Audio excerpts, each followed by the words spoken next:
Yo, what's going on everybody? Xanthos Vice here. We are finally back with some more Punishing Grey Raven. I hope you guys have a great start to your day so far. Where we last left off in this series, we had finished through the Nanami chapter. And it was nice to see that, at least for the commander, he's not all alone and without any options. But again, it's not that they have a clear direct path into what to do next, but there is still some hope of being able to make a change in this desolate future. But now it does seem like Ishmael is actually going to be involved. I don't know how she's going to be. I don't know if she's even allowed to work with the commandant directly, because she's an observer. And although she's allowed to direct people to a certain path, or I guess to continue the path they're on, it's not so much that she's actually assisting them as much. So I'm curious what exactly is going to be her role here. How is she going to fit into this whole picture? And would she be seen as betraying those who she's been ordered to observe human civilization or not? I'm actually going to be very interested to see how it's going to play out. So yeah, we do get the new update, and of course I do get Ishmael. I was able to save a lot of black cards and the tickets that I did need for literally everything. For herself, for the weapon, and for the cup. Which is why I'm glad Lilith you can just get free. As long as you do your dailies and stuff, because otherwise I would not be able to summon her. And I do want to save for when we get the Dante and Virgil DMC5 collab, which is at least a couple months away. I think it's supposed to be like July or August. I don't remember the exact date, but yeah. I haven't done as much in this game, mainly because it's like, aside from doing the dailies and the weeklies, there's not really much to do. At least for me, I know I can still do the character stories and whatnot.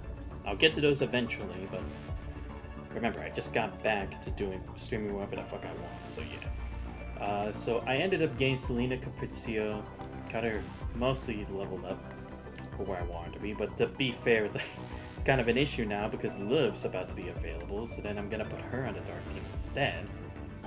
And I did get Bianca Stigmata to a double S rank, so I might switch her with Lucia Crimson Abyss for my physical team. And right now I'm working on getting my Ishmael to double S, but I already used all the leftover ones from this week that I didn't use for some of the other characters for her. So that is the current state I'm in right now, so I'm hopefully gonna at least be able to get to phase 5 at some point down the line. Let's see, who else was I focusing on earlier this week? Oh yeah, Luna Oblivion, because I need for the Nihility team. So I at least got her to double S, hence why I didn't have enough to get Ishmael even closer to double S, because I was focusing on Luna. So yeah, but before we actually get to that, we're gonna go ahead and try Ishmael out, because I do remember they said some stuff during the trailer, but I didn't really go do that much. So let's go to the tutorial and then we'll do the challenge one. So let's see what she's all about.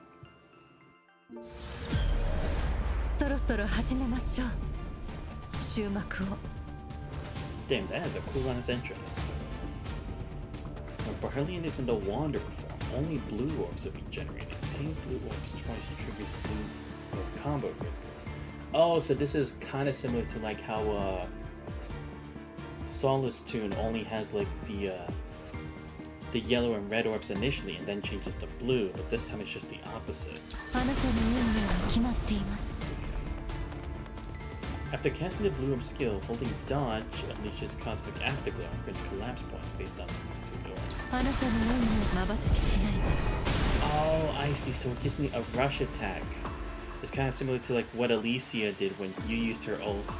You stacked a couple basic attacks and then you did the heavy move attack. Interesting. Alright. Tap yellow orb to cast Forbidden Realm when equipped with a 4-piece self set. Phantom.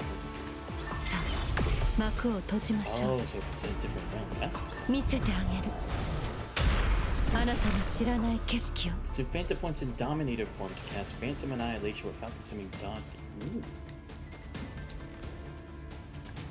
Oh my god, that is so cool.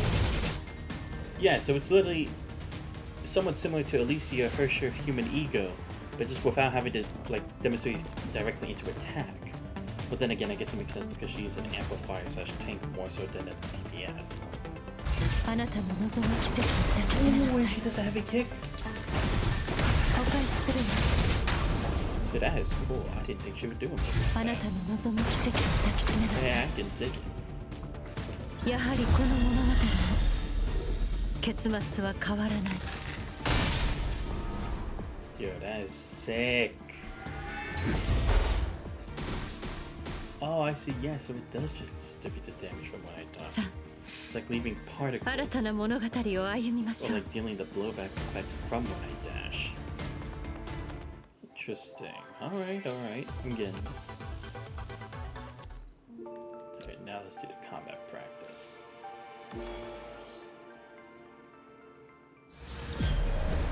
そろそろ始めましょう。終幕を。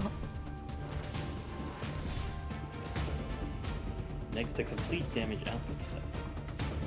To cast the blue combo and press hold dodge. あなたの運まばたきしないで。 This is something I'm gonna have to remember. さあ、見せてあげる。あなたの知らない景色 Combo をお返し dodges. するわ。あなたの望む奇跡を抱きしめなさい。 That's only when I get the gauge full. 結末はただ一つ。宿命にはやはりこの物語の結末は変わらない。 That reminds me of like how a servant in FGO can kind of do something like that.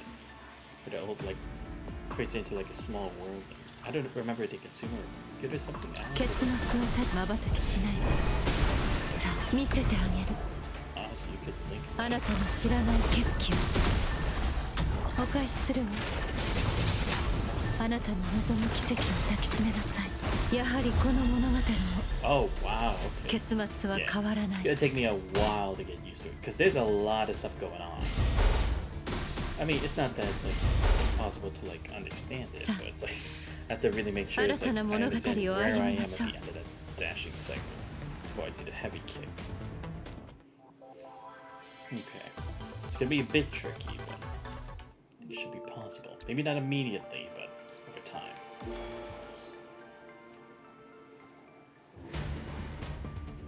Oh, of course, gotta be Huaju. Ishmael really dominating. Big. Oh, shit. あなたの運命は決まった。見せてあげる。あなたの知らない景色をお返しするわ。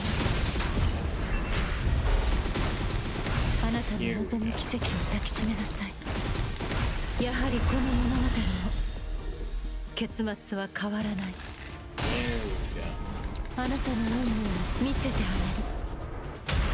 げる。あなたの知らない景色をお返しするわ。このまま私が先導します。結末はやはりこの物語の結末は変わらない。あなたの運命は決まっています。結末はただ一つ。宿命に逆らあなたの運命をまばたきしない。さあ、幕を閉じましょう。まばたきしない。このまま私が先導します。見 Oh せ wait, て no, あ I げる。 have to do the dodge here. あなたの知らない景色を。あなたの運命は決まっています。 I'm trying to build up the dodge again. お返しするわ。あなたの望む奇跡を抱きしめなさい。やはりこの物語 Alright, so it's の not that I get like infinite dodge 結末は変わらない。 I still have to manage it, 結末はただ一つ。宿命には逆らえない。 Because it makes sense because otherwise she'd be too broken by that point. Again, then you 新たな probably 物語 could actually を歩 use み it ましょう。 yes. But again, you probably then need a very specific criteria in order to do that. But alright.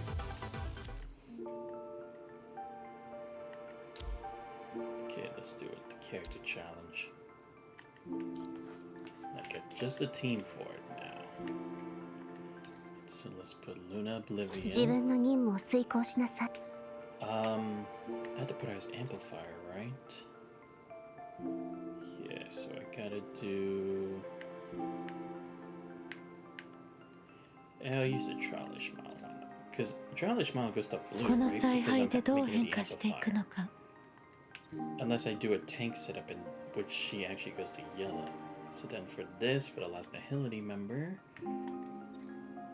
use Teddy until they can 戦 never 闘なん win. てカレニーナに任せたらどうかしら。私はプログラマーよ。 Alright, for my dark team, I will actually have to switch Teddy with Selena. この程度の相手なら Available. 戦いとは言わないわ。 Alright, let's see how I do now. 時消えなさい。出番完了。物語はここで終わる。時消えなさい。偽りなさい。崩壊なさい。真実を受け入れなさい。これで終わりね。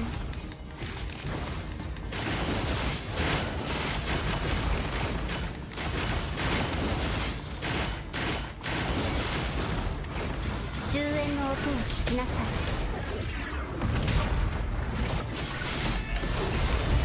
結末はただ一つ。さあ見せてあげる。 Do this. あなたの知らない景色をお返しするわ。 Damn! But then again, they don't want to be half under. 新たな物語を歩みましょう。 So, good start.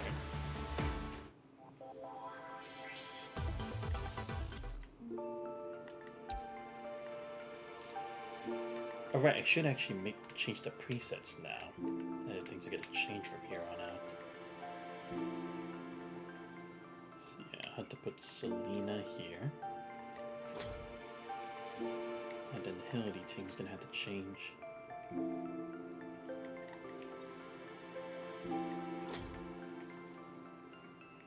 Alright, can't forget her cub.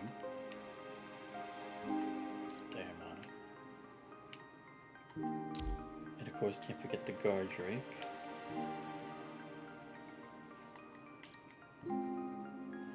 And actually, I mean, to be fair, I guess I could put Watanabe for this team still, but it's like, but when I have to go to like PPC and stuff, probably better to switch it to Teddy.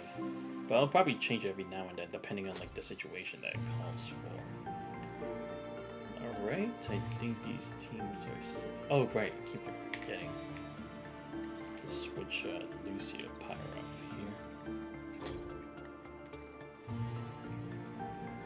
And then put Imperia for blue. Starter red. Red as well. Oh yeah, and Stigmata. Stigmata's gonna have to change for here. Just so I can see the difference between using one or the other.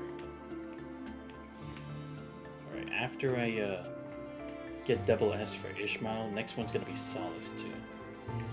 Actually, you know, I actually want to do something here. I'm gonna make an all-Grey Raven team only. Just to see how it would pan out.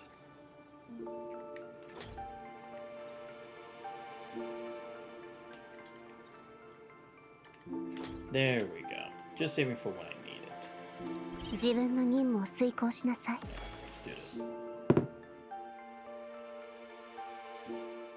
この程度の相手なら戦いとは言わないわ。お水が。特技出番完了。物語はここで終わる。真実を受け入れなさい。これで終わります。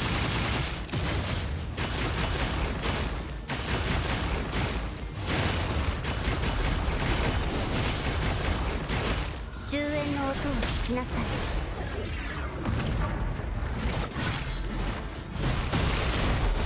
あなたの運命を見せてあげる。あなたの知らない景色を。悪くないね。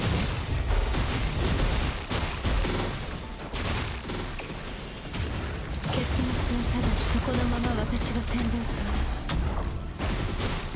やはりこの物語の結末は変わらない。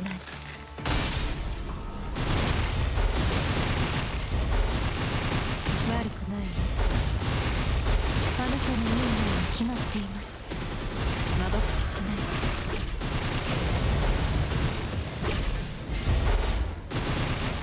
さあ見せてあげる。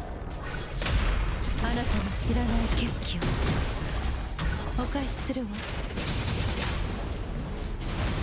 やはりこの物語の結末は変わらない。悪あなたの運命は決まっています。結末はただ一つ。祝福さあ見せてあげる。あなたの知らない景色を。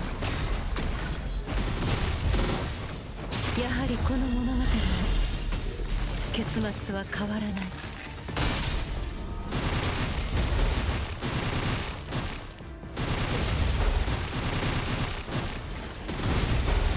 悪くないわ。結末はただ一つ。宿命にさあ見せてあげる。あなたの知らない景色を。お返しするわ。あなたの望む奇跡を抱きしめなさい。やはりこの物語の結末は変わらない。この程度の相手なら溶けて消えデバッグ完了。物語はここで終わる。崩壊なさい。真実を受け入れなさい。これでデバッグ完了。物語はここで終わる。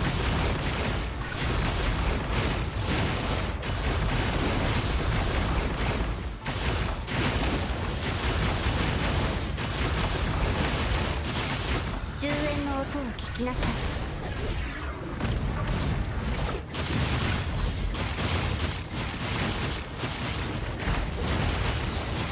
溶けて消えなさい。真実を受け入れなさい。これで終わり。ノイズが。終焉の音を聞きなさい。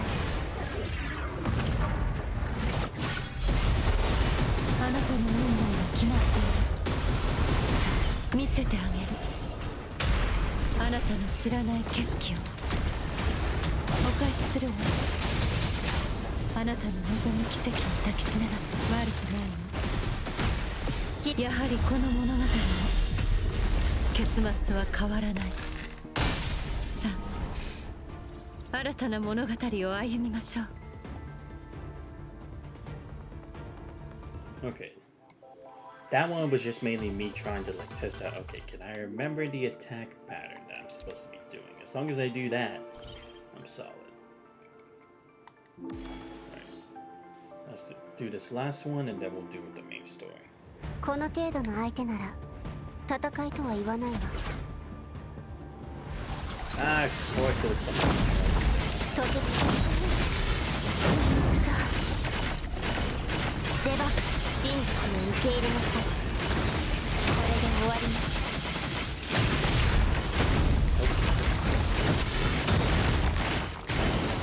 終焉の音を聞きなさい。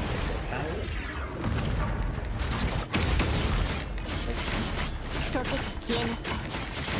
真実を受け入れなさい。これで終わります。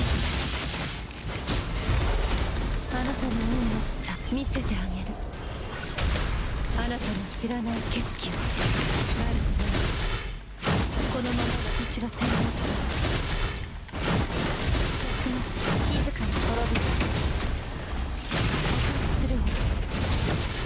あなたの望む奇跡を抱きしめなさい。やはりこの物語の結末は変わらない。結末はただ一つ。悪くないわ。あなたの運命は決まっている。まばたきしない。このまま私が占領します。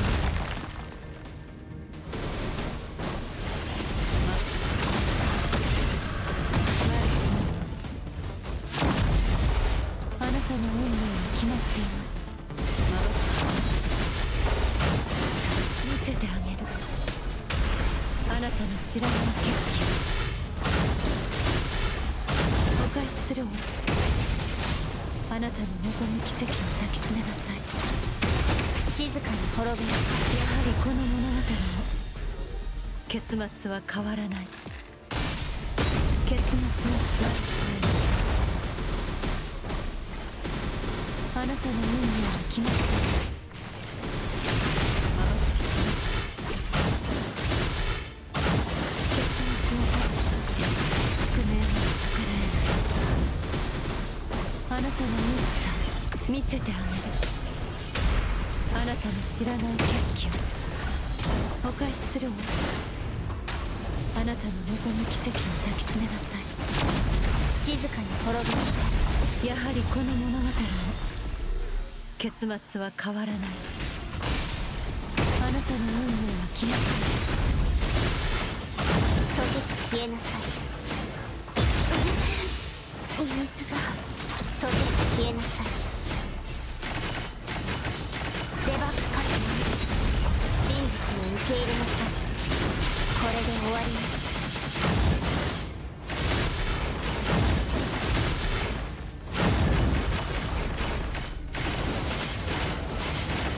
終焉の音を聞きなさい。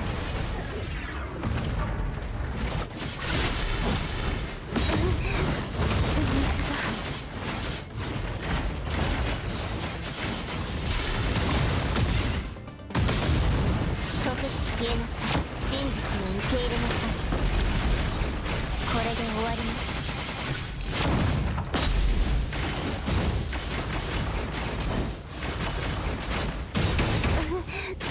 水が終焉の音を聞きなさい。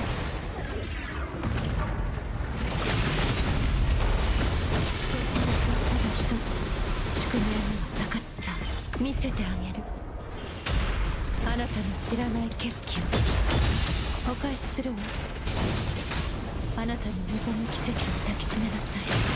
静かに滅び。やはりこの物語の結末は変わらない。結末はただ一つ。悪くないの。回ってしない。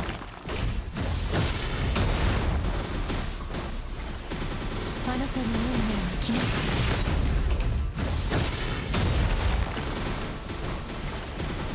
結末はただ一つ。宿命には悪くないの。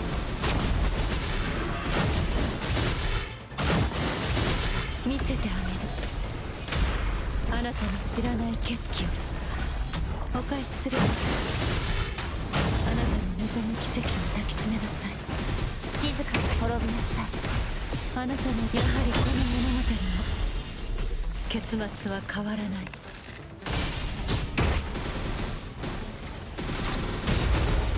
あなたの運命は決まっています。悪くないわ。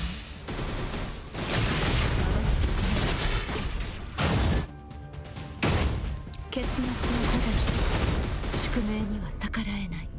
How's it going? Is your mic not working or is it just a door? Yo, sorry, Rigu. I was just so focused on this. But yo, what's up, man? How you doing? 結末はた Yeah, だ don't 一 mind つ。 me. 見せてあげる。 Sorry for not あなたの responding. 知らない I was just trying to get a bit more focus on the combos. このまま私が先導します。お返しするわ。あなたの望む奇跡を抱きしめなさい。静かに滅び。この物語の結 They 末 saying は this 変 game わらない lasts for one. Oh, it is? After this battle, we'll change the music. 結末はただ一つ。悪くない。結末は私しない。 Oh my god. Shit! 真実を受け入れなさい。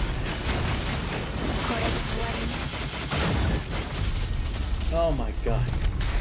You do play WoW, right? Yeah, I do. I do. 前へと進むわ。あなたも共に。 Did a stream like, I でしょ。 think it was last week for the Zany companion quest. Okay, give me a second. Let me change the volume for this. Let me change it to this. Okay, hopefully the action is not going to be as loud as it supposedly is. Okay, I'll test this out and now we'll see how it goes. What's good crit? What do you mean, like the character or confused? Which one are you talking about? I'm not sure if I understood your question clearly.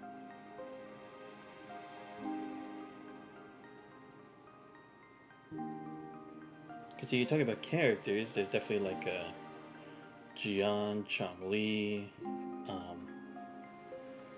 like 50 over 135 or 7 over 127. Oh, okay. Yeah, I gotcha. You mean percentage-wise? Okay. Yeah. For crit rate, it definitely would be 50 to 60. That's definitely usually the norm that I see a lot when it comes to character builds, and that I see for myself as well. And for crit damage, I would say the minimum that you should try, or like a good average, would be like 150 to 180, because I know it's not easy to get the... I mean, to be fair, it is easier to get the crit percentages in the rolls better than it is for Honkai's Star Rail, in my opinion. Plus, you get some decent percentages, because it's not like they set you up with like 5% or something. Like, if you get the roll, it's like at least from like 7 to like 12% or something like that at times, depending on which one it is. So this has my crit. 150. The 150 over 135, I think it's fine. It at least meets the bare minimum. 72 over 120, 72 over 200. Yeah, I think that's also really good as well. Right now, 72.5 over 193. I'd say that's pretty good, honestly. You've met the criteria. Because as long as you're not going overboard, like some people who are like too hardcore into endgame, who want to hit like over 200 percentage, I think that's good enough as it is. And again, it's like with the crit rate as well, it's like you increase the chance of being able to make those crits when you actually really need it, especially when stacking it up on one another, depending on like whether it's the moveset, the liberation, and all that.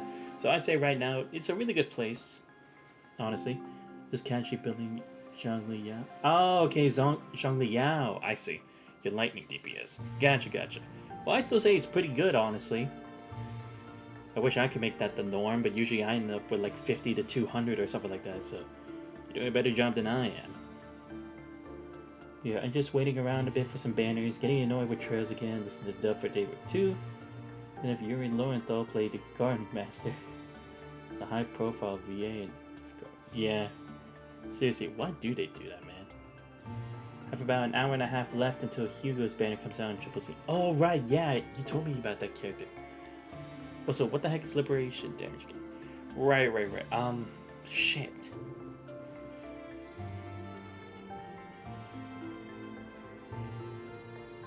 Let's see, liberation damage. I think that's like the ultimate, wasn't it?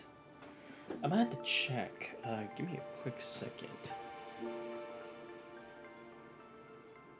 I'm gonna check real quick, just to make sure that it's like, I remember.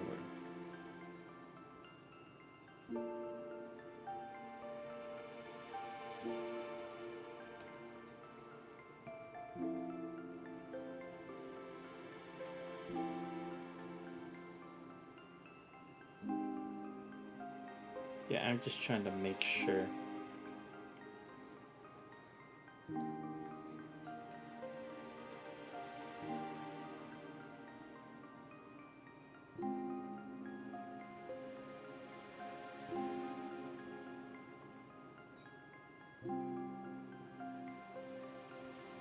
At least I think that's what it's supposed to be. Sorry, I'm not like too attuned to it as much as I should be. Yeah, this guy plays Spider-Man and Insomniac Gamer. Oh, really? Huh. Interesting.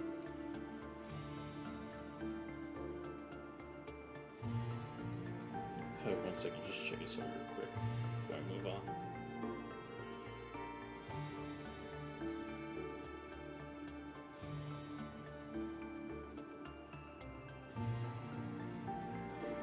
Oh, for Resonance Liberation, from a character forte.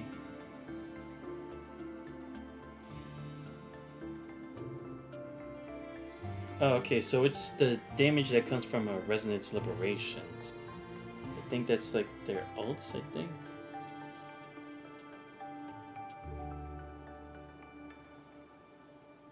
Yeah. So it's basically increasing the damage concentration on the alt skills that the character has. There we go. Just wanted to make sure that it's like I was understanding it correctly before I verified that as my answer.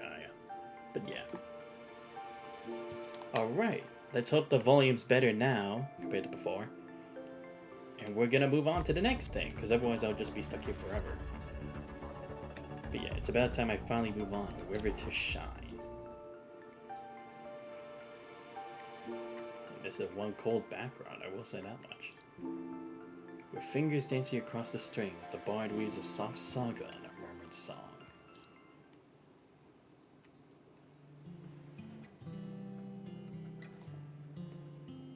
Hey, I want lighter because 1, okay, 2, 3 fits a Miyabi, 4 Mitsuki. I mean, fair. Again, it's like roll for your favorite characters. Yeah, I really want Ishmael, her weapon, and her cub, but I only have just enough for triple F. Hey, I'd say that's still pretty good enough, honestly, to get a triple S. I mean, I don't necessarily think you need to get a triple S plus, and again, it just depends on what kind of team. Alright, he's in my frame. Okay. Yeah, but it's like, if you're at least interested in the character, then why not roll for him, you know? In the corner of another world, humans sleep eternally. Have a bottle left? Be careful with this. Triple S for Virgin. Oh, okay. I got you. Well, I mean, to be fair, they usually rerun banners again for characters later, like the 70% up chance for characters. Like, they've already done that with the whole Lucia Pyrov, Han Ying's Solace tune, and I think they're also doing it for Anime Structure. So honestly, you're fine. So they'll be able to be rolled again later on. It's like the weapon selector banner, you can kind of just save for that as time goes on. I think you guess why I want Ishmael. Oh, yeah, I think I can see why. Beneath the ragged holy cloak, his big frame shows no sign of importance. Takes off his water bottle and gives it to the person next to him. He's making raspy noises. Thanks. The pretty young man takes the bottle, tapping it gently, listening to the water hit the metal. Then he carefully unscrews the cap, tilts it back, lets a few drops of water trickle into his mouth. Once we get to the canyon, we'll... He's not wasting his breath for another word. The aura hangs overhead like blue flames. Front raises his lamp again. 30 ragged refugees form a long line, stretching across the snowy wasteland and to broken rock canyons. Panting reindeer are pushed forward with sticks, saddlebags almost empty. Rich and poor, educated and simple, famous and unknown, they all walk together. These refugees are an army without a home. That behind their grapes, olives, and figs, the useless tech, their altars, fireplaces, and graves. This land was once theirs, but the homeland has been completely destroyed. They refused to board the spaceships, wanting only to stay here. What's that sound? Brick walls stand crooked at the canyon's end, the statue pointing to the sky. The worn echo wall stretches the sounds from their destination to long echoing sounds. Your magic staff, braided hair, magic dagger. Right now my main DPS is Lee Hyper. Hey, I mean, to be fair, Lee is a pretty good DPS. I mean, maybe he's not used as much at meta, but it's like, still.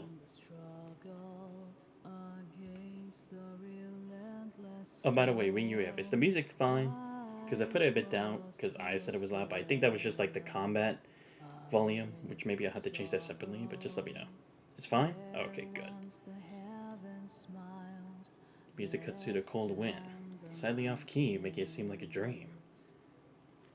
Rivers and gardens defended by brave pioneers, we carry the weight of pain. The faint sound of ears gets clearer, giving the tired travelers hope.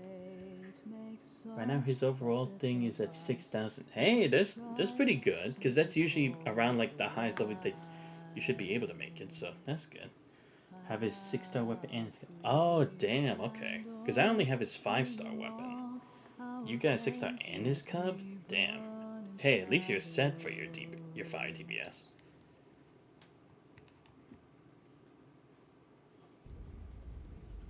The Misto's fingers dance on the strings, humming a story. Around the fire, people remember their past, carried by the music. One more pink hair sits among the others, listening quietly to the song.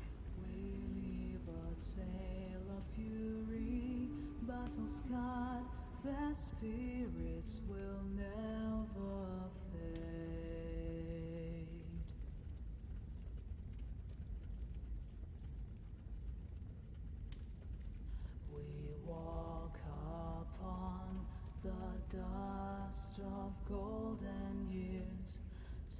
stolen the light. Shall we then mourn for what is gone by, or seize the time before it flies? First fusion reactor, first permanent moon base, promise of reason and prosperity. To wake up or to sleep again. Tycho telescope, the Dawn 3 spaceship, and colony ships being built on the moon. People go back to the universe they dream of, from the same sunlight as their ancestors. Long ago, visits from beyond gave life to our planet. It's covered in fire and lava. But when the Golden Age came, those big questions in our genes seemed like we could finally answer them. Those were the good old days. Commander Coke sips his hot soup, hanging out on the leaf side. Campfire's bright flames reflecting his cloudy eyes, showing the world as it used to be. And that was a lifetime ago. Young man seems so green, but when he's mumbling, he sounds more like he's lost his mind. After all, only the very old here actually lived in the world that song describes. The older woman warms herself by the fire, dozing, not hearing them. Singer finishes the song, then is quiet for a moment. My teacher taught me these lyrics. It's a language or the limits of the world. Humans made miracles and then spread legends through time and space with their voices and ears. Human songs go beyond the disaster, heard all over the world. When will this ever end? He frowned, sighing heavily in resignation. Is this ever gonna stop? His blood went to the fire. He's barely had any peaceful time his whole life. Always moving, chased by the red tide, moving again. He's never stayed in one place for more than a year. The sad song arouses bitterness deep in their hearts. For a moment, only painful sighs and desperate silence fill the air. The strings make a jarring noise, cutting off the sad tune. Singer pauses, digging to her memories for hope. Actually, this song, my teacher taught me another verse once.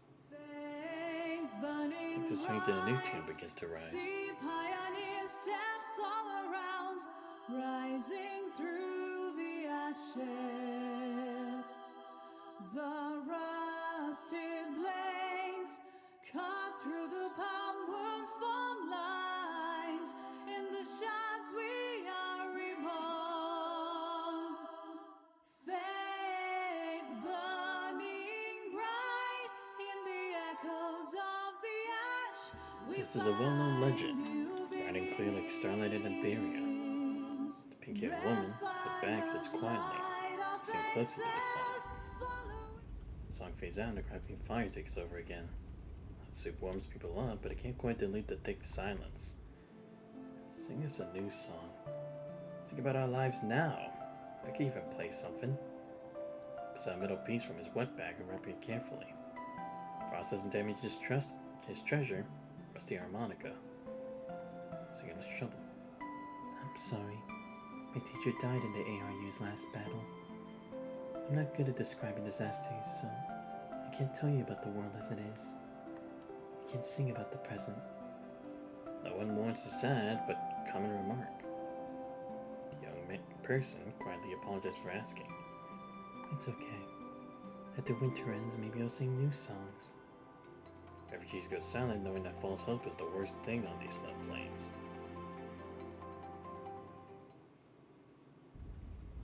She fiddles with a die in her hand in complete silence. The gravedigger flips through the pages where knowledge, reason, desire, and chaos are frozen in the printed word. Alright, let me see what you said for you.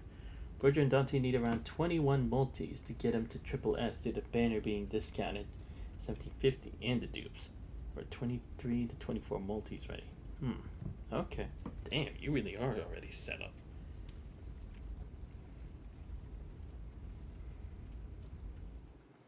I mean, to be fair, you still got a while to get like more black cards and stuff to see if you can at least get Ishmael and potentially her weapon in the time before the event.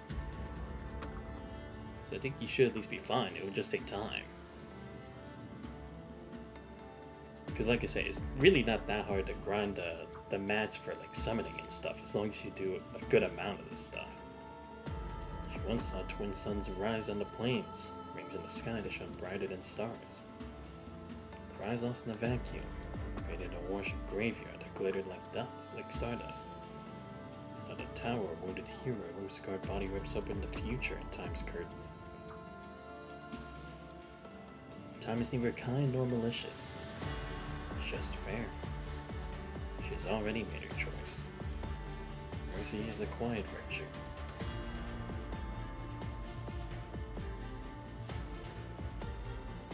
Chapter 33. Over to shine.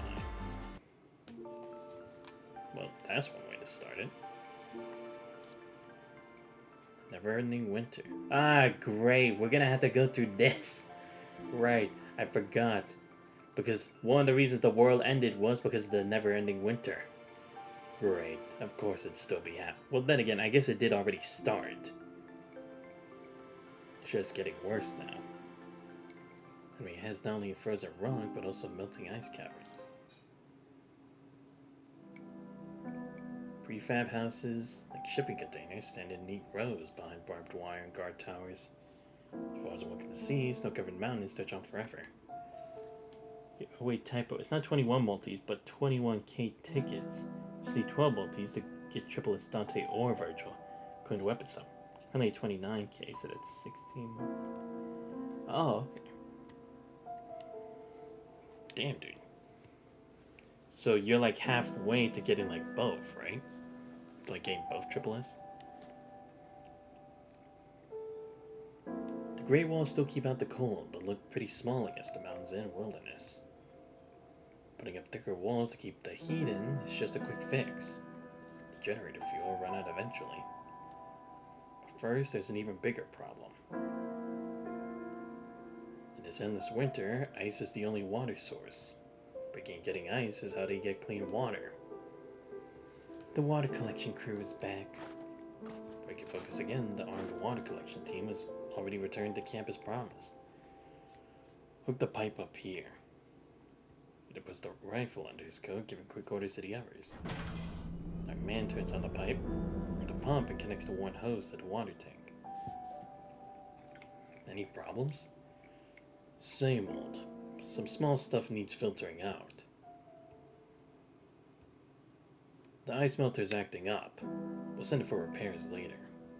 Also, parts of the river is melting, so it's risky to walk on. It's causing problems with the digging. Ah, yeah. The river's melting?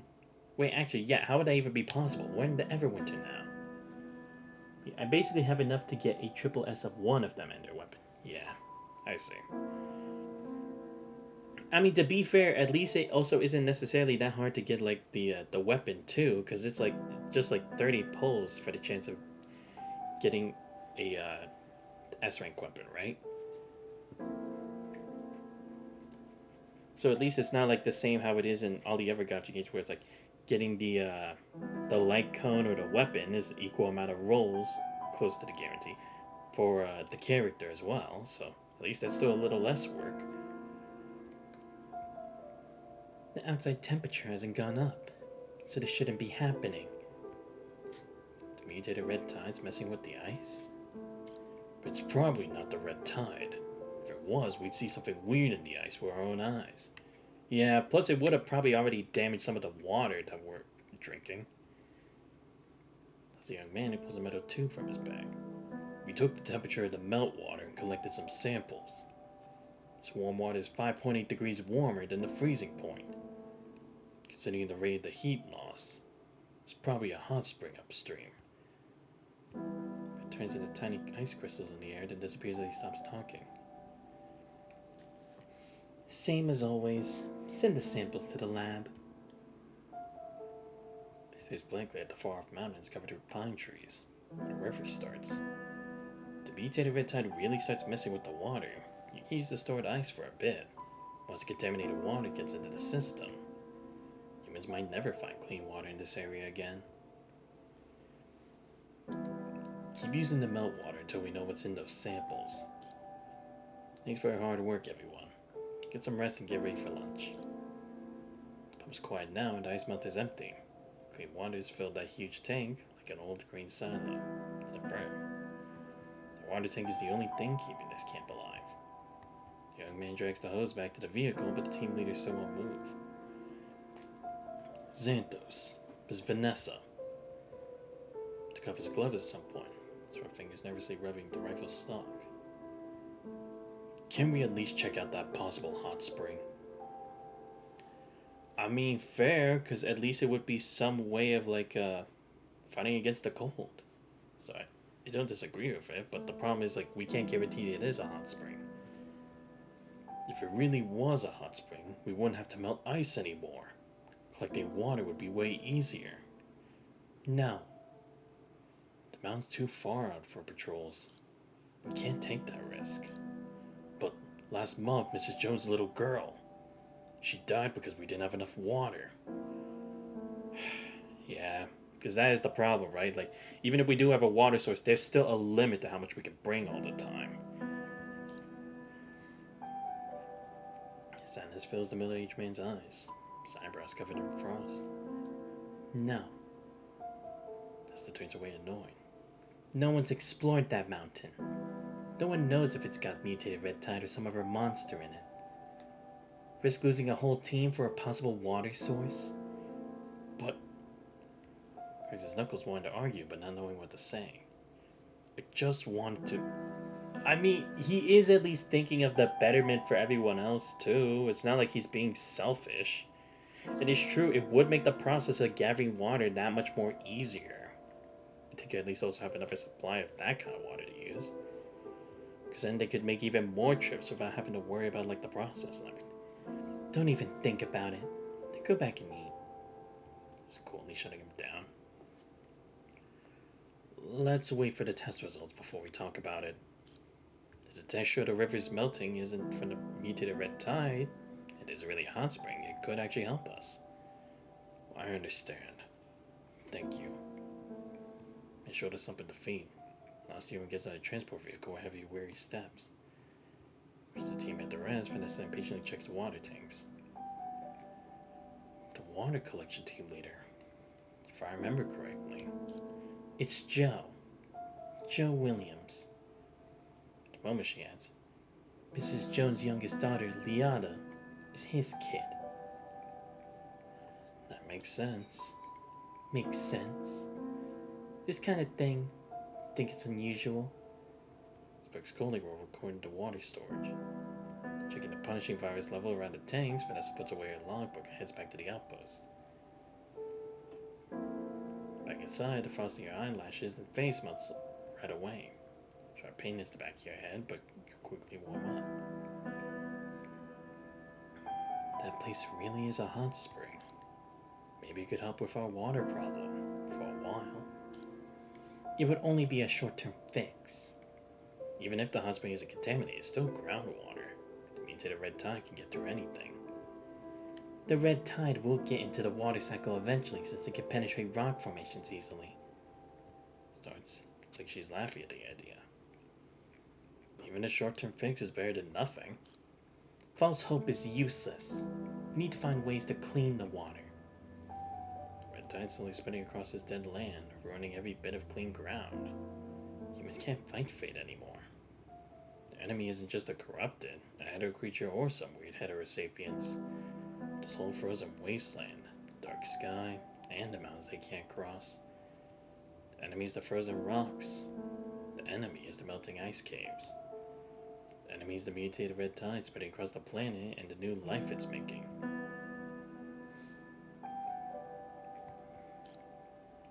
Don't look so defeated. I was just thinking. That getting the hetero tower core would fix everything. But now, looks like you haven't gotten anywhere.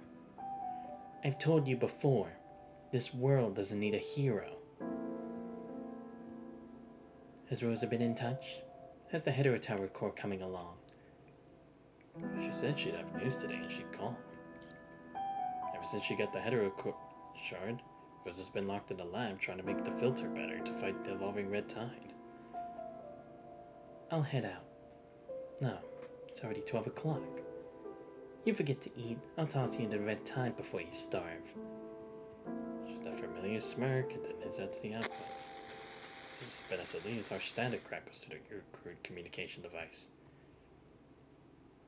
Faint voice fights through the static, forming clear words out there few broken ones.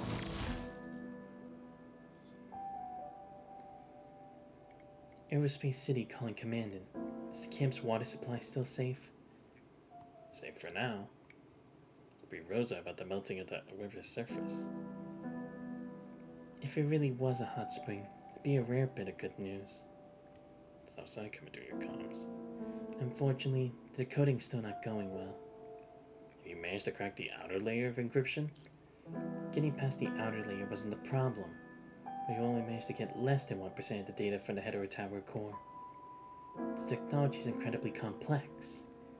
With what Aerospace City is right now, I can only do basic exploration, try to get whatever I can. I'm hoping we can unlock some filter-related things next. Need to strengthen the filter barrier, I'm worried the mutated red tide will keep evolving. Take your time. Time. Time's the thing you have the least of. Right. I actually called about something else. Brings up at you the sound of page turning. I put together a list of materials we might need to strengthen the filter barrier. The red items are crucial, and the rest are things I think we might need based on what I've learned from the Hetero Shard. You need any of these while gathering supplies? Help me collect them. Of course. I'll tell Vanessa too. Thank you. That's all, I'll get back to the lab. Wait, Rosa. She made the call, but you do have something you need to confirm with her. About that consciousness enhancement device you mentioned earlier. I need to stress again. That was just a theory from Mr. Asimov. The technology's super complex. We barely had the materials or environment to make it. Command, what are you planning to do with the consciousness enhancement device? Her voice comes through the speaker. I'm worried we might have to deal with a big fight soon. Can't connect to too many constructs at once with this mind beacon. It's definitely a possibility. No one knows what kind of monsters the mutated red tide might throw at you. Let's call it a backup plan then. The supplies from Aerospace City give you a chance to test things out, but I can't promise it'll work. I don't know how reliable it'll be. It's fine. It's enough. Thank you, Rosa. Alright, I'm heading back to the lab. Take care, Commandant. The room goes quiet and human. So for a moment thinking, then get up and leave.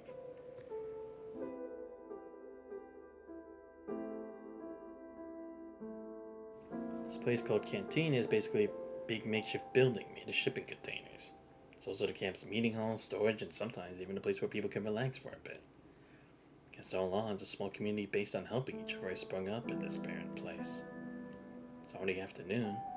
The refugees who were assigned tasks should be back by now. If you walk in a canteen, there are only a few people sitting at the tables waiting for the night shift.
You don't have to know.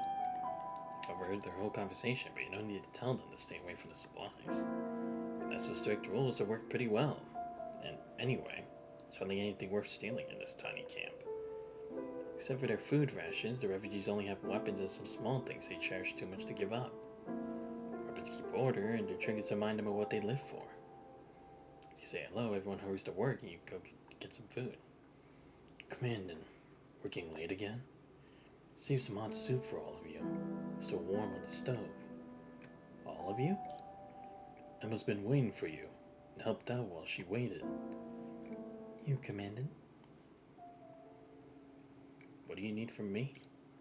We need to switch out patrol teams. The medic from Anava's team is hurt and needs to rest. We're thinking of pulling a medic from Isu team to fill in. The ISU's medic's already done 2 shifts in a row. Guess we'll have to get some of the reserve medics. There's something else. After we figure out the patrol team, Emma moves on. The river water samples are in, and we got the results. Is it contaminated? Looks worried. Whatever she's about to say is definitely bad. We didn't find any clear signs of the red tide, but the water's definitely contaminated in a weird way, I think. There are header creatures near the water source. Or the mutated red tide's already spread to those pine forests. Either way, it means Great Tombstone Settlement's water's gone. That's the real problem. We'll have to move north, and fast. As it says, the punchy virus do well in really cold places. Ah, so that's why we keep staying in places like this. I guess it makes sense too. Airspace City started pulling up new filters. From Great Tombstone and other camps are moving there in groups. But if there really is a problem with the water source, they'll have to move faster. Got it. I'll tell Vanessa. While you tell her, people start gathering at the table. Soon a scattered few in the canteen all congregate in one place. We have to move again? Right. But we'll keep everyone safe. How can this be happening? We just got here. What are you waiting for? Go pack your stuff. Even if we don't have much, we still need to sort through it. People start talking all at once until Emma calms them down. They head off.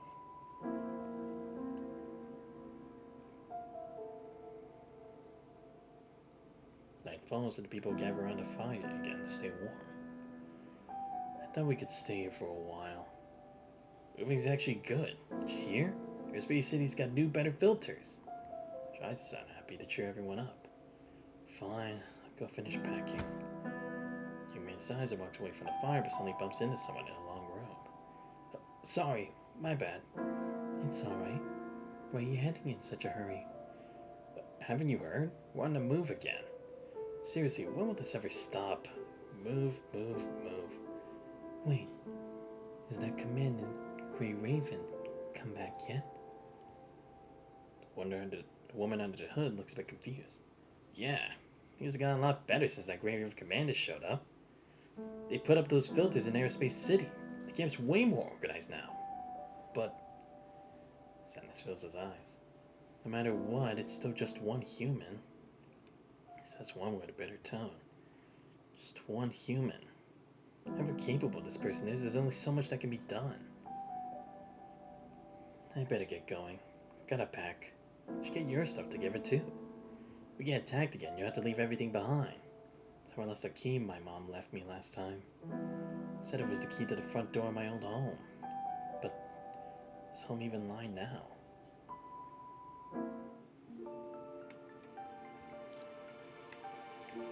Oh, I'm playing as myself this time again. Cool. Guess it has been a while since we did that. There's an abandoned town 12 kilometers north along the river. Same location listed in the patrol team's routine report last week. Short on people, and the water collection team gets the vehicles first. So we haven't gotten the supplies yet. If I remember right, the report didn't mention any mutated red tide activity. Yeah, it's an abandoned town. We scanned and found a lot of protective gear, purification devices, weapons and ammunition inside. They probably didn't have time to evacuate. Crosses restored land, the same sad stories repeat. Rosa's list said we need some water purifiers. Should I take a chance? Yeah. As you're on patrol, you now have time to venture deeper into the ruined city to search for the materials Rosa mentioned that are in short supply at Aerospace City. With a light reconnaissance vehicle, you can cover 10 kilometers across the flat land easily. 20 minutes from camp, you see buildings at a distance. Not bad. The punishing virus is still low here. We should be able to find something useful. Vehicle's treads crunch over gravel and ice, sending a crackling sound and vibrations from beneath the driver's seat straight to your ears. Town's image in your eyes turns into more details. No, it's not a building. The building in the distance only looks like hazy gray clouds. The horizon below them wavers. What's happening? The ground beneath the town curves upward. Someone's playing with a sandcastle. Dark red flood pours from the sky, swelling a gray mat before joining the chaotic horizon. Take cover! Ooh, that's a different effect. You try to speak, but the desperation to speak draws in the air and steps at your throat. Like a nightmare, you can't even make a sound. Your mouth opens wide, your cheeks hurt for trying to speak, but it's all in vain.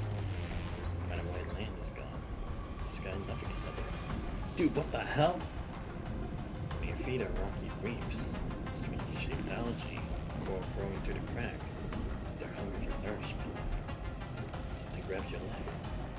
Is this the bottom of the ocean? Wait, this feeling. Sure, within your back as your old fears start to resurface. Dreaming. It seems you've seen this scene before. Ah, the tower? Great. Was this one of my dead ends? Like maybe from when I had gone out of the tower? Experiment. What? What's this place? Where am I? Leave this place? No. Why am I running? How is this possible? No creature? Uniform I've never seen before. This place is dangerous. Gotta get out of here first. This way's no good.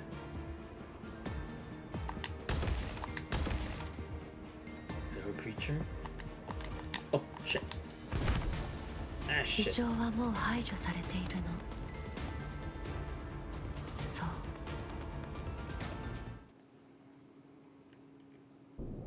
The world turns into a dark red spider. A spider web. Liquid, liquid, liquid. Strangely, your lungs don't resist. But your eyes and the spider web clings to your eyeballs. Sharp pain shoots through your head like an anthropod ranging or rampaging inside. He's been trying to break free. This empty space is chaotic. Need something to hold on to. But your skin's just coated with some thick goo. You can't tell where your flesh and bones end and where it begins. Like you completely melted. You see, it might just be nothing more than your last thoughts. Something weird happens in your head. It's coming from your tongue. What? Tears burst in your mouth all tangy and fresh. Tang hits your tongue, and suddenly you feel gravity again. Drifting thoughts come crashing back down to the support beneath you. Is this a medical room? Hey. As opposed to dripping fruit away from your lips, that flickers her military knife at you. I thought I'd have to bury you. Too bad. My head's killing me. You're forcing your eyes open to get rid of the web. It still stings, like tiny needles sticking to your skin. Of course your head hurts. Passing out miles from a designated location, face planting into a snowdrift. Even if there was a sudden mutated red tide attack. But through all this time, you still fade around mutated red tide. Tessa's knife moves smoothly as she peels another fruit, making a perfect spiral skin. It's a rare polar apple. Sounds of fruit on a daggers up to your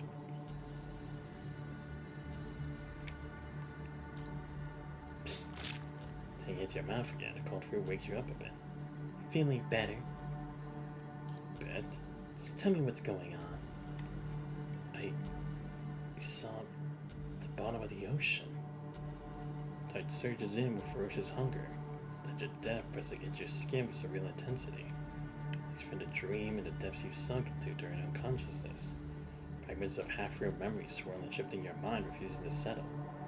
The bottom of the sea. So I was putting the fruit, looking confused. Do you remember? The time with Lamb. Oh, that's literally what I was thinking. Those aren't his memories. That's the memories of the supposed clone, right? The one who was with Lamia in the cage. That was the horrifying chapter. You mean that ascendant? We'll remember the same thing. Torrential rain and waves crash against the coastal rocks, enveloping the fully armed squad in a thick blanket of mist. And laser dots focus on the target, but the glowing object in their eyes makes everyone hesitate to pull the trigger.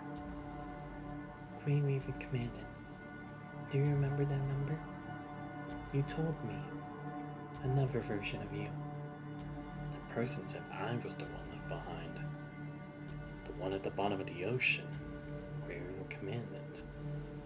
Then in a place where sunlight cannot reach, beside the mermaid, death comes. If it was back then. Before she finishes, urgent knocking turns to the heavy atmosphere. Commander, mutated red tide's moving in a new way. Ah, shit. Wait, I missed something? How the hell did I miss? Oh, then. No, I want to know what that was. I'm gonna do it again. I don't care. Maybe I think it's that I missed a shot, right? Or two. At least I think that's what it was. Because otherwise, what could I have done differently?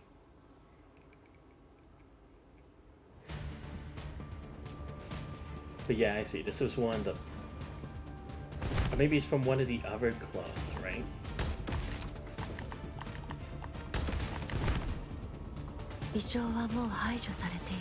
Ah, shit.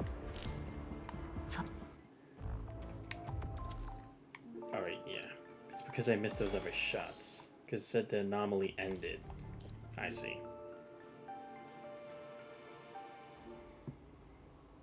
Yeah, this could be tricky to do. But I feel like I should be able to get it. Or maybe this, yeah, maybe this was like one of the other clones. Because we did see that there was like other versions of me that did die there. So like, maybe it's another memory from that or something. When I tried to escape on my own.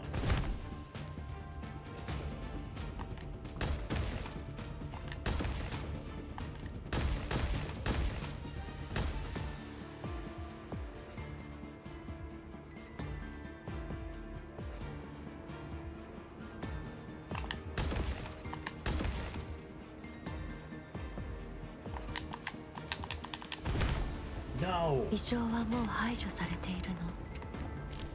No! Damn it. They both happen at this almost the same time. It's hard to tell which one I'm supposed to be shooting first. The B or A? Just gotta make this hella confusing.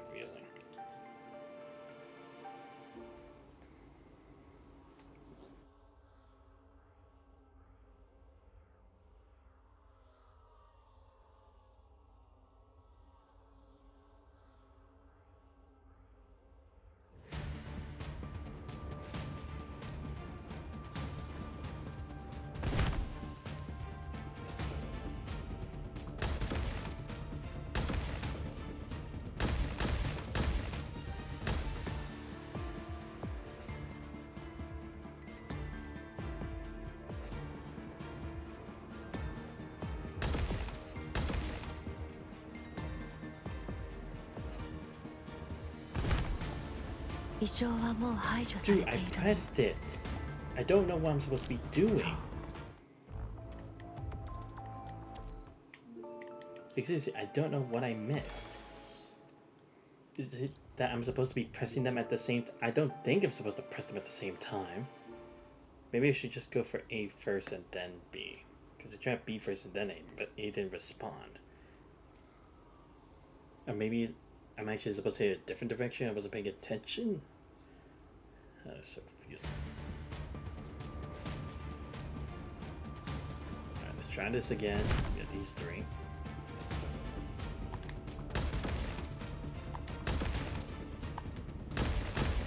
Yeah, so these three aren't the problem.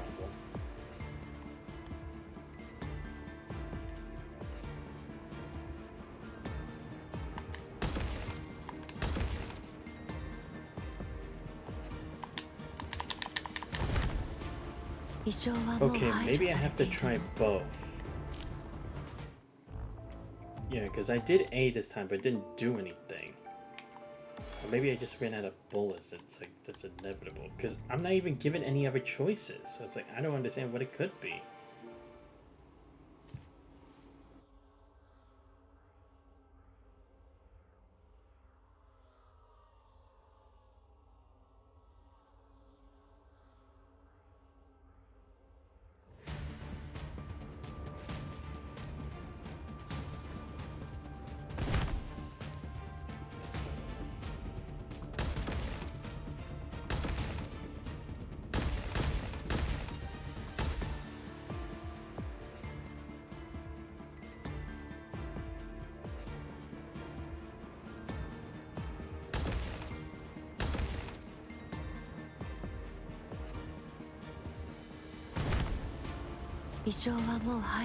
Okay, I'm giving up, honestly. I don't know what's the problem.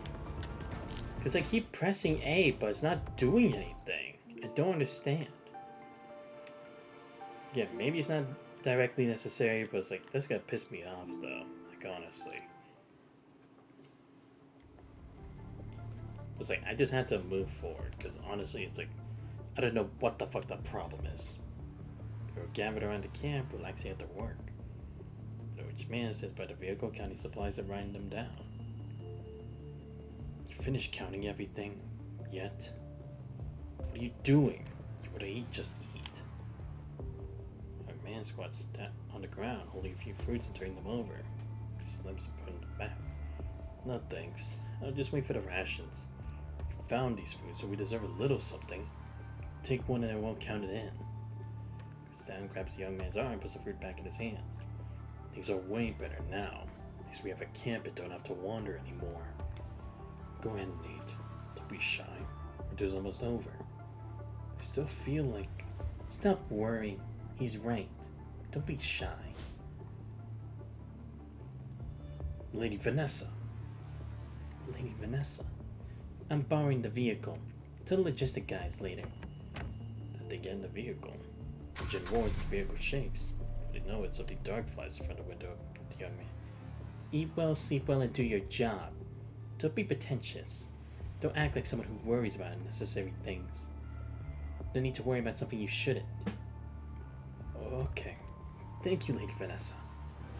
My man catches whatever Vanessa throws. By the time he looks up to thank her, the vehicle's gone, leaving only dust. Inside the camp, at the buffer zone's edge, the red tide, which should be far away, is surging, circling and undulating mountain ridges. The ground shakes and the trees sway. The little bird loses footing and falls into the red tide. Poor thing. Something lifts the bird and puts it in the pink-haired woman's hands. Things change too fast. You weren't ready either, were you? She gently tends to the bird's wings, but her eyes drift to something nearby. The white-haired girl, eyes closed, flickers in and out of view in the red tide.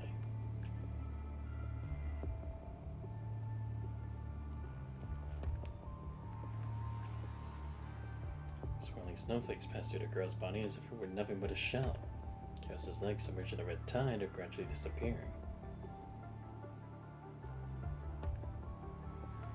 Looks like this nice doll's about to vanish into the gray and red world. How pathetic. Finally getting a chance to come back, but something's getting in the way. Huh? It's feeling something. Ishmael turns around, the bird in her hand takes a chance to free itself and fly into the snow. So it started. She extends her slender fingertips into the void. The book quietly materializes, the page slowly turning. This book's projection, off-road vehicle parked by the outpost. I hope you'll bring more possibilities to this story. When they arrive, Discord takes them to the Watchtower's duty room, turning on the equipment and explaining your report.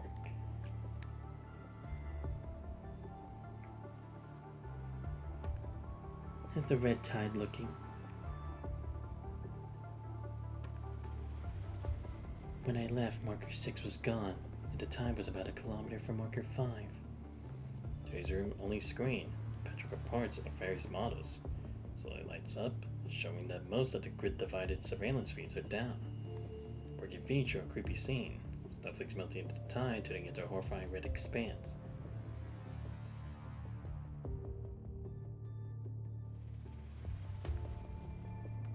Now it's about 1 kilometer from Marker 4 now. It's moving that fast? Can't say. We're stretched thin. This many markers are all we can handle. Also, for some reason the filters aren't protecting us from the hetero creatures anymore. They're even attacking the filters that they used to avoid at all costs. The only good news is that we got the central purification filter core for Mark 3 back. The small room feels tense. Vanessa makes a quick decision. Discord, take Xanthos back to camp. Tell us what's happening and get them ready to move. Yes. What about you? Something's causing the red tide to surge. I need samples. We won't be safe anywhere if we don't know what's going on. This explains why shutting down to take apart the equipment. Take this too. We're running low on supplies. Discord leaves carrying a monitor and tangled cables in her arms. Was I unclear? Just doesn't make sense to me. Everyone needs to do their job. I'm stronger than Discord here, so I'll take the risk. You already forgotten what I said? Stop worrying.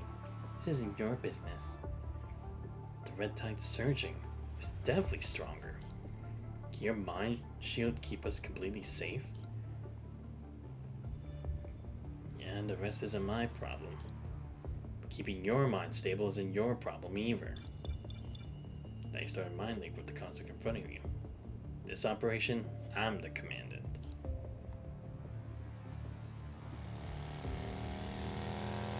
Happy now? Command. Let's move out. 20 minutes later, near Marker 4, barely dodges the attack of her hetero creature. Vanessa keeps backing away as vital fluid trickles down her wounds all over her body. Just a few hetero creatures. The red tide's getting stronger, these vermin are getting bolder. So once in pain, she raises her knife to block the hetero creature attacking from the side. The air's so thick with the punishing virus, it's practically dripping. This keeps up. Vanessa! Shut it! The creature's form multiplies into overlapping images in her visual module. One image after another, relentlessly rushing toward her. Feeble bullets barely scratch the creatures, just feeding them in an instant. Peasy screams suddenly as your one. She wipes the blood from her visual module, firing as she blocks the creature's claws behind her. Also opens blade jaws. Deep mind connection established. Maximizing mind beacon output power. Get away from me! Blood mist in her mind clears as she quickly slashes the creature. Killing several, the rest retreat into the red tide. Finally got him. If I knew the deep mind connection helped this much, why didn't we do it sooner? There's a plane that her eyes widened. Past that behind her, something down behind the rocks. Mind goes fuzzy as something cold injects into your body. You're awake? Yeah. You better not die, or this undiluted rare serum will be wasted. There's water in her bag and holds it to your lips. Water helps cool your head. The punishing virus concentration's up. And more than that, it's your shabby combat suit.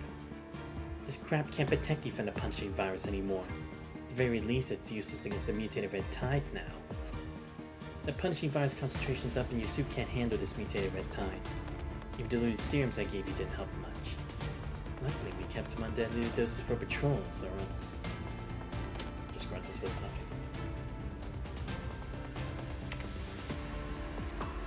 Two of you are stuck in the red tide contaminating forest of dead silence. Feeling better? We need to go. Because you can't endure another attack. Of course. So you get up and check if you can walk normally before heading back the way you came while going to be to the red tide. It's requested Vanessa takes red tide samples from 2 more places. Strangely, she falls in silence holding the translucent container. What's wrong? We're pretty far from the center, but the punishing virus concentration is still the same. Few words are enough to tell the dire situation. Zora silently, translucent sampler in her hand, revealing a terrifying sight. Crimson liquid is eating the white buffer, turning it into food. Red water shivers as if reacting to something. Red water suddenly shoots up and disappears abruptly before Vanessa can react. Water slowly part, revealing a pale doll-like figure standing with it at the time. Chaos. Leave. What happened to you? Zero, your question trying to make out Chaos's features. Body's gradually melting at the red tide, starting to form legs and creeping upward. Leave. Answer me! Consuming agony as they cross up your spine as if you yourself would have been trapped from the red tide. Leave. Doll mechanically repeats the same answer. Another entirely different Agent Zero is gradually emerging within her. Her shape starts to change, as if she can help back the red tide's power. The red tide suddenly surges. It's like a monster's open jaws.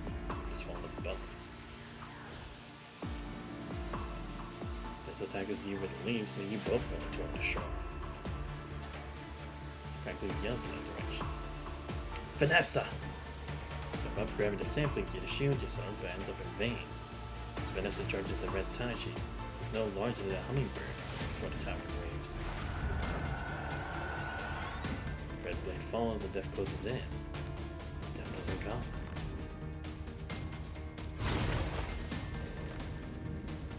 Your mind overwhelmed by the punishing virus, you see a small red wing appear between you and the switching red tide just before you pass out.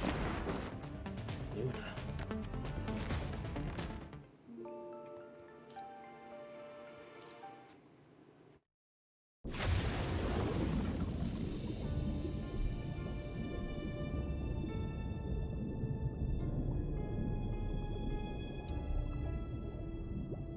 The waves arise.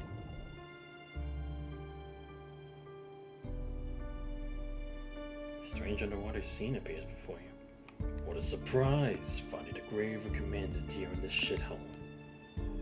Short halt. Since we seem to be in this together, I got a favor to ask. Say it. Connect my mind.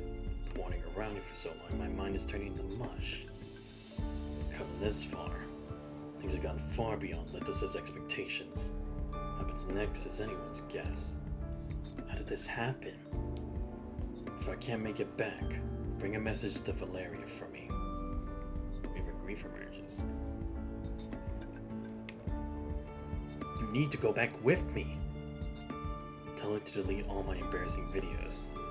No, actually, just say hello to her and want she for me. But he doesn't stop. Just keeps walking like he's in his own world. I've seen enough of your face. Don't bother looking for me. That's what I'll say. The scene changes. Oh, fuck me! It's this thing! Get behind me. Oh shit, this is when he got, like, sliced and diced all over. His blood, body and soul are ripped apart. Did I save him this time? Weird thought. Last time? Which time is that? It's time to confront the situation behind when a feeling of suffocation suddenly hits. Doesn't even have time to cry out or utter final words before his sturdy body shatters into fragments.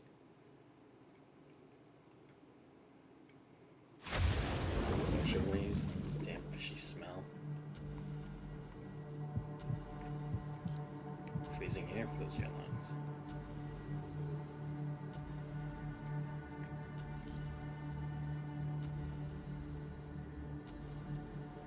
Humanity can't hide forever. To survive, we have to face the red tide. Before that day comes, humans can't be completely clueless about their enemy. The blizzard drowns out the maiden's voice.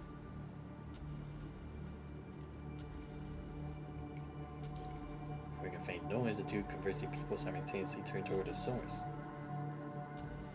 You're alive. That's good. A white agent floats up, lifeless eyes looking down at you. She's angry. Thanks for helping.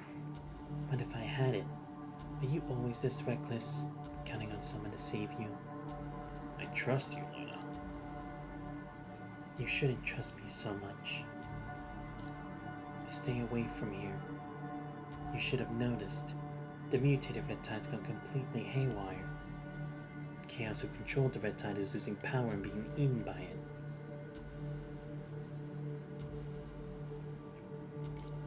You saw her. It is uncertain, not surprised at your reaction at all. Yeah, she could barely talk anymore. She just kept telling me to leave. So, get out of here. A new Agent Zero is forming, and I can't stop it. We might still be able to help. I doubt it. After the mutated red tide surge, I lost my connection to the Ascension network. As a former agent, I can still sense some changes. The Ascension network's evolving as information updates, or information keeps growing and expanding.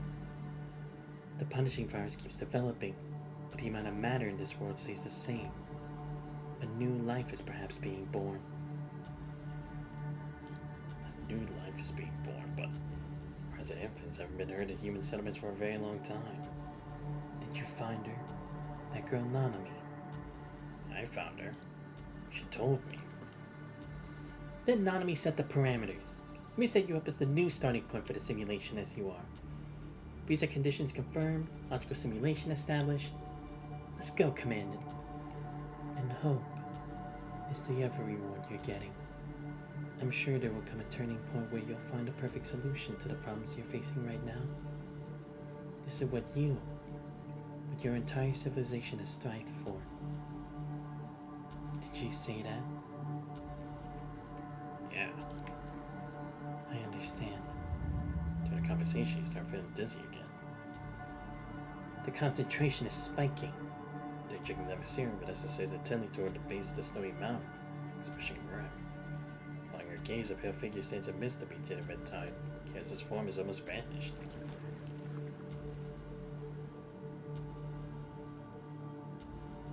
Agent Zero's reforming within the churning tide. Return to Aerospace City immediately.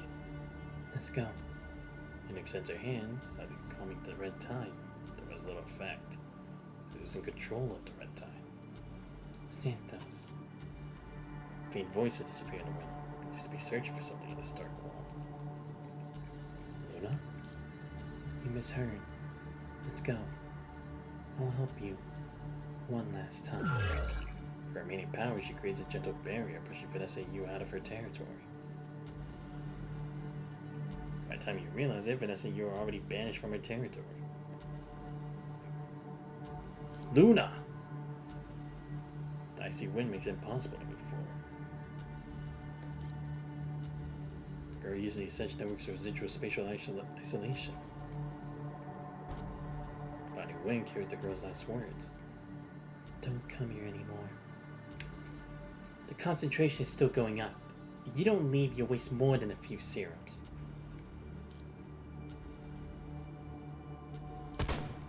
Quickly shoot down to Header Creature behind Vanessa. Header Creature. It gathered all her power that was protecting the forest, giving the Header Creatures the chance to launch attacks. Javelins out, Header Creatures scream behind you. The Header Creatures are catching up. Back, the girl's slender silhouette almost vanished from sight. It's probably her final choice. Let's go.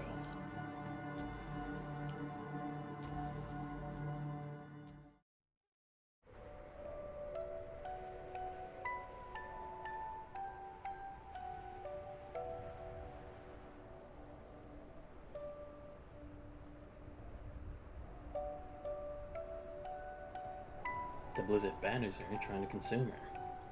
Once, she was the agent wielding unlimited power. She had a sister she could depend on, and loyal to her, a timid yet resilient mermaid. Having broken free from her broken past, the world was once hers for the taking. Maybe in another life, she'd have a peaceful future. At least she wouldn't be like this, watching people around her leap one by one. Thoughts up as the tide roars. Meet to the red tide coming for them in this pure land. Isn't here already a new Agent Zero? It's toward the mountain base and different. Damn.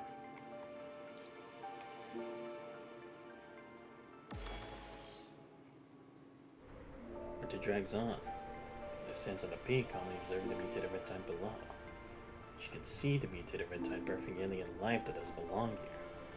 She hears the wind carrying deathly silence, alien pulses that shouldn't exist here. A new Agent Zero.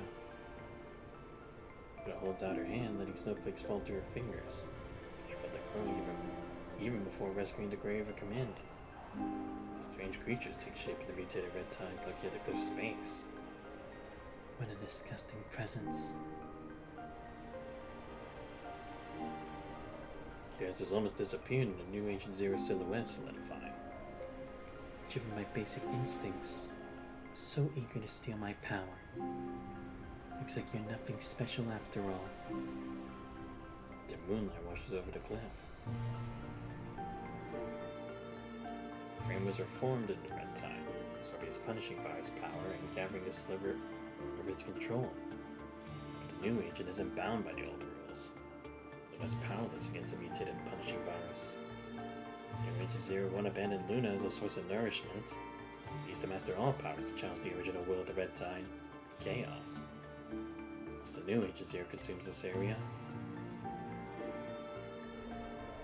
Mary turns silently to the side. Behind her, out of sight, the grave commander struggles through the snow. It will come a turning point. You will find the perfect solution to the problems. She whispers, repeating the mechanoid girl's language the grave commander told her. A turning point. It feels good to move again, Grey Raven Commandant. Looks down at newly formed Surge Mimicry. He's been alone for too long, drifting through this desolate frozen valley. I hope you keep the red tide in check and buy humanity some time to retreat. In return, once my sister's ready to enter the Inverhedera Tower, I want you to share whatever intel she uncovers with me. She's already held up her end of the deal. She got intel at the Inverhedera Tower and as promised, protect humanity's last stand. And now, let's call this a new deal, shall we? I'll trade a future to see you safe. Cold wind blows the moonlight from the trees. His voice lost to the wind. You really can find that singularity. As long as humanity survives, Earth might have a chance. After all, she was born and raised here. Doesn't want to see this planet taken over by aliens. She wants out as long as she can, keep the red tide from overwhelming humanity.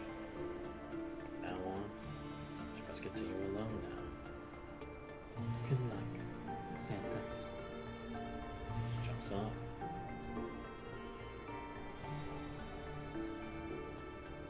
Construct stands on the distant peak, watching the mutated red tide spin like a flood. Pages her hand flip without a breeze. Two dice spin and stop on two identical numbers.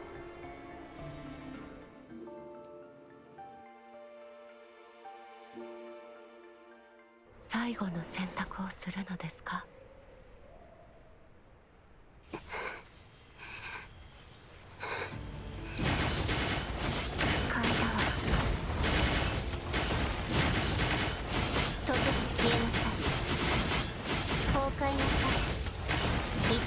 存在に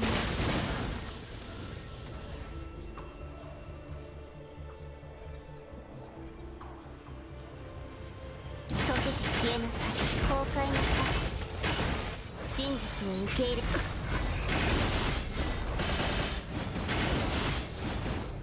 れで終わります終焉の音の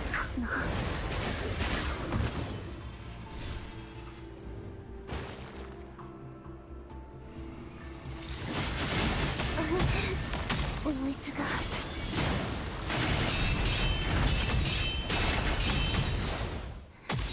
機体は損傷しているけど視覚モジュールはまだ問題ない。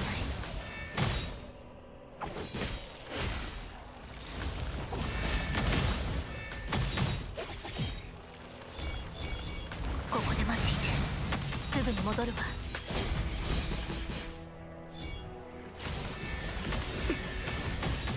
姉さん溶けて消えなさい。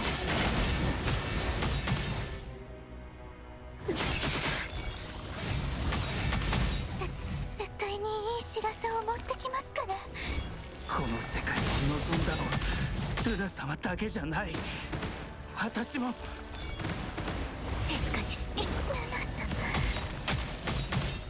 ルナ様。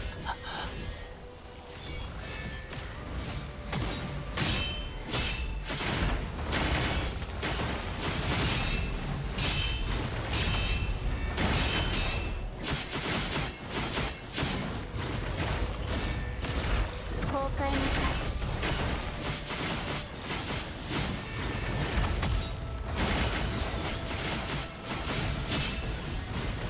崩壊なさい。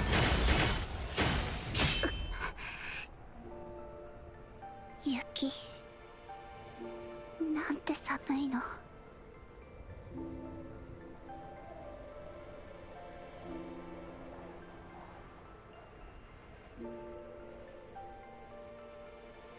離れててって言ったのに。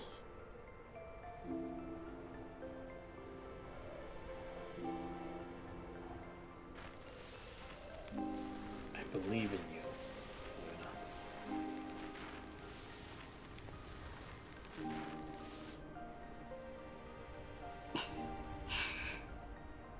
今度は本当に幻覚ね。ノイズがまだ別れの時じゃない。得意点を見つけたら全て元通りになるかも。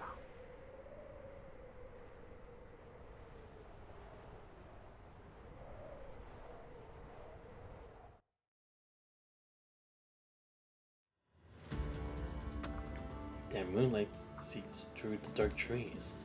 The enemies aren't following us. What's the situation on your side? No sign of Red Tide here either. I didn't ask you that.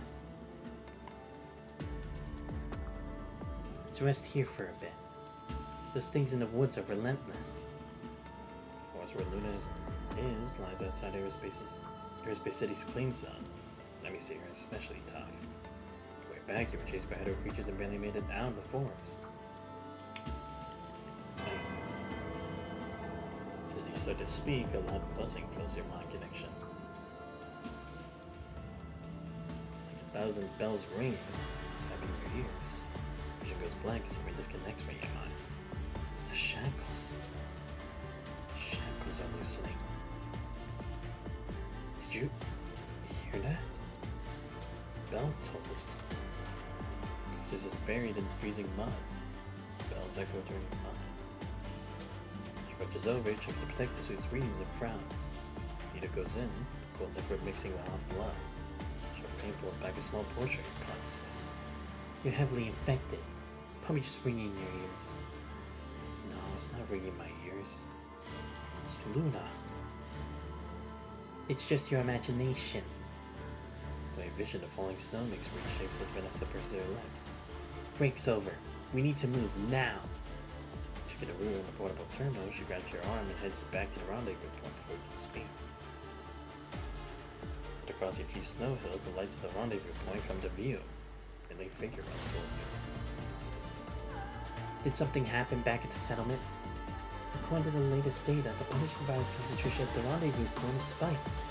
With the survival threshold, 2 human groups are still inside. They haven't been evacuated. Can't wait any longer. But the vehicles from Aerospace City haven't returned yet. Get the vehicle's coordinates. Head in their direction. Pack up and leave on foot now. Understood. Patrol teams, help with the evacuation now. Command is clear. Want the remaining humans to move out. You've Behind the heavy gear, the residents grab essentials and rush out confused. It's how to explain everyone heads toward Aerospace City with the patrol's help. Lights around the great tombstone are going out one by one. Stand at the edge of the camp, you stare at the forest where Luna was. Faint buzzing lingering in your mind connection. Suddenly buzzing glitches. Pauses, looking toward the distant mountains and forest. What's going on? Then a device vibrates, pulling your attention back. Santos, the punishing virus concentration is dropping. We done packing? I'm ready. The punishing virus concentration. Let's go then. Running out of time. Emma stops, interrupting again. Something clicks. Following Emma's eyes, you look back at the mountains. It's quiet, snow and dead branches compose the amorphous song. Regardless, the faint light has gone out in the dark.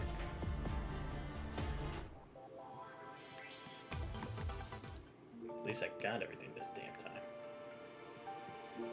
Death now and tomorrow. Ah, shit. Story comes to an end like was once saw the Ascension. It's been 212 days since the command entered the town. Ah, shit. So we're going to one dead end and possibly something else.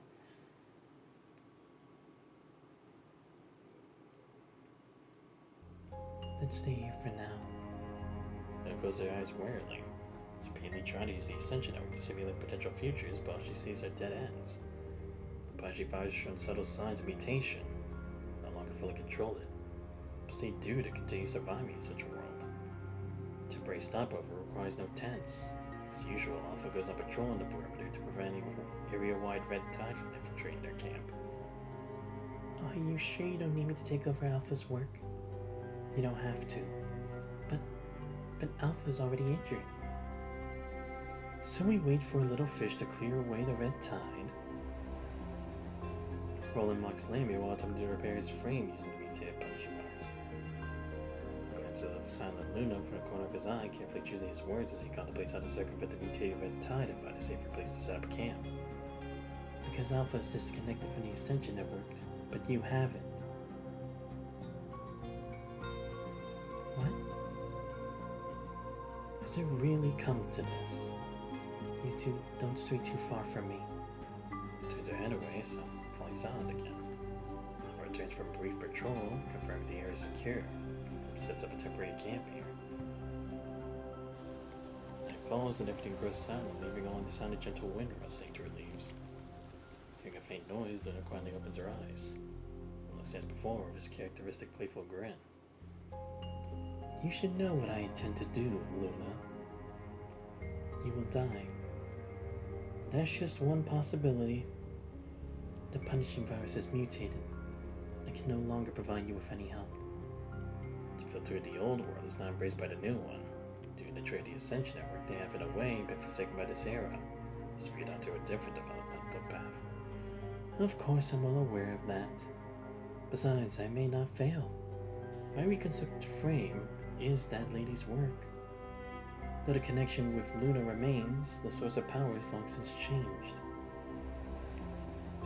You will die. She's never seen a different ending in any of her 4 simulations. Since death is inevitable, at least let me give it a try.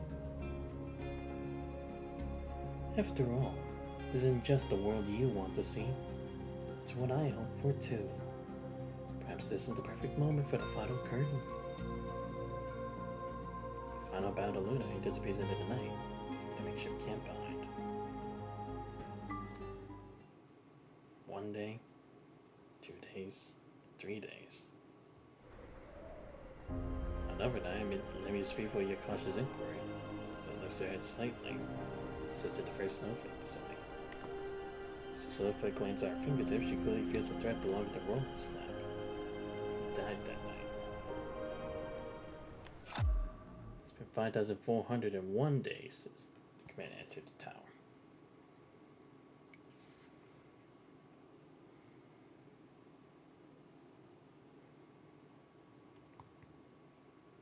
The 3 continue to press forward. On their journey, they barely see a single human. Campsite rotting, scattered remains have long since been quietly buried beneath dust and soil. When did everything become like this?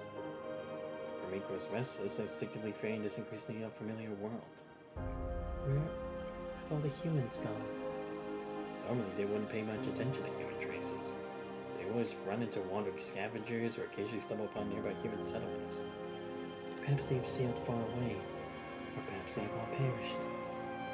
Is it possible they found some refuge and they're all hiding there? Could they have left other messages behind? It's desperate toward Luna. Seeking an answer is definitive, as it always has been. When human capabilities, creating such a vast shelter would be impossible. But a tremor of sobbing creeps into Lamia's voice. Luna doesn't continue speaking. She doesn't know how to comfort Lamia, nor how to explain this inevitable end that awaits them. Or is there any chance we could find some place to take refuge? What about uninhabited islands in the sea? Impossible. I could go into the sea. The new frame you gave me is very agile and can resist most hetero creatures there. But the ocean's mutation began even earlier than the land's. What if I can find new hope? Maybe I can find news of humans, or to find a new hope. Yeah, but if we pass it by straight.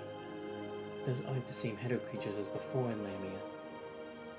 Her control over the PVs are weakening as time passes. She distinctly feels another power growing stronger, gradually wresting away her authority over the PV. New Agent Zero from the Red Tide is about to awaken. The Red Tide will flow back into the sea, giving rise to enormous mutated creatures in the ocean. They won't be anything you've seen before. They'll only be even more terrifying. The Ascension Network is constantly changing.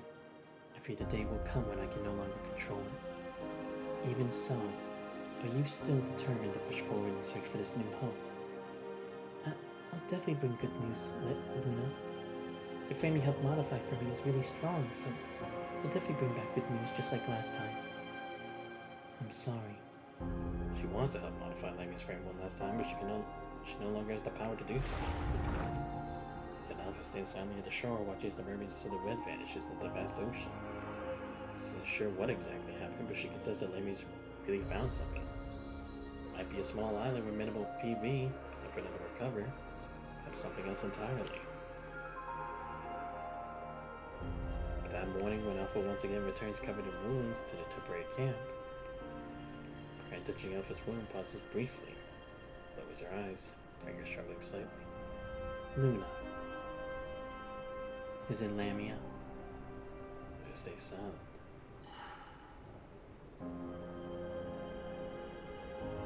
Should have known all along, even before the Ascension Network exacted its price. Should have already witnessed the ending of everything. To what belonged to Lamia is also gently snapped. The timid mermaid is never meant to be the dove of peace. I mean, the dove. After that, time passed on until she could no longer remember how long it's been. Red Time's gone completely out of control. Hetero creatures are continuously evolved. Fleets Luna onward as they take turns protecting each other, depending on one another for survival, just like they did long ago. From some phantoms continuously extend their malicious tentacles toward them. At times they manifest as Roland, at times as Lamia, occasionally as even older memories. After that, what's happened? Times their memories have eroded, details blurring like old glass shards weathered by relentless waves, and just smoothed surface frost. And narrows her eyes slightly, feeling the snowflakes landing on her palm. Later, after leaving the stray and Alpha and Luna have journeyed far across the land, eventually reaching the outskirts of the ARU. To this geographical location, this area remains largely uncorrupted by the mutated Red Tide. Numerous hetero creatures still look at the surroundings. The area wasn't safe. I'll go eliminate the nearby hetero creature strongholds. Sister? Doesn't want Alpha to leave, but after continuous battles, Alpha's already badly damaged. The punishing fires having mutated to this extent, she cannot use to repair the frame. You sure you're gonna be okay? I'll be fine. And it precisely pinpoints Alpha's location. You're badly injured. Let me clear those hetero creatures instead. You can't access the Ascension Network. Even though the Ascension Network otherwise battered from the impact of the mutated punishing virus, agents of the old worlds have retained a portion of their powers. Or even an ancient cannot leave Alpha, they practically severed their connection to the Ascension Network. Immunity to mutated punishing virus was once an advantage, become a new weakness. To use a continuous combat, Alpha's frame is now utterly worn down, teetering on the edge of complete breakdown. It's okay. Turns away, Alpha seems to sense Luna's emotions and pivots back to offer a brief explanation. Those hetero creatures have evolved again. They're dangerous.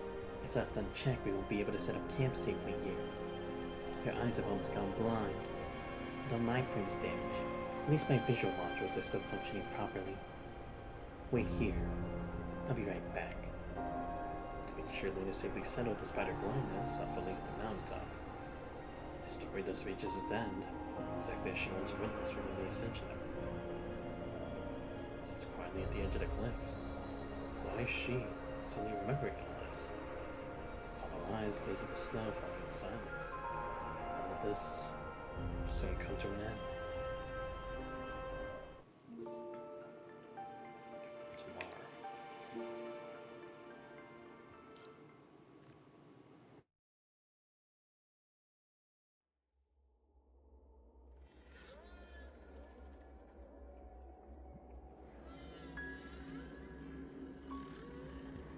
The black sky swallows with little light and hope you have left. Emma, double check our course. Our speed is about 6 to 7 kilometers per hour. The coordinates are confirmed. We're still heading to Aerospace City.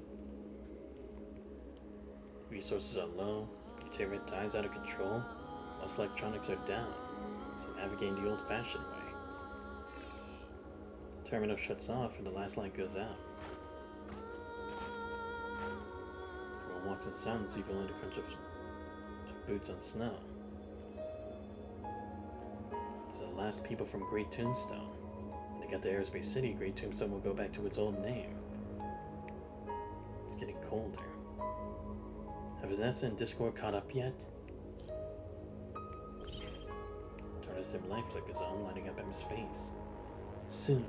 You've joined up with the last patrol and collection squads. They'll be here shortly.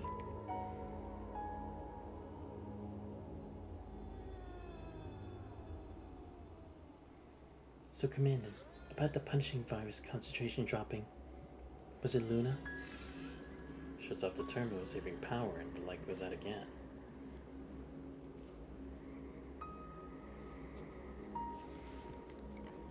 Yeah. Gotten used to death in these freezing nights. Still hesitate to say the word. Luna gave humanity a chance to escape. At the year Vanessa left, she faced a new Agent Zero again. The punching virus concentration spike, probably meaning Agent Zero is winning. But then... she promised she helped you one last time, buying you and humanity some precious time. Cold creeps up from the ground, your breath hangs in the air. Nearby others overheard you. Luna, even the Ascendant? How did it get like this? The Great Tombstone's gone too. Will Aerospace City be next? If this keeps going, do we have any chance left? The cold bites harder. Then he dreads the human's voices shake. The calm down, Bargainer runs her frozen hands and takes out the instrument strapped to her back. As the wind and snow seem to play strings, a soft melody starts. He's still worried, Barnaga sings that familiar song. Walk upon the dust of golden years. Time has stolen the light. In the struggle against the relentless storm, lives were lost, heroes fell.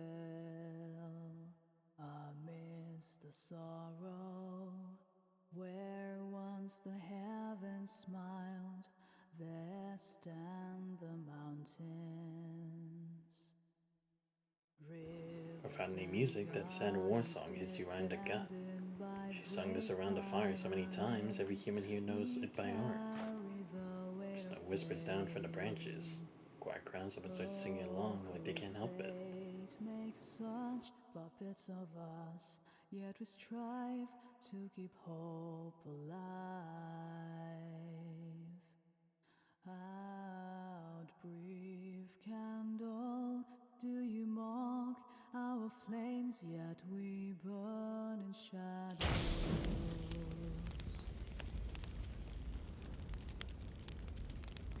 Flare bursts into flames, bright light slicing through the darkness Our below. dreams may come when we've shed this mortal coil, to wake up or to sleep again. We leave a tale of fury, battle scarred, their spirits will never fade.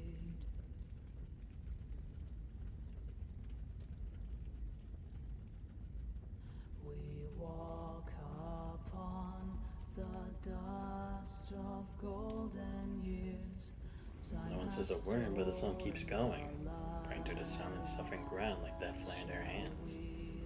The fading glow of the flames, city walls appear and disappear through the wind and snow.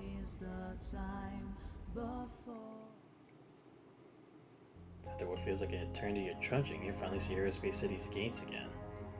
Once inside the city, Em is busy getting the newcomers settled when Rosa walks up to you by the gate. Commandant, I got some good news and some bad news. Which do you want first? I'll take the bad news first. Exploring this mutated red tide has already sucked up so many resources and people. Do we really need to keep at it? What about the good news? Using the info from the heterocore shard you risked everything for, I managed to combine it with the earlier bits from the hetero tower core. I can just barely whip up some souped up filters like the old CPF. They'll temporarily clean up the mutated punishing virus in red tide, but you know this is taking forever. No supplies, no gear, not even a proper lab. So, should we really keep going? Why are you asking me that? Maybe we could find some kind of solution to mutated red tide, but is it worth it? It's a constant drain of time, supplies, and people. And on top of that, a new Agent Zero, a new red tide consciousness. We could barely even get their basic makeup with what we have. You know what that means. Life. Life. And it's not from Earth. If Mr. Asimov were still here, he might be able to figure all this out, but I can't. Quanta speaks again after a moment. We got the answer from the hetero armor shard, so why not keep digging into the hetero tower core? If humanity had truly safe havens, wouldn't that be a way to survive? The choice is yours. Do we keep exploring to beat to the red tide? Focus on the hetero tower core to build a safer settlement.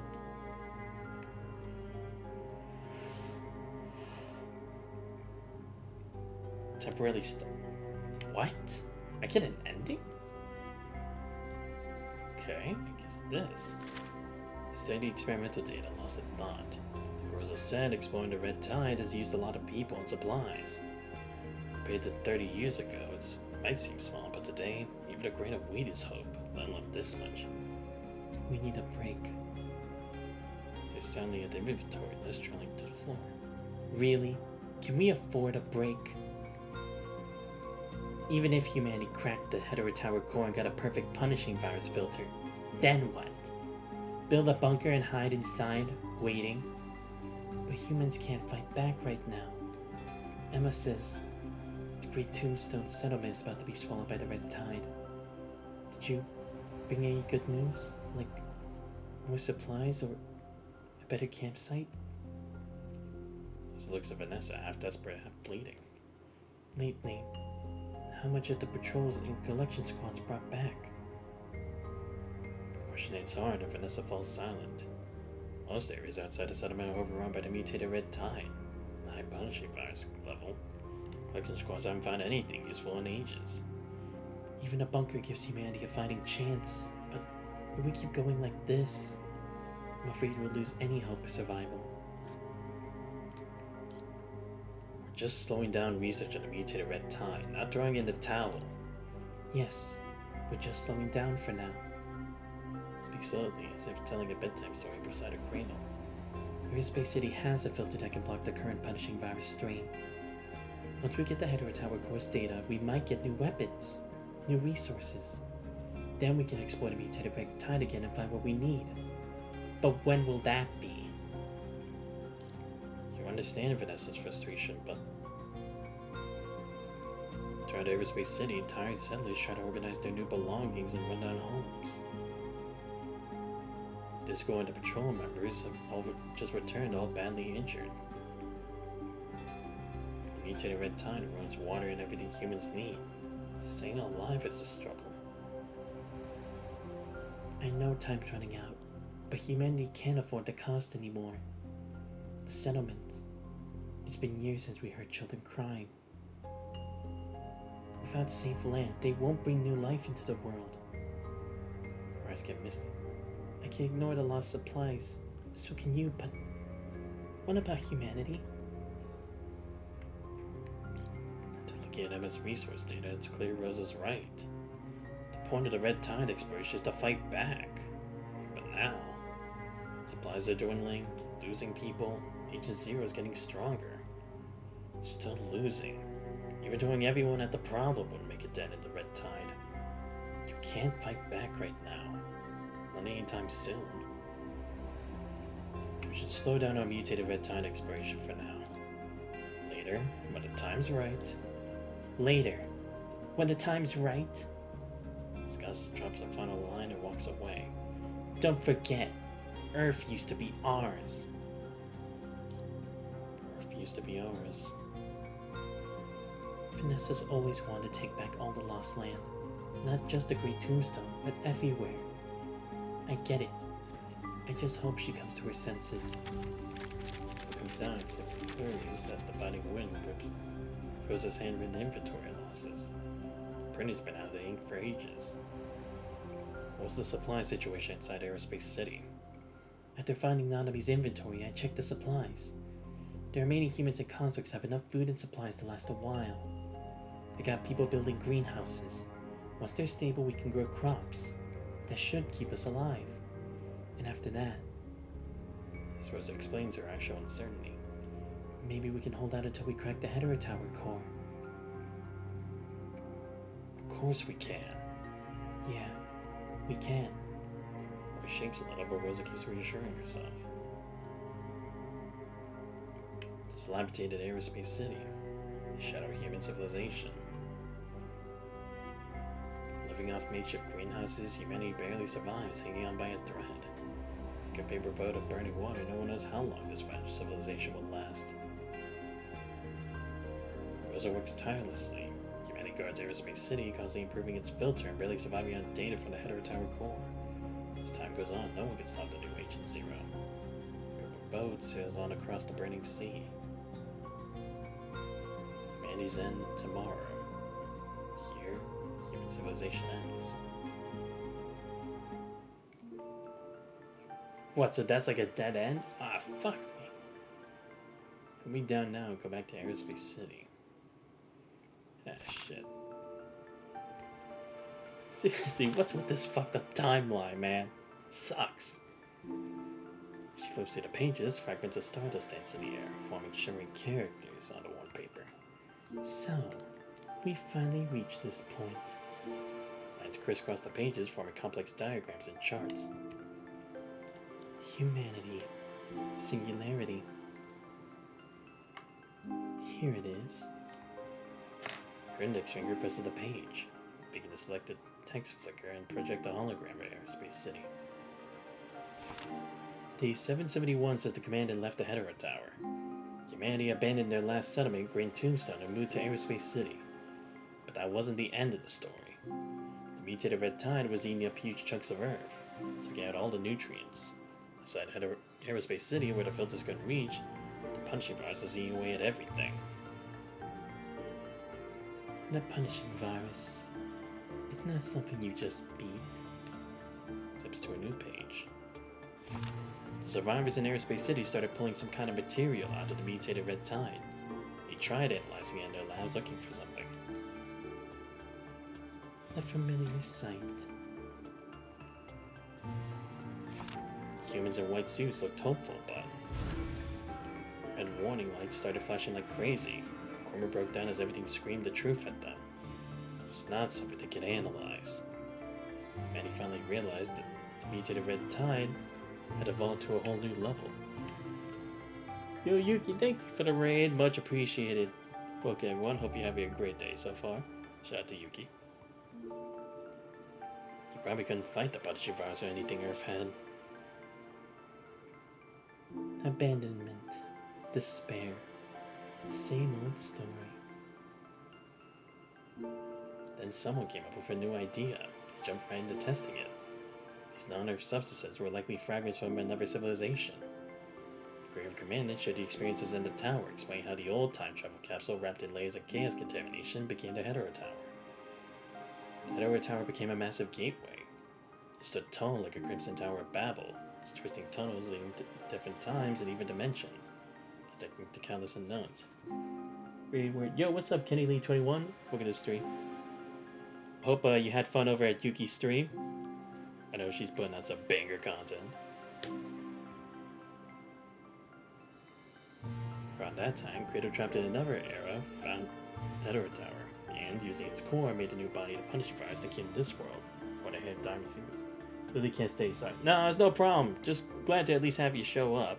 Yuki's raid. 1080p is killing my PC. Oh, okay. He's interested. Oh, alright, no problem. But thanks for showing up, Caitlin. Much appreciated. It's all good. Once the new Agent Zero fully controls the Hetero Tower, what's his next move? Take humanity to a new world? Or pull in more civilization shards like a star gobbling up dust?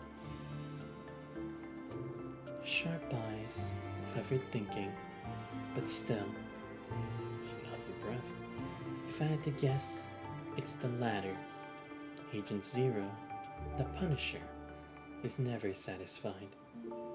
Again, a woman's eyes drift off, but she's remembering old tales. Harvesting every civilization that fails the filtering.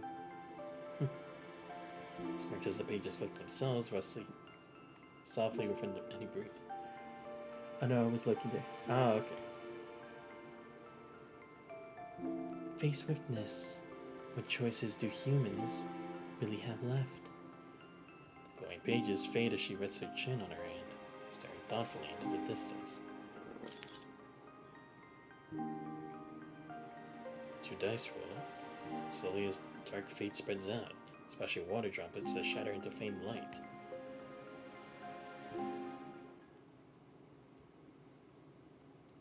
Inside Airspace City, the snowstorm keeps howling. It's freezing even inside, without a hint of warmth. You're watching the snow? No. But when will the snow finally stop? I'm afraid that's not happening. The mutated red tide, the mutated punishing virus keeps draining Earth's energy. You know, I closed all my tabs to be you, but I don't think I can even watch all the part for my Wi-Fi's. Ah, okay. No, I feel ya. Sometimes that be happening too, because it's like, sometimes I do want to catch up on another streamer's stream that's going on right at Twitch, but sometimes like the Wi-Fi is just so bad, it's like I'm barely even watching it, so I feel you, Kenny. It's all cool. Don't gotta worry about it. With nowhere to hold back the mutated red tide, frailty has already started. This cold isn't going anywhere. By your gaze, she looks out the heavy snow. Anyway, I pulled more shards from the Hetero Tower core. Airspace City's still holding out against the mutated punishing virus because of this new tech. And press their lips together. Running low on supplies. Yeah, the filters we can make now aren't cutting it. I've analyzed the red tide samples the team brought back.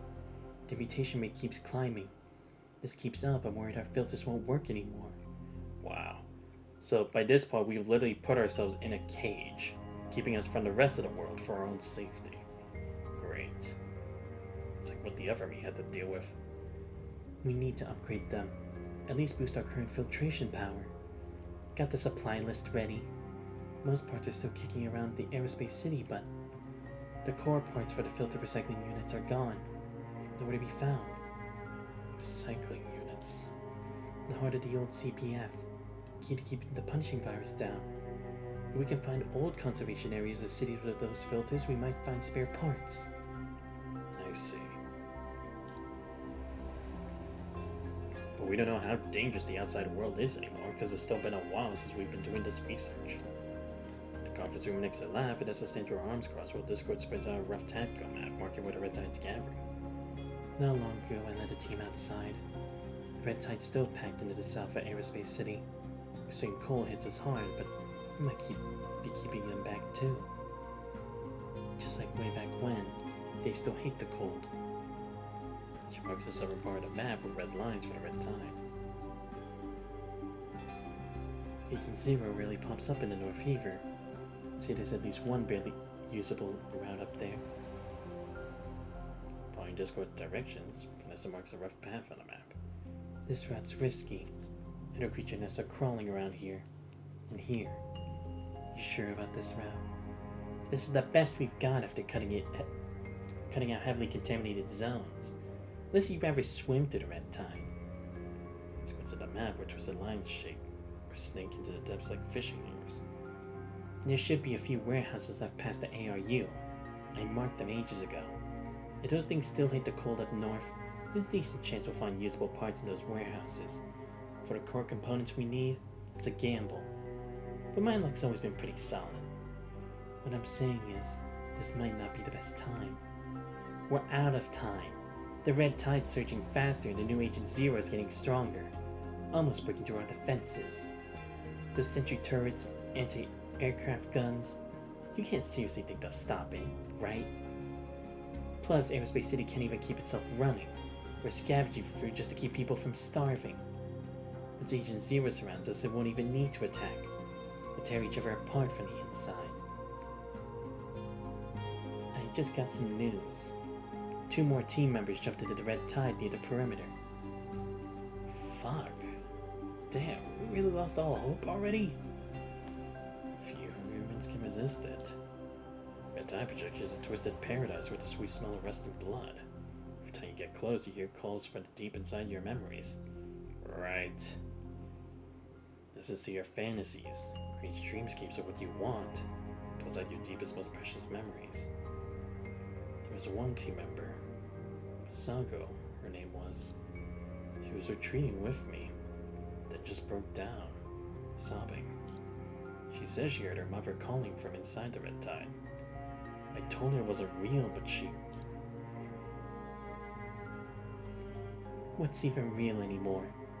Maybe this is the dream. It's a nightmare we can't wake up from. If only I could... If I could just go over there, Mom said. She'd be waiting for me. Paradise is over there with endless food. It was never cold again. If anyone could stop her, she laughed, dropped her weapon, and jumped into the Red Tide.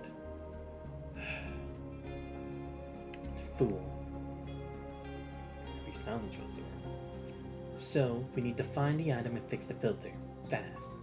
Otherwise, I'm afraid in a few days people will be lining up to throw themselves at the Red Tide. Then I'll go. Not just you. Discord, take a team and go around this way. There's an old ARU warehouse there. Mark the entrance with safety beacons. And, Commandant, we'll go this way. Are you crazy? It's way too close to Agent Zero's territory. That's exactly why you need to come with me. As long as my mind holds up, Agent Zero can't touch me. There's a big warehouse around here that I remember clearly. The AR used it for trading with Babylonia. They kept their punishing virus filters in good shape there. The place probably has what Rosa needs. Someone's gotta bring back supplies if we want to survive this. Monster herself staring out at the dark sky. Far off, a creepy red glow spreads across the sky, slowly twisting into the shape of Agent Zero's eye. Ah, shit! What now? Sweet metallic smell of blood fills the air. Darkness takes over. Conscious pulls itself from memory. Faint light filters in from far away. Loud buzzing fills your head as pain signals come through your mind beacon. You left Aerospace City with Vanessa. And for that warehouse you planned for. And then? Vanessa? Shallow heavy breathing comes from nearby. The sound of a suit rustling. Sharp icy pain shoots through your arm. Serum mixes in with your blood, swirling strange colors in your vision. Breathing gets heavy, eyes closed and open. You're awake. Get up and walk yourself. You realize Vanessa's been carrying you this whole time. Vanessa. Scrambled brain starts working again. Back then, Vanessa and you left Aerospace City following your route to the warehouse. But no one knew where Agent Zero would be. New Agent Zero appeared right in front of you. Chaos was almost gone, replaced by a new unfamiliar face. He's about to break free from Chaos's control. Maybe Chaos's last bit of consciousness helped you and Vanessa. In a brutal fight, just before Vanessa was about to go down, Agent Zero turned to a puddle of red goo and melted into the red tide. Still fuzzy? I just tossed you into the red tide and call it a day. I'm back. Vanessa scoffs softly and puts you in a hidden spot nearby. It's not looking good. Bad wounds, losing vital fluid, your mind's all messed up. Your mind's deviating badly. Something nasty's latched onto me. So is this like no big deal? After Agent Zero disappeared, you got hit hard. I carried you all the way here. Taking the bandages, you cut a length and help Vanessa with her wounds. As you reach for the condensation liquid pack, Vanessa stops you. We'll save that for later. Shouldn't we head straight back to Aerospace City? If she's like that, she shouldn't be able to keep moving. The warehouse we planned for is just up ahead. As her eyes checking your surroundings. This area's still clean. Agent Zero showing up was probably a fluke. Got a good chance of finding what we need. Yeah, you can still move, right? Of course. Let's go. We need to hurry. Agent Zero's already found this place. As mutated red tide keeps spreading, we might not get another chance to explore here. If Discord's team can't find the parts either, we might as well jump into the red tide together. Don't joke about that. What's not funny about it? Short break, we continue toward Vanessa's marked location. Just like you said, Agent Zero's already been here. The red tide is twitching in the shadows. The twisted red tide creatures are already gathering in the corners testing the waters. Gotta grab the supplies before the red tide floods.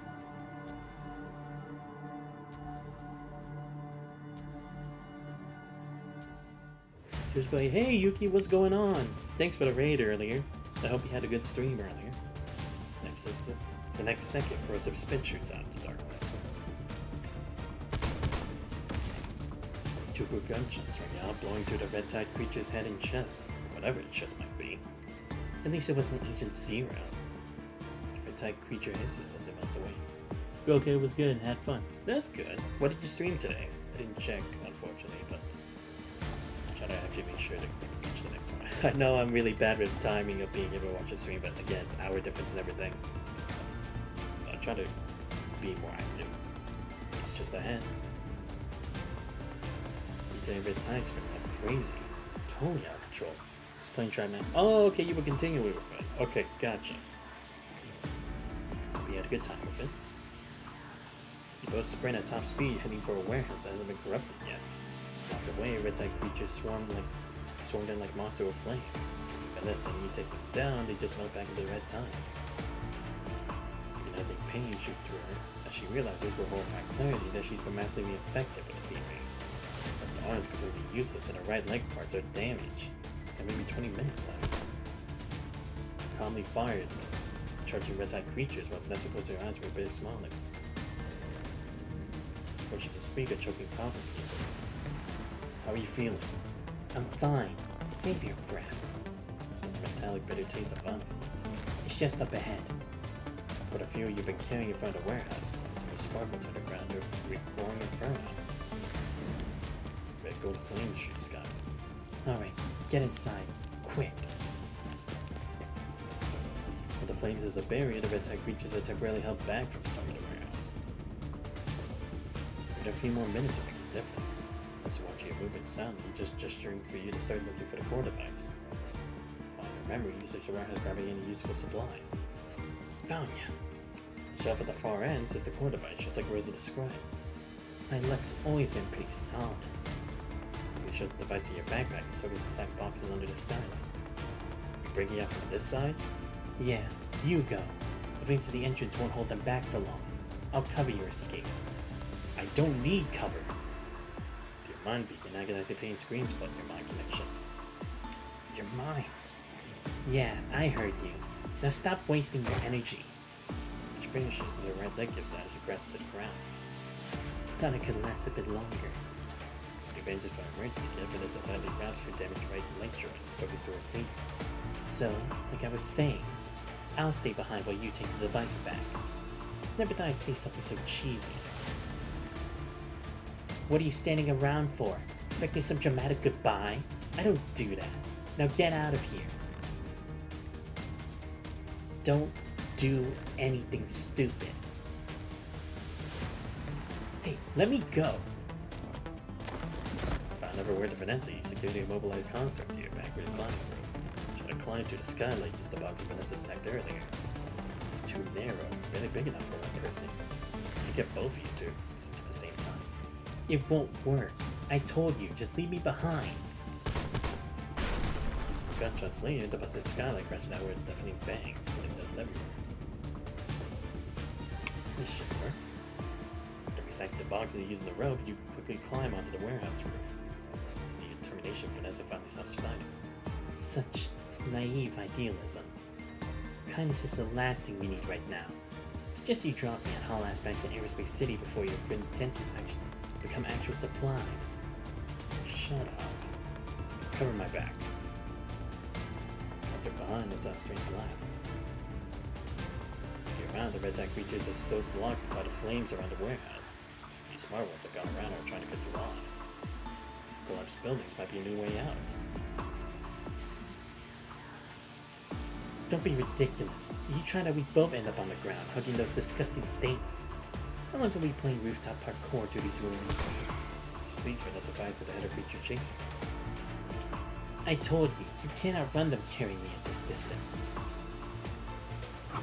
Checking the distance repeatedly, you need to use the rope to climb onto the crossbeam of the building first, then jump onto the wall.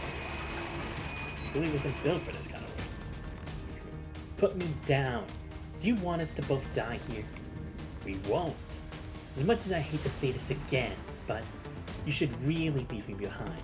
My right leg is busted. I can't move. If I stay here, I'll make a decent bomb at least. Save your energy. Stop talking. Caustic's voice box is useless. I'm not wasting any more vital fluid.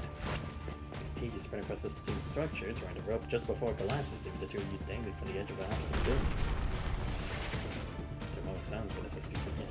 Typical FOS chief. Why this uncompetent? Slipped around another building support beam. With their careful test, you swing across the rust-colored sky. Even now, you still believe that tactics and conviction are for enemies, and the living are worth saving at any cost. Isn't that how you think? Yeah. I never thought that way. Maybe that's why you beat me. No. I haven't lost either. The value of every survivor's life should be maximized. That's how we keep humanity alive. If I didn't think like that, do you think we'd made it this far? As long as people are alive, as long as that spark of humanity is still burning, I haven't lost to you. This fades away. Wake up! Feels like moving for a while. Still with you. After climbing over the last pile of rubble, you're about to hit your limit. For the direction, stop moving around and quickly take out a few squirming header creatures nearby before rushing toward the target area. Order beats repeatedly. It was unmodified, so you could barely reach your team before inserting. Pretty smart. When did you contact Discord? When you were stacking boxes. Don't make me sound like an idiot. Why are you trying to sound casual? Feel her friend getting colder. No. Vanessa? Don't worry. I'm not dying on you yet. There's the snowfields inside. Red flares are going up. Squid's other team is right there. Sharp pain shoots up your leg as a piece of rebar rips through your suit. As the wind seeps and chilling you to the bone. No one's dying here. The ground's a muddy mess. There's all band despair. The faint voice lost the wind echoing in the distance. Almost there? The freezing wind cuts deep. Your pain-numbed body resists moving as the punching virus starts eating away your flesh. You're almost there. It goes rough freezing your temples as your vision blows with those discolored patches again. Consciousness sinking back into the depths. Give me a second, phone call.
I'm back. Sorry about that. Had to do some annoying stuff real quick.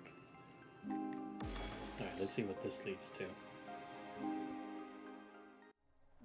古い物語に新たな変数が入ると不思議な反応が起きる。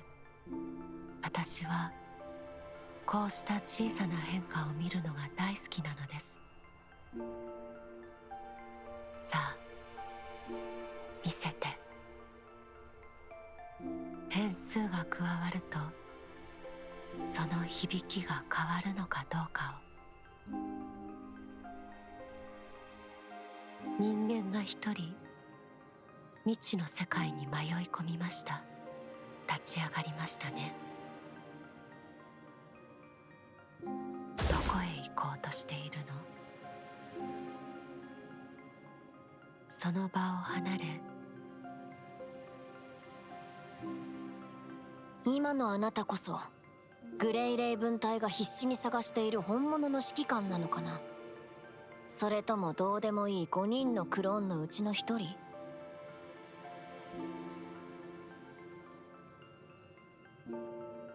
あの人は赤潮の共栄から興味深い情報を得たようです。また角を曲がるとあの人は再び赤潮の共栄を見た。ロキの頭部は深刻な損傷を受けてる。意識データは保存できないかな。すみません、手は尽くしたのですが。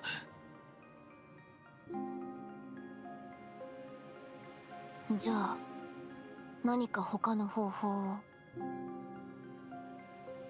赤潮の共栄が消え、あの人は血痕を見つけました。前回の異常事故が残した痕跡です。正しい道だと確信したあの人は先へ進むことにしました。ごめんなさい。僕があの指揮官の居場所を見失っただけでなく、クティーラも予想より召喚が早まったせいで暴走してしまった。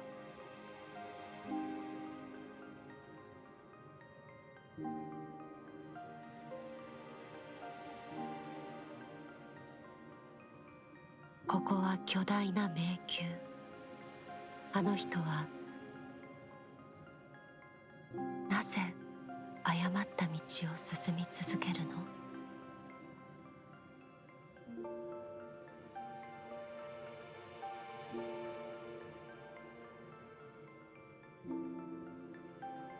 ここを離れ正しい道を探すべきです。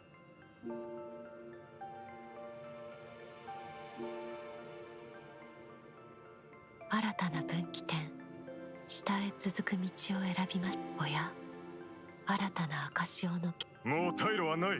後ろはさっきみたいな化け物だらけだ。指揮官、あいつを倒すしかない。あいつがここを出てワクサと合流したら俺らは攻撃される。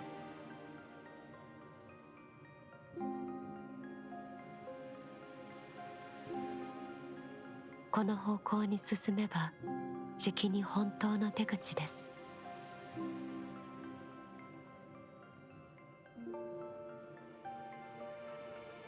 侵食された実験体、これが自分だと気づいているのでしょうか。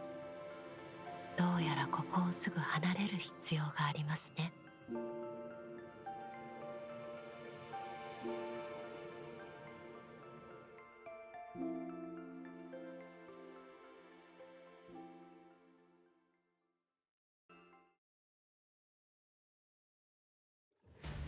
それでもあの人は最後の道へと足を踏み出しました。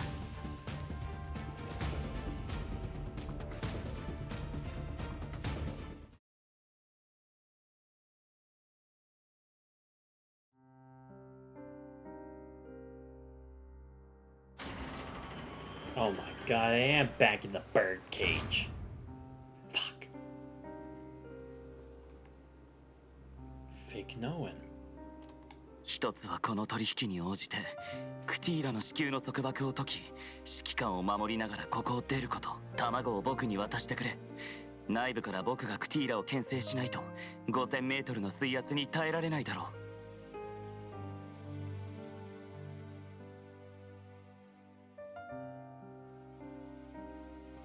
う。バレリアから100粒以上入った袋をもらったのによ。俺は2つ、あんたに1つやっただけだが。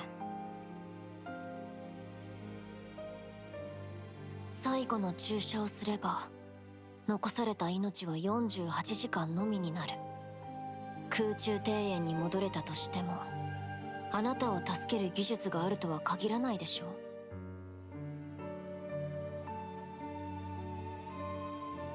Yo, they better not drop something crazy like this is where we figure out am I the real one or am I a clone? Because that would be crazy to drop.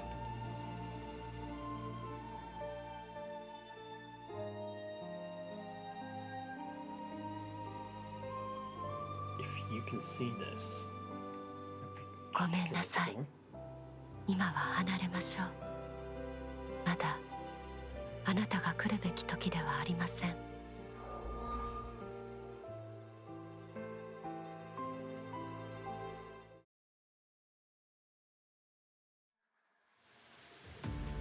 You're a bit late. Something hold you up? First, in a sense, a sign look you up at the massive tree bit around. Soon, some unexpected hiccups. Unexpected hiccups. It won't mess with your plans. You're the pink haired woman's confirmation they send it turns away again. Focus on a weird giant tree ignoring everyone else. Is she okay? Her cradle's stable. Everything will be fine. Hierarchy figure stares at the instant frame. Her eyes dark and unreadable. Everything will be fine.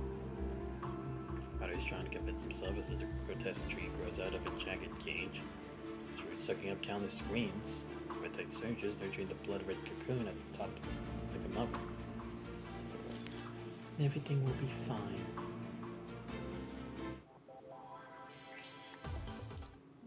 I missed one. Should I do it again? Fuck it. I want to see what else I can get from this. I don't care. 古い物語に新たな変数が入ると不思議な反応が起きる。私はこうした小さな変化を見るのが大好きなのです。さあ、見せて。変数が加わるとその響きが変わるのかどうかを。人間が一人未知の世界に迷い込みました。立ち上がりましたね。としているの？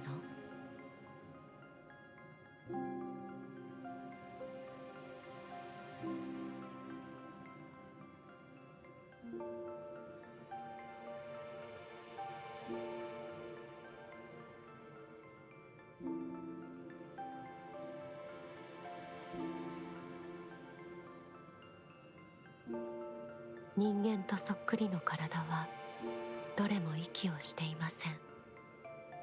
あの人は不思議に思っているようです。どうやら今のあなたこそグレイレイブン隊が必死に探している本物の指揮官なのかな。あの人はまた角をロキの頭部は深刻な損。赤潮の虚栄が消え、あの正しい道だと確信したあの人は先へ進むことにしました。ごめんなさい。僕があの指揮官の居場所を見失っただけでなく、クティーラも予想より召喚が早まったせいで暴走してしまった。ここは巨大な、なぜ誤った道を進み続けるの？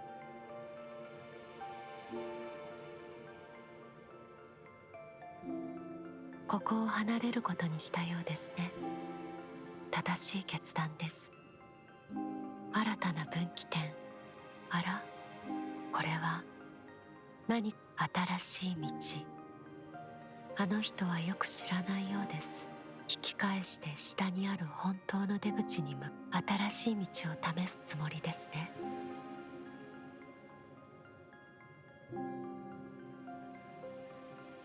残念ながらその選択は誤り。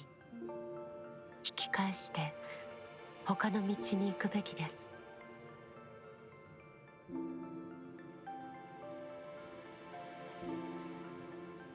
新たな異変ですか？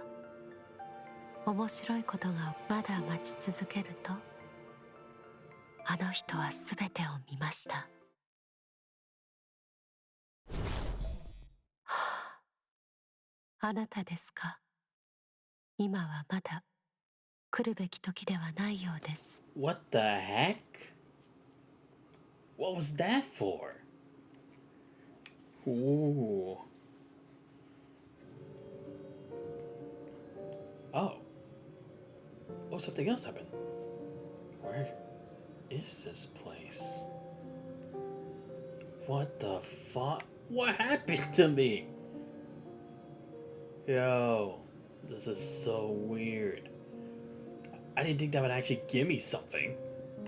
Holy shit. But wait, why can't I learn about the other version of me? I thought that's kind of... Well, then again, I guess Lamia didn't really have the time to really explain what happened. But I mean, we still have like some data on like what happened there, right? Or is this like, again, maybe tying into like, is that the real one or not? Because like, why would I not need to know about those monsters if like, this is future me? It's not past me. Unless I can send my time through a hyperspace again, but no, that's something only Lee could do, personally. So I was like, how would that even work? Pick up the key. Perhaps it could be placed somewhere. Yo, this is freaky. Seriously, where the fuck even am I? When does this even take place? Oh, what? Is this like after I had escaped from Vanessa? Like I just passed out again? Yeah, I didn't even see what happened at the end there. I'll check this stuff. See if I know any of this stuff.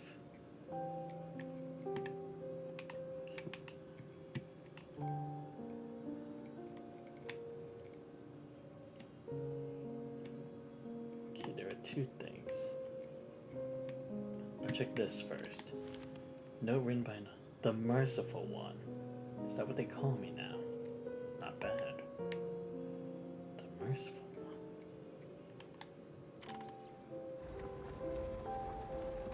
Alright. Not gonna get attacked by a Hedo creature, am I? Yo, this space is actually pretty cool. Let's see. A mechanical life came from far away and made a wish to me. Really? Who was that? That better not be a chessboard. I'm done with that shit. There's something I can investigate here. Hello.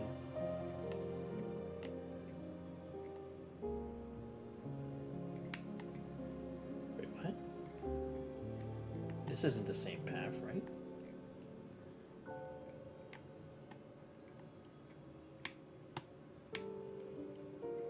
Nothing here. Maybe I'm supposed to get a key from here? Huh?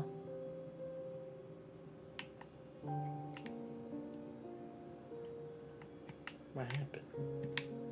Oh, investigate. Back on the old track again. This time begins on December 20th, 2160. And there are only 5 days left until December 20th this year, aren't there?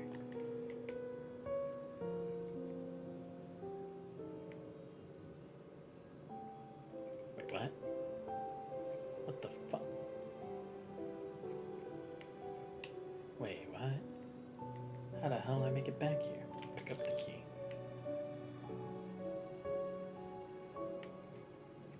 Try this again.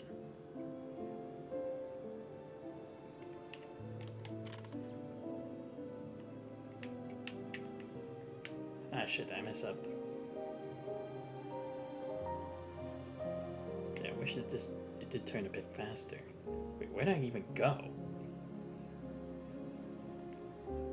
Ah shit. Oh wait, no, I'm back where I went, right? Wait, no, I'm not. What? Don't even know what's happening.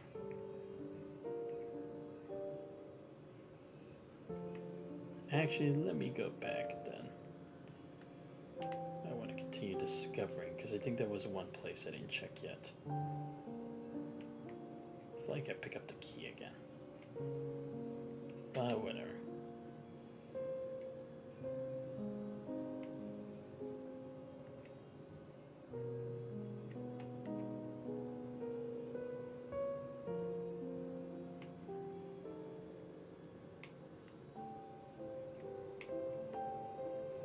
Okay. Yes, so this should be...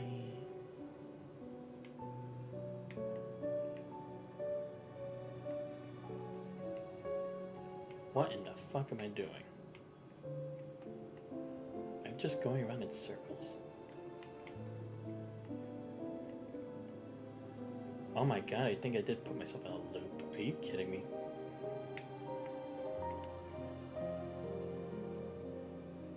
No, don't tell me I put myself in a loop, please.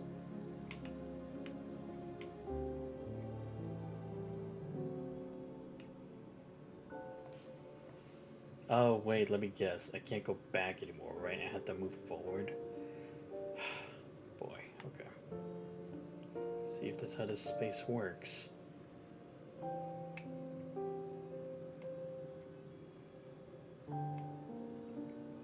Yep. The fucking course. Great. Now I don't know what that other thing was. Whatever, okay. Maybe it wasn't that important, or maybe I'll try again later. Seriously, where the heck is this gonna lead me though?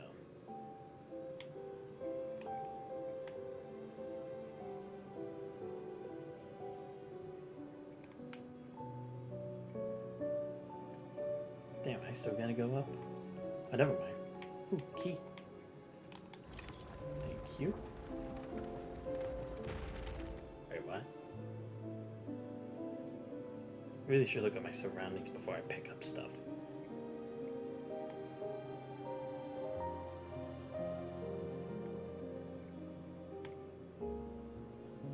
Again, I wish I could make this rotate faster. I mean, I probably can, but I just don't know how yet. What? I know I see something up there.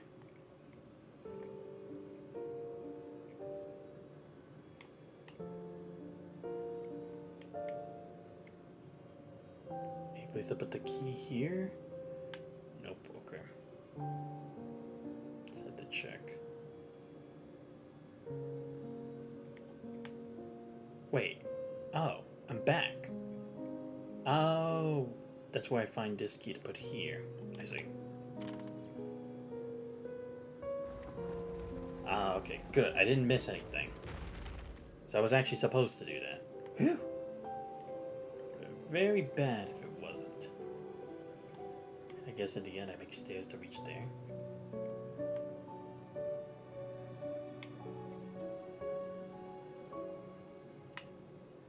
Ah, not the chess pieces again. Don't tell me we're all pawns of a much bigger game.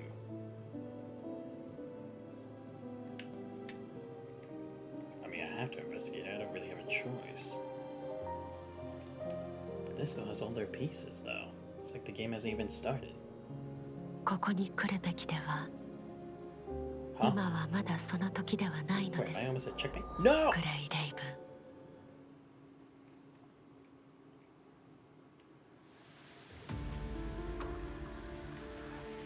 What in the heck was that? And the truth. What? Like, I actually am part of this game? Like, I'm the one who's in control of the fate of humanity? Oh, God. Never been so clear. As if! If anything, that made it more confusing. Alright, fine. Let's continue.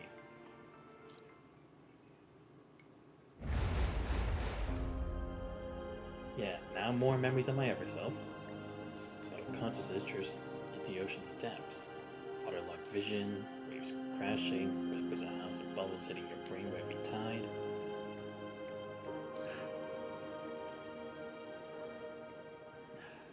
Cold air fills your lungs, the taste of dust snapping you back to reality. Tense empty. A dream again. The feeling of drowning still lingers. Was it a nightmare? Or a real glimpse of what happened? Are you the command of the Grey Raven team is desperately searching for? Or just one of the 5 they don't care about? I remember that Valeria gave me a whole pack. There were over 100 candies in there. But I only ever recall eating 2 and giving you 1. Right. Red type projection can record. If you can see this, there's that figure, blurry but familiar. Who is she? Why does it feel like she sees everything? And what did she mean? It's not the right time. Like maybe not the right timeline? To quickly writing down the key phrases, double checking them, you look around. By the bed, your boots are caked with ice and snow. For getting sick or another lecture from Vanessa, you'll skip those for now. Let's see. It's a basic 10, nothing but the bed you were on. To the entrance, faint light shines from the snowy outside. Before you blacked out, you were carrying Vanessa, heading to meet Emma on Discord. But judging by this... Vanessa? Thank goodness. We'd worried you never wake up. Quickly checks the readings on you see. Your suit was damaged, causing hypothermia and punishing virus infection. You didn't have any serum left, you wouldn't have made it. Your injuries were bad, so we moved to a safer spot to set up camp, trying to stabilize you. Disco went back to Airspace City for help while I stayed to watch you. Disco will be back with a rescue vehicle soon. Emma's acting weird, talking fast and making no sense while jamming the serum into your suit's port. Emma? When Discord gets here, huh? Serum's port is on the right side. What's going on? She lowers her head, plugs the serum into the right port, and injects the whole dose. Saves the infection readings. Emma? Lips are pressed together.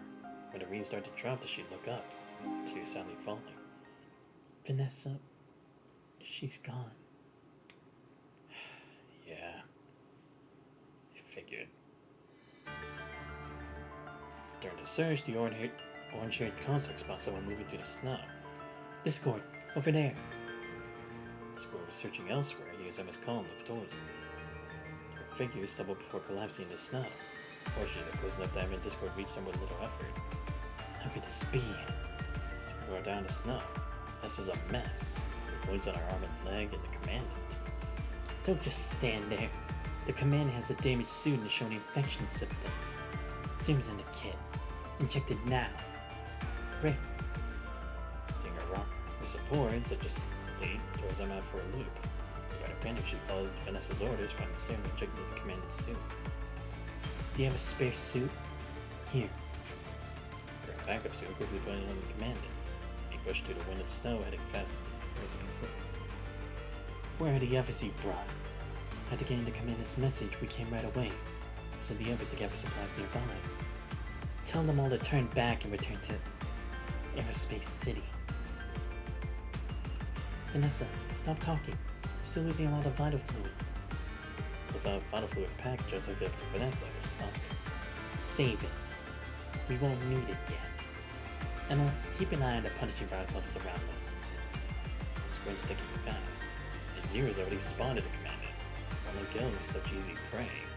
Not likely to get everyone out of here alive. Understood.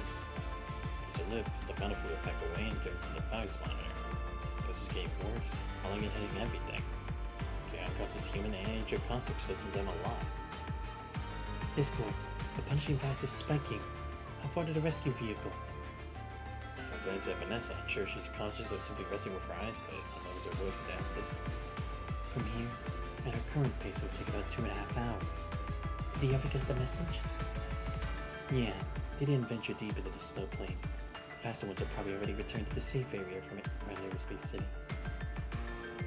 During the conversation, the mutated red tide suddenly crept to their feet unnoticed until now. And of course, Discord, nimbly dodging the tide while carrying the commandant. Around fires and tentacles emerging from the dead crimson tide. Not as potent as a mega weapon in the past, or as his custom firearms, but his form was sufficient against these small mutated tentacles. It was already located, though. Far could Agent Zero be now?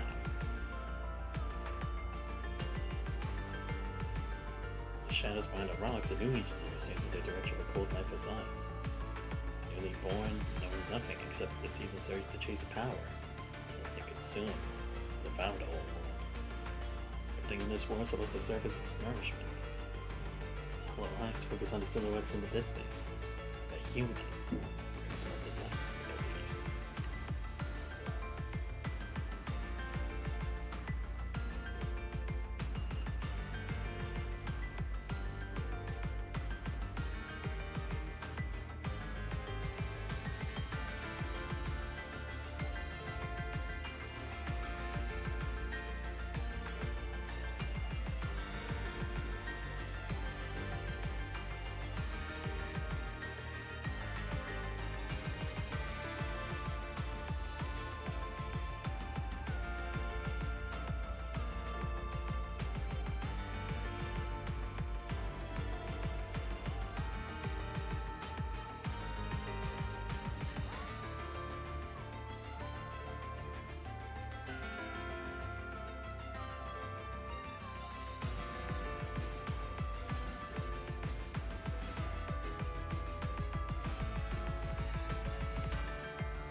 Push your frame's output to maximum power, and Mac anxiously glances behind her.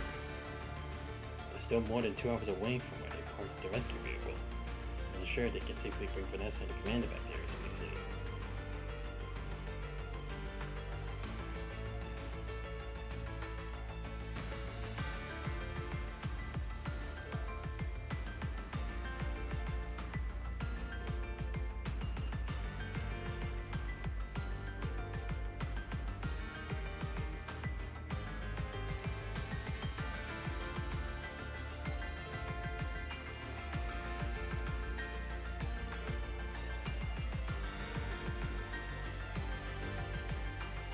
Sound of gunfire jolts Vanessa awake, back to reality. The commander's fallen unconscious. From its impression, Vanessa's mind is getting more unstable, using all her energy just to keep it together. how far are we from Aerospace City? At this pace, about 4 hours. Let's come out breathless. They'd be uncertain whether it's a continued movement or a profound sense of concern. But we could reach the rescue vehicle in 2 hours.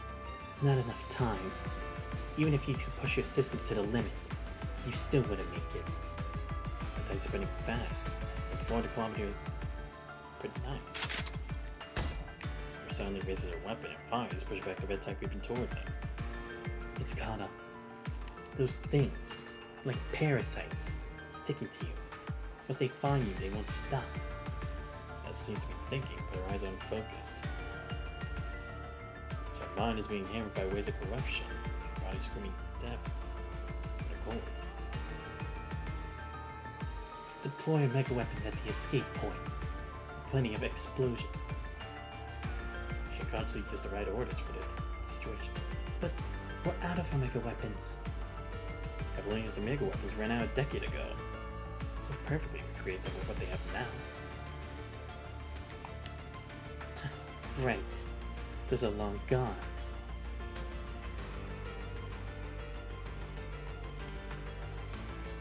Sounds back to reality with a better smile. Ray's definitely exhaustion watches over.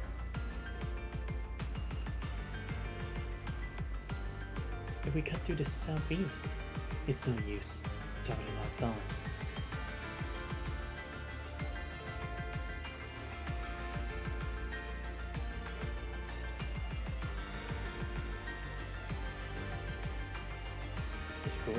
Discord and Emma sprint forward, despite our Zero pursuit. No matter where they go, the cold creeping red tide follows like a shadow, impossible to shake off. At this rate, it won't do. Weighted down by a heavy burden, it's just a matter of time before the mutated red tide overtakes them. Spit out the fluid that's filling in her mouth again, as calmly assess the frame's damage before we speak his son. How's the command holding up? Running, Emma quickly checks the command to for infection. After the serum, infection levels are slightly high, but the vitals are stable. Mild hypothermia too. Frame's about 70% damage. Left arm gone and right leg wrecked and barely held on by bandages. You two go on. Leave me here. I'll cover your escape. Have you lost it? You're the ones who've lost it. Says a casually as if saying I'm going to find supplies. At your current pace, we'll all be that thing's lunch in half an hour. Not a bad way to go, actually. Wasn't gonna watch us wave from inside the red tide back in Aerospace City. No, absolutely not. We're not leaving you here alone. I agree. Go cuts in, being erratic. An older model like her that's pacing away past her limits. I'm not asking for your permission. An annoyed wave, Vanessa fires her sidearm at the head of a creature creeping up behind them. But it's going to react. Without them noticing, the red tide slowly closing in from all sides. Agent Zero won't let its prey get away. No, there's gotta be another way.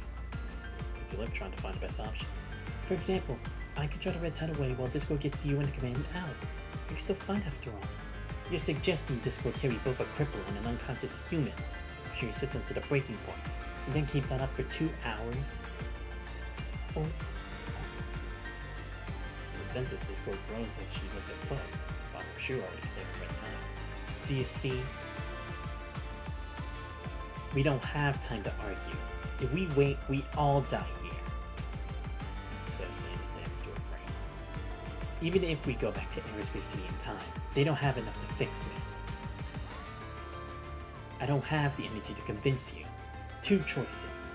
A. We all die. B. I stay behind to cover you.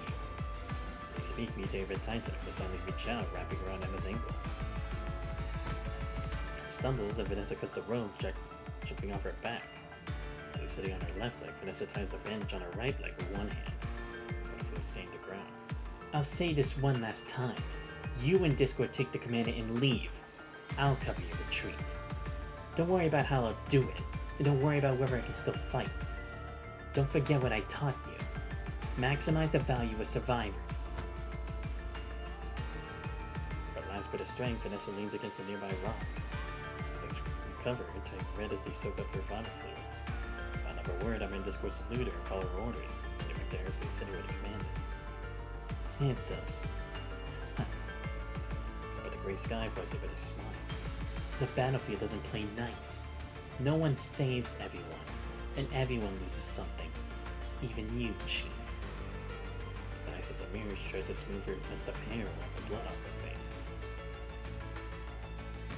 Guess one good thing about being a construct is that synthetic skin clears way easier than human skin. Rumors echo across the desolate icy ground just like they did decades ago when she stayed in that dark underground chamber. Then she at least had the unconscious Chief for company.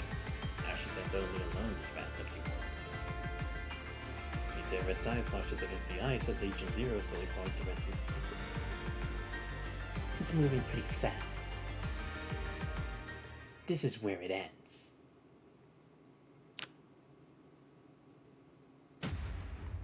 Detonates her friend. God damn it! She took what she said literally. Fuck!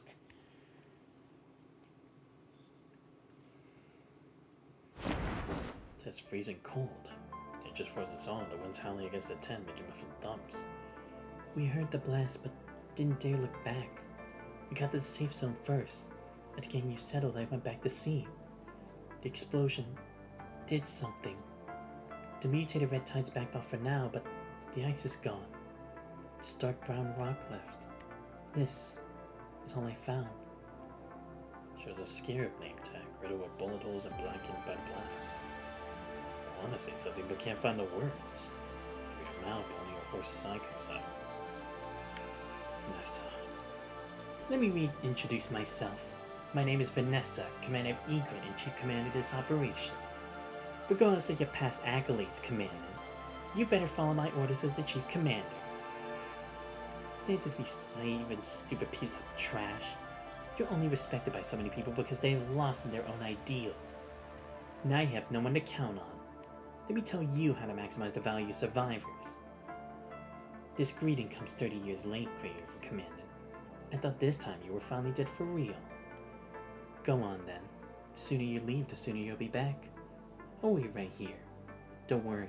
When you open your eyes, I'll be the first thing you see.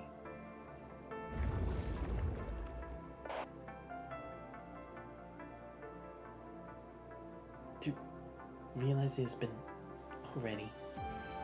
All this time and still no news. If we just followed the usual, we would have already declared you dead. Alright, that recorded for the past. How hilarious. Voice seems to emerge from underwater waves. Midi terminal emits determinate by noise. Commandant? Commandant! Serum, is there any serum left? The last dose is already gone! Over here. The flap opens briefly as someone comes in, letting out a blast of cold wind that clears the air for a moment. You're in rough shape, Commandant. I'm fine. Force yourself to sit up, fighting against your exhaustion, ignoring the dizziness. Dark deep sea follows you like a shadow, escapable cage weighing you down as it churns through your mind. Your infection levels are spiking. Commander, can you hold on? I can. We need to get back fast. I was waiting for those core parts. You can't let Vanessa's sacrifice be for nothing. Alright, let's get ready to go.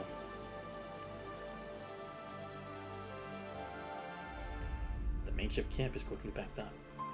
Snow covers every trace you left. This weather, that ice field. We'll be back to normal in no time. The team loads the supplies into the rescue vehicle while the Score and Emma wait by the car. This place is really close to Aerospace City. Less than half an hour away. Aerospace City's filter reaches this far, keeping Agent Zero out for now. If only Vanessa hadn't been hurt. However, ifs don't exist in this world. Clutch a metal scarab tacked tightly, so much so that its sharp edges nearly pierce into your palm. Commandant, it's time to go.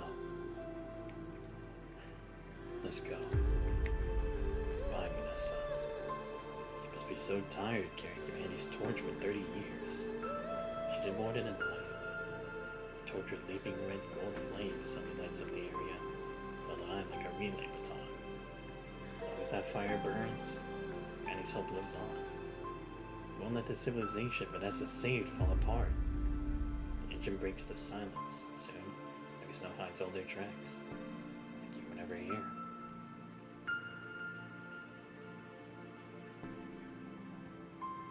PGR consort stands on a mountaintop, watching the rescue vehicle disappear. It's all deja vu, but something feels different this time. Red gold flames and a dance in her eyes. After a moment, old memories surface in her deep mind. Another pioneer member. Gone? Yes, he's 253. His name was Eliel Tuhaif, immigrant from planet Bola. He had a lover who was Pioneer 142. Once, Mr. Ita from Approach, they seem to have lived through a similar story. They just turned, but the memories are fading. Stars blinked out one by one as ships fled into deep space after return. The story's always the same, but will these humans share that fate?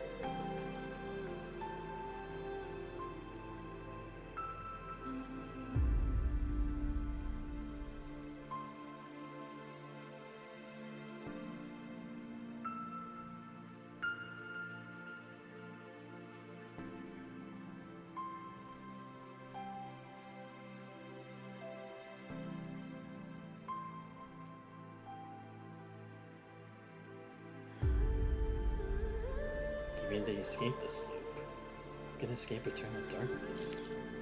As collided with a crisp sound as the pink-haired consort gazed at the departing rescue vehicle before vanishing the snow-covered plane. Damn, dude, we can't catch a fucking break in this timeline. Still, first it was Lucia, then it's Luna, now it's Vanessa. Great. Dude, we barely have anyone left now. What are we even supposed to fucking do? How the fuck do I have 33 still left to go? God damn. I only have 4 stage achievement things left to do. God damn.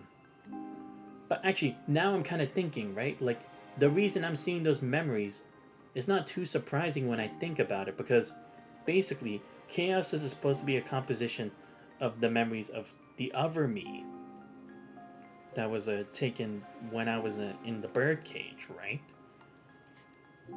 And not to mention, when it came to the situation of the punishing virus affecting individuals that almost had the same composition, like it did for Lucia and Alpha, their memories resonated and their thoughts and feelings at different moments resonated with each other. So is the same thing happening? Like, I'm seeing what Chaos remembers from that other version of me? But again, in that case, is it like, what's that supposed to mean? Why are these details so important now? Especially considering it's like, it seems to lead me to other paths, but it didn't seem to do so before. Is it because no, maybe that's it, right? Because like how Luna is able to process it because she was an Ascendant, maybe Chaos, being a remnant of the Commandant, she's able to resonate higher and actually reach the higher plane of existence. That's allowing me to reach that realm where Ishmael presides, right? Because it still does have to do with space-time, being able to convert the energy into a different kind of source or resource, like what Lee did with using hyperreal to travel through time and space with his mind. Maybe that actually is it. Like, I'm not traveling through time-space, I'm just traveling through space in general. Firewood.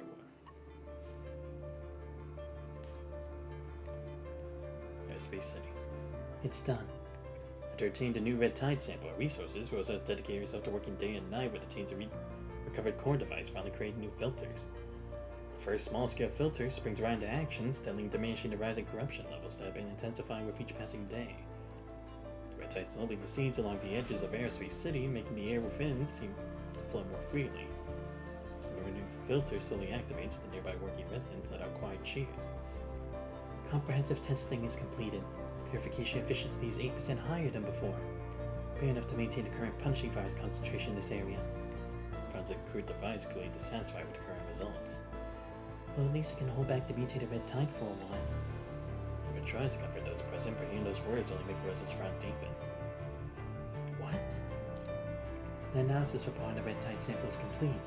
Its growth exceeds my expectations. Just an 8% increase in purification efficiency isn't enough for a permanent solution, but it's already the limit of what we can do with all of Airspace City's available resources. short on substitutes, our experimental supplies continue to dwindle. I'm sorry. It's the best answer I can provide right now.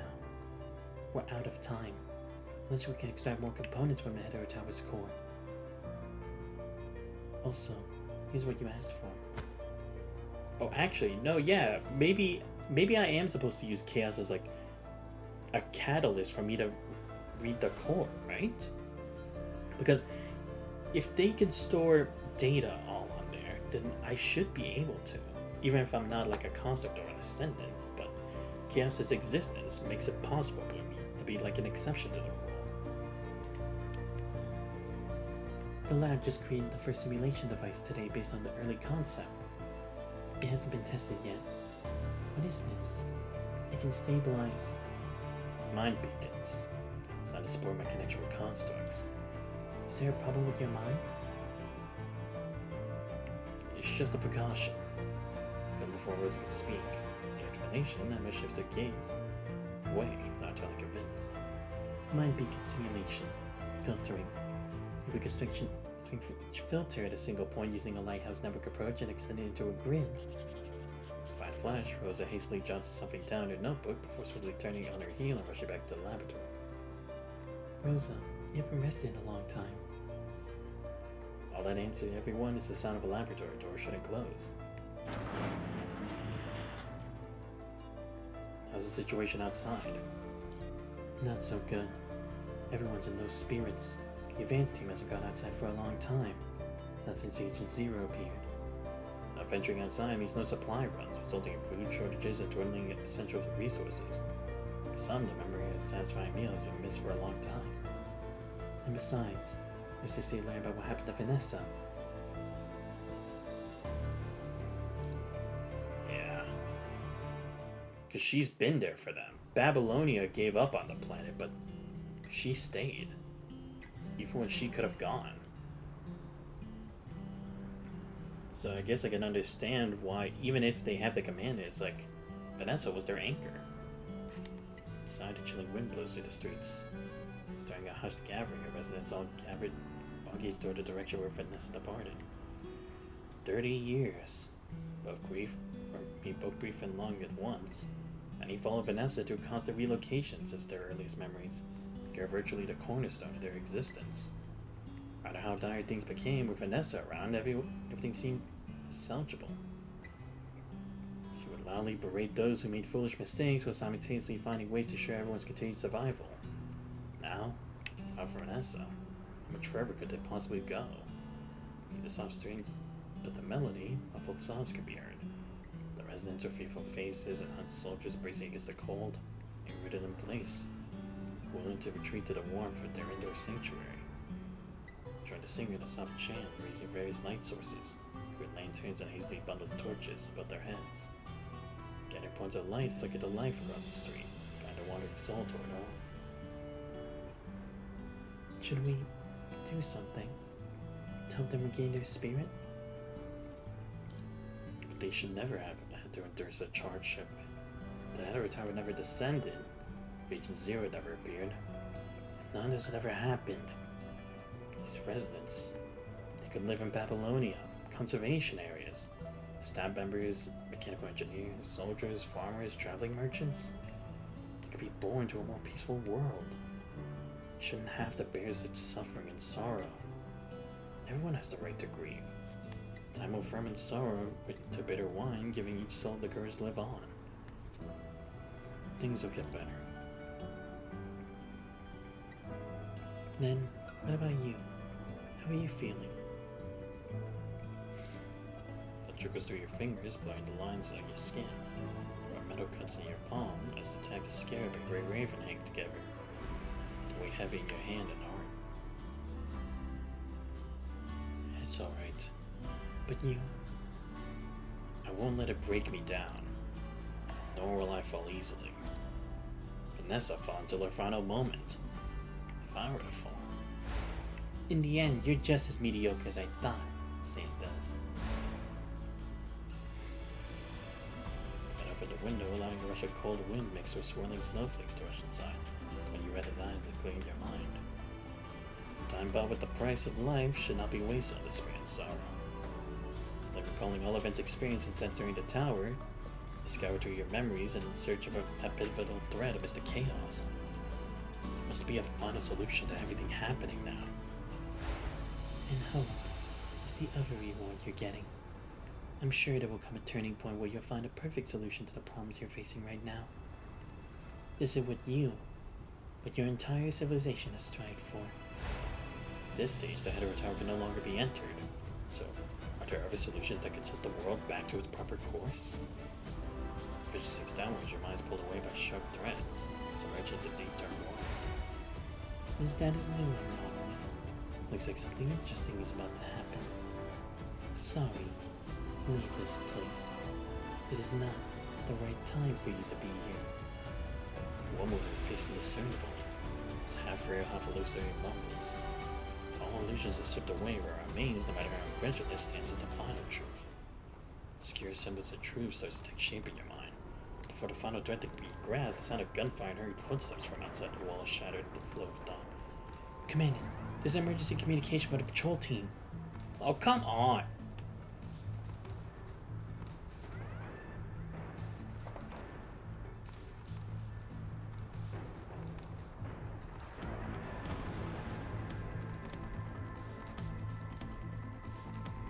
He glanced at the self-destruct device on his protective suit, because his team had established communication with itself. Warning! Warning! Punchy virus concentration is rising! A shot bullet tears through the hetero creature and sinks into Agent Zero's body. His form blurs for a moment. Oh, come on, man! We just got this filter. It's not working! It's Agent Zero! Agent Zero is spotted! What comes after that chaotic sound is a muffled explosion. Can we pinpoint the location? Found it. It's the sentry post on the outskirts of Aerospace City. Right at the edge of the filter's effective area we measured last time. Could it be trying to breach the filter's blockade? Deploy nearby squads for support. As this filter remains opponent defense against the punchy virus and the assaults of hetero creatures. Without it, Agent Zero might have already commanded the Red Tide to devour Aerospace City. Let's go there too. Actually, now that I think about it, how do I even fight anymore? Maybe that's why there's barely any fights here, because it's like, I don't have anyone left. Luna's gone. I couldn't even control Vanessa because we don't even know if she's actually going to be a character in the game or not. Discord can. Neither can Emma. So it's like, I don't have any options. At this instant, here the colored red tie sneaks along the edge of the Aerospace City. The filter's working effectively, freely outlining the invisible wall.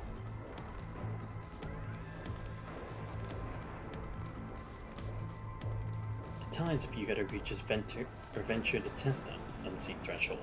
Their appendages breaching the boundary only to dissolve swiftly, as evaporating in thin air. Over there. Agent Zero stands right at the edge of the boundary line, raises its palm, tentatively touching the invisible wall before it. His fingers gradually dissolve into ether. Fur creases his brow, prompting a swift withdrawal as if in pain. So it cannot pass directly to the boundary line. Yet, it matters not. Raising its hand, it gazes toward a nearby mountain peak where the human stands. The human is the anchor point of this world, trying for its very fate, to provide it with sufficient power. After all, reaping Earth's civilization has always been Agent Zero's calling. They slowly embrace the red tide. Agent Zero locks its gaze on the silhouette atop the mountain peak amidst the snowfall. His hands commands even more hetero creatures to charge forward and to breach humanity's defense line. Red tide sweeps up the snow, raging like a tempest alongside the relentless assault of hetero creatures, running against the unseen wall.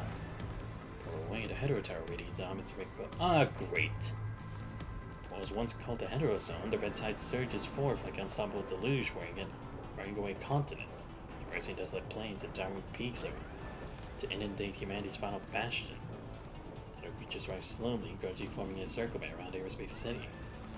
Even though the filters retain the ability to purify the punished virus for now, the struggle will eventually prove futile. Enough patience to see that day come. Through the lens of the binoculars, you see Agent Zero gaze directly in this direction as if it has spotted new prey. Chaos is already gone. Has the new Agent Zero completely devoured her? Last time we saw Agent Zero, she still hadn't entirely devoured Chaos. Chaos seemed capable of exerting a certain level of control over its actions, but this time, it looks completely whole now. This was trouble for humanity. If Chaos is fully consumed, the Red Tide will inevitably spiral out of control, posing a dire threat. A massive tide rushes toward where the two of you stand. Commandant. Shows her weapons and Agent Zero is moving along the time. It's fine. See what it's planning to do. See observations, the filter can still purify the punishing virus for now. But you can seize this opportunity while Agent Zero is here to probe whether chaos will still exist. This is the foot of mountain gazing upward. Chaos? Chaos. As I pick up a specific keyword, its silhouette begins to blur and morph into an entirely new shape. Now is the familiar pale girl standing in the crimson tide. Tell me. I have nothing to say to you. The reality deteriorating. No. But incomprehensibly, he fixes his gaze upon you as though scrutinizing something intently. No, you're not gonna trick me. New world. Response is met with unflinching gunfire. Whatever you're planning to do, I'll never let you take away human civilization. It's a flame preserved by countless souls. It should not be extinguished here. I think I just saw my father. What about a gunfire? Emma snaps out of her momentary daze. It's a red tide projection. It's more realistic than any red tide I've ever seen. Agent Zero is still constantly evolving to the head of the tower. What it can absorb extends beyond the civilization at the present of humanity. Just like how a stellar core attracts stardust. The red tide projections. What a familiar scene. The city of recollection lay besieged by a crimson tide. The viral red spreading through every star system it can touch like maggots burning into bone. Sadly, the world known as chaos probably doesn't exist anymore. Following the book threads a crimson and gold interweave along the lines of text as she delves into the writings lost to contemplation. Without chaos, no one can continue weaving the red tide. Without guidance, the newly bred Agent Zero will grow into a pure beast. Gaze distantly to where Agent Zero appeared. In contrast to Cradle, the newborn Agent Zero, the turbulent red tide exists beyond communication. Similar to the Punisher of old, it is driven solely by primal chaotic instincts. Use any means necessary to achieve its purpose and complete its mission. It's taking the entire civilization back behind the gate. Is a miracle still possible now?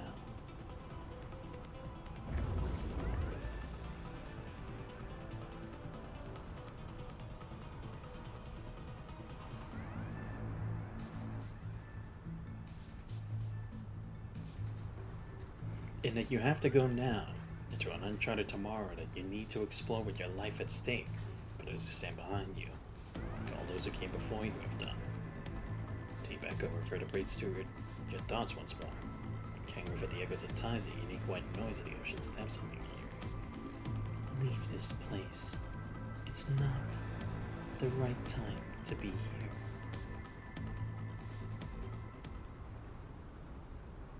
The red tide ebbs and flows at the foot of the mountain, fragmented memories flooding your vision.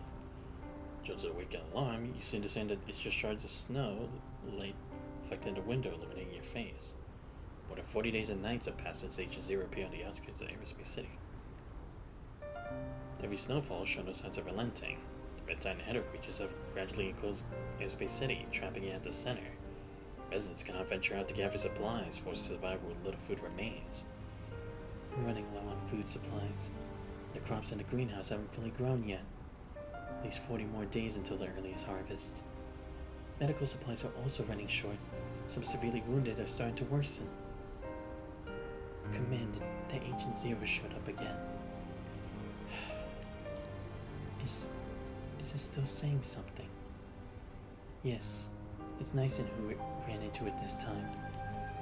It turned into his mother and said the same thing to him. As the Commandant enters the red tide and reunites with them, they'll leave Aerospace City.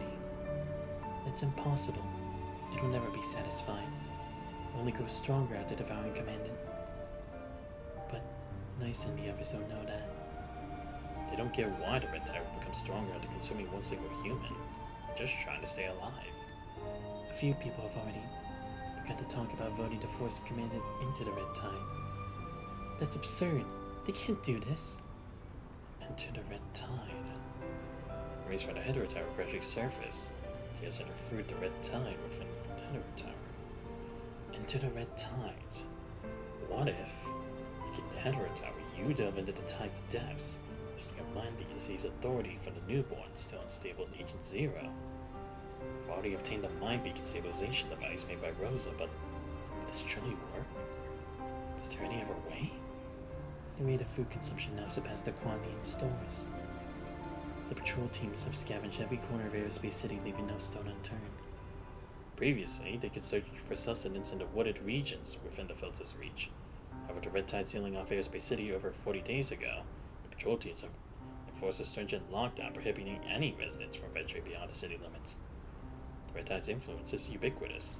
In only 40 days, it's already lured 3 people to jump into its depths. Nison's group. They were just too hungry to barely any longer. That's why they went out looking for food. How's he doing now? A patrol team located him and brought him back just in time, but he was already corrupted by the punishing virus. He might end up losing a leg. Things can't go on like this. There's a chill descent to a setting daylight while snow reflects the sky's glow, illuminating everything around and revealing the entire landscape in stark clarity. Not far away, the red tide slivers ferociously around the perimeter of the filter's effective range. At Agent Zero's command, Hetero creatures relentlessly assault the boundaries of the safe area marked by the filters. They're advancing slowly but surely. Searching tide crash against the unseen wall. This viscous sound echoing in the air. Once again, dragging your thoughts back to everything experienced during your consciousness. PGR construct and scene. For reason unknown, memories from even further back gradually surface. From even earlier, the memories within the Hetero Tower. Who are you exactly? Can you see beyond the ordinary world, like me? Is all that's left here just a projection, like me? Raise your head before the mirror. Tell me, what she glimpsed wasn't just a silver lining from behind. On the right track, huh? Perhaps the variable you're hoping for is already taking notice of your wish, right? Fragmented memories like shattered mirror shards gradually pieced together. All illusions are stripped away, what remains, no matter how incredulous, stands as the final truth. You're watching, right? All that responds to your questions, the cold wind howling past. The ocean depths, the stairways, the sawdust parade, the approaching downpour.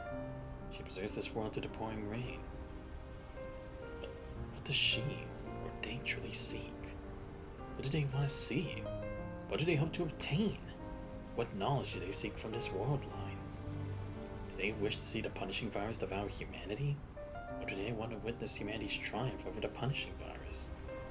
If it's the former, why don't they directly intervene to help the punishing virus eradicate humanity? If not, then why do they remain in the spectator's seat? What do they truly want? What exactly do they wish to see? Countless wild theories flash through your mind. The Hetero Tower, Cradle, Vonnegut, the PGR construct. Fragmented memories surge and vanish in rapid succession. These symptoms of yours, they're remarkably similar to the effects of Agent Zero's authority. All I know is, the contaminating mimetic is destined to arrive. Every dominant throughout history has tried but failed to stop what's coming. Why does the contaminating mimetic specifically target 0-point energy? It's collecting civilizations that have mastered 0-point energy and testing them. Those whose development is deemed unbalanced or incorrect have their data harvested and brought back through the gate to grow. Without the key, even if we complete the game, we can't escape this place as a whole. Agent Zero. Why call the contaminating mimetic then? Was it ever really a person? This Hetero Tower is my creation, and also where I came into existence. This marks the start of the story. It's where everything begins. I know you all can hear me. The universe starts just silent and vast, but only countless snowflakes swirling down. In the dead of night, as you stand atop the mountain and cast your gaze backward, skylights of Aerospace City have faded into deep slumber. Protective suit bears crude patches to mend the damage. The cold wind manages to seep through the crevices. The instant the worlds have felt in such silence that you can almost hear the rigid grinding of your own bones. Shed all that you need to be left behind. I'm in Discord to take care of the rest. Especially any lingering distraction you left your head to gaze into the void above. If you're watching, speak with me. As range of the dark mountains limit the horizon, press down the small city as it poised to engulf it. Confront the frigid, desolate night, gazing toward the unknown dimension. I know what you want, and I know you wish to see. Countless words surge and proceed within your chest, hearing to question the arrogance of those higher beings out loud, that challenge their apathy, but the phrases hover on your tongue will sink back down your throat. Recycle civilization. Unbalanced or incorrect civilization data? I'm sorry, but this is not a reasonable filtering for humanity. If you're still watching, then watch till the very end.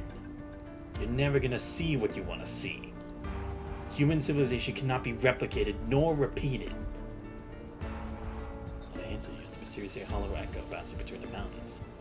Insects cannot gaze upon at the morning sun. Together they can muster enough strength to shake the mighty tree.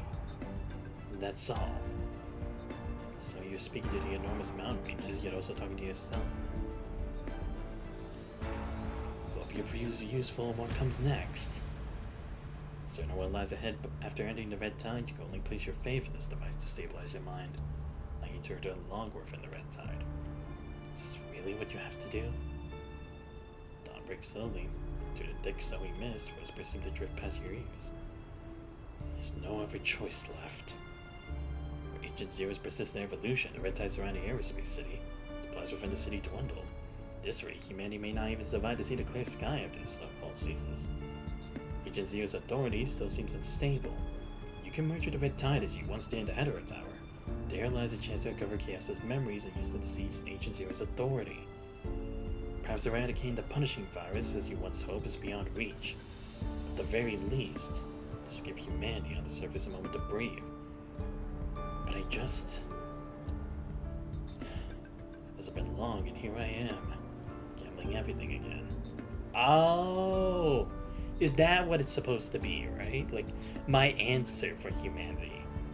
Am I the symbol for humanity, or is civilization it, right? Goes back to that again. Right, because back then, Commandant had to make the ultimate choice. He had to sacrifice himself to stop Catilla. So this time, it's going to be the same lesson. Only I can answer the problem. Sadly, some you no longer have Lucia by your side.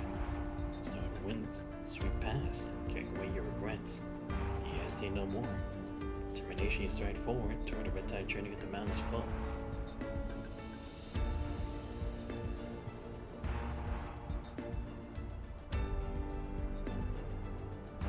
I'll become within the red tide. As long as my mind persists, you'll never complete your mission. Never fully.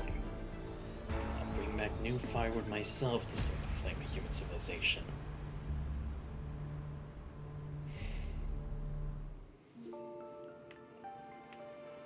Damn, this is crazy. I'm still gonna keep going a bit more. Because apparently I still have a long ways to go. Like, fuck me. I'm not even that close. Perhaps this could be another choice for you in this civilization. Another choice. Here, time becomes a blank void of insignificance. Alongside the dissolution at times grants, your mind has also shed its sense of self. Bones dissolved, flesh corroded and torn apart. Body shatters and reconstructs. Seeing agony reaches its peak, it turns to a void within your mind. Your thin silhouette drifts through the muddy red tide like water dissolving into water. Your senses chaotically converge and scatter. That moment you hear a voice calling out from somewhere nearby. The response to the hoarse cries from your throat is the endless sound of the tide. Cold wind. Notice your senses begin to trickle back. Body wind howls past you, grazing your bare skin, like the adult persistent ache. Skin? Why can't you still perceive this concept? No. Why does this concept still exist?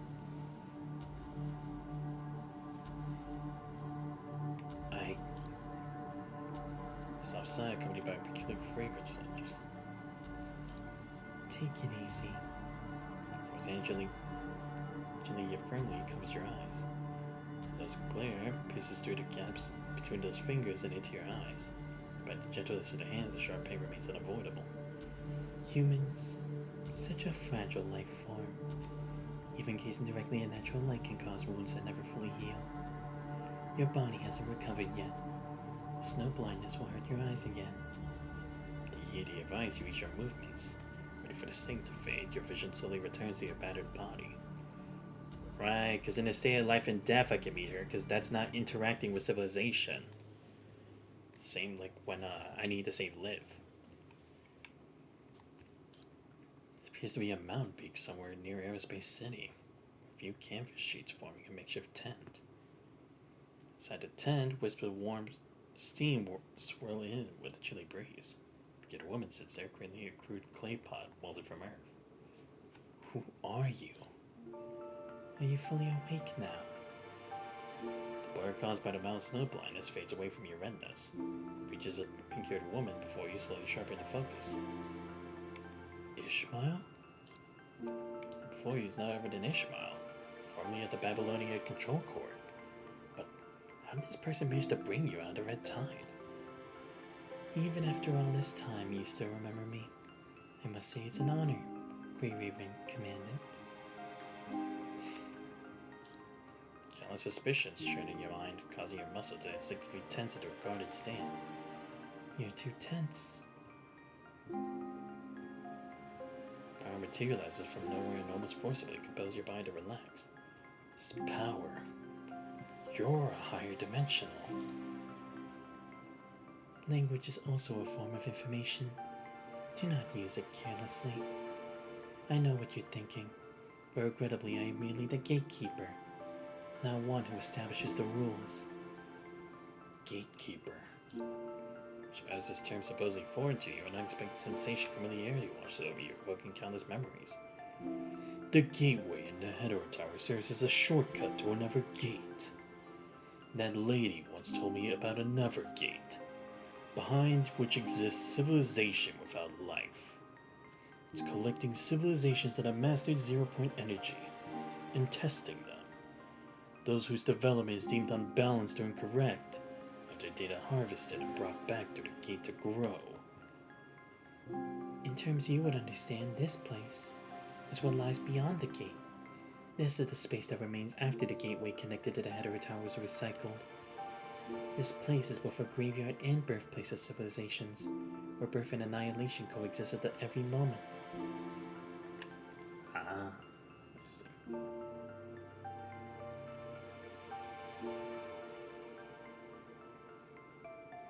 As memories flood your mind, you instinctively clutch your forehead and step back.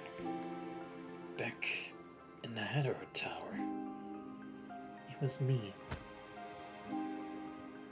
Or perhaps you're more familiar with this appearance of mine. For hood lowered and cloaked open again, the pink-haired construct is taking new form with an ambiguous smile. The dull sound of ocean waves floods your mind as a realization dawns upon you. The mysterious pink-haired figure who had killed you multiple times is also Ishmael. Wait, killed me? Wait, when did that happen? It must have been in those other fucking timelines. That's what was keeping a secret from me? What the hell? Seriously, when did this happen? I need to know. That person I'm just seeing was also you. Who exactly are you? Don't you already know my name? I'm Ishmael. Though occasionally some call me the Merciful One. The most mysterious agent. Information always becomes distorted in the process of transmission. Gives one extra chance to whoever she deems suitable, regardless of whether they are good or evil, friend or foe. Guardian, there was so much to do, I had to take a break. Yo, what's up, Guardian? It is great to see you back again. And same for me. I literally only just got back to doing a whole bunch of streams on Friday last week because I had to do stuff for my finals. But how's everything going? That's just a rumor that got out of hand. What I do is simply give people with unfinished business a chance when I happen to be in a good mood. So you've been watching all along. It's going great. It's good to hear. Oh yeah, you excited for the DMC5 collab, Guardian? I know it's gonna be sick. That assertion is inaccurate. There seems to be a misunderstanding. That punishing virus isn't a trial I introduced to human civilization. Yep, I am. It's gonna be great. Yeah, come on. We all know it's gonna be amazing. Like, true top tier. Like, don't get me wrong, Black Rock Shooter was a pretty fun one too. But I can't wait to see what kind of shit we're gonna have to deal with next. Especially with actually voice character. And if I remember correctly, they're just only gonna be, like, English dubbed, right? Like, just those characters' voice lines. It's not gonna have JP, I think. Which, in any case, I'm fine with either way, honestly, because most people know it from the English, so... And I'll probably play the actual game in English, too, like the actual Devil May Cry series. Good, they always go all on collabs. Yeah, OG cast for ENVA too. Yeah, I saw that. I even saw they sent a special message on their channel. Like a shout out from the actual ENVAs. It's cool. I am merely the gatekeeper, an observer from somewhere far more distant. Ishmael's fingertips work gently as light and shadows form for pure energy gather and disperse. Projection. She ascends upon unfamiliar stars, light at her back, accompanied by fragmented whispers echoing between the crevices of dreams. Grey Raven Commandant, who are you exactly? Can you see beyond the world like me? Is all that's left here just a projection, like me? They put so much from DMC5 in the PGR version. DMC Fantasy 5. Yeah, because honestly, it's like, I'll be honest, I wasn't expecting like the newest one, because I didn't know how it would actually translate that well, because I was pretty new to PGR, so I figured like, maybe just some of the older ones, like maybe DMC2 or even 4, but 5, it's like, I think that brings a whole nother level as well. So when you the city corrupted in a mutated red tide, she appeared unnoticed.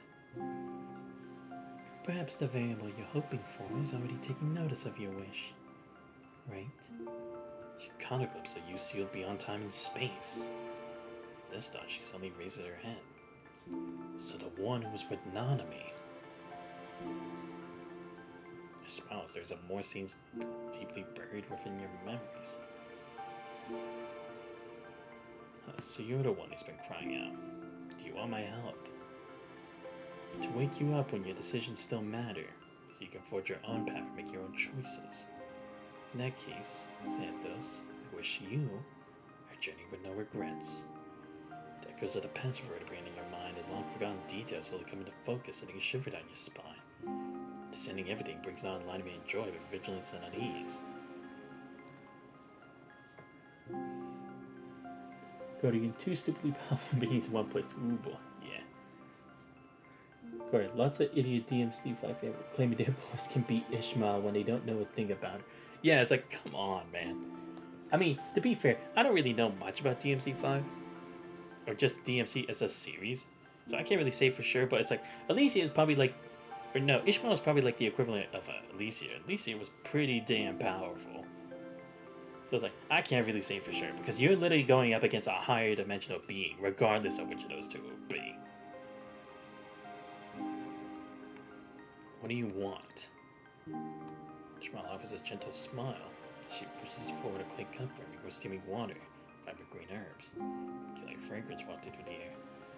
Have some tea. There's no need to be so tense. I've helped you before, if you still remember.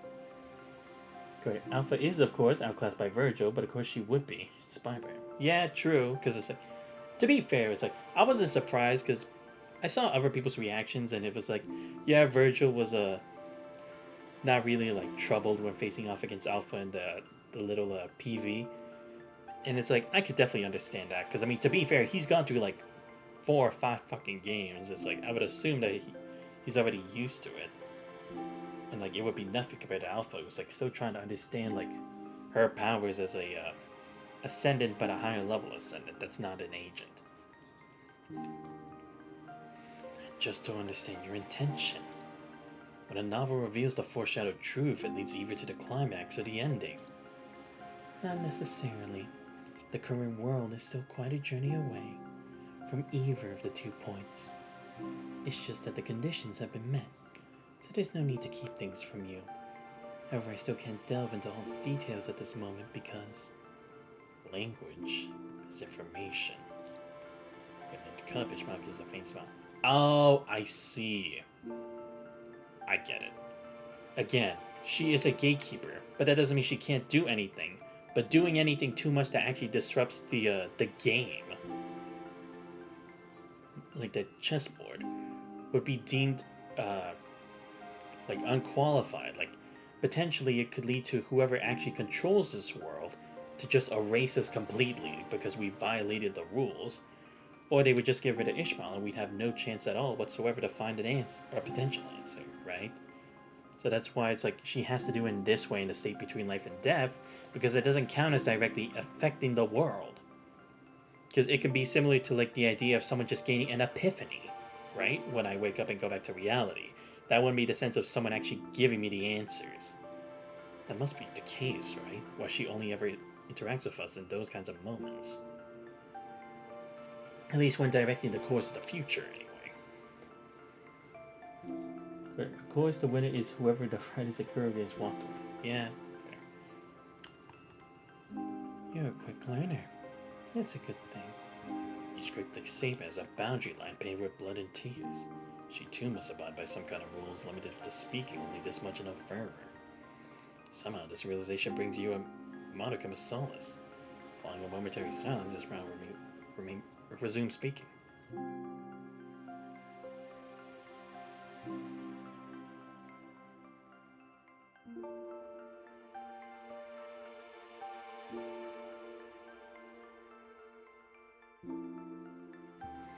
What were you thinking when you chose this ending of yours?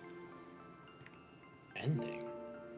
Leaving the pain aside, you must have been aware before entering the Red Tide that there was no assurance that the fruit of chaos remained effective, and your ability to contend with the newborn Ancient Zero for authority was also uncertain. Fair. Very fair point. Using your consciousness to obstruct the Red Tide is too naive a notion. Even if successful, the results would hardly be satisfactory. Yeah. I mean, it is a fair point, yeah.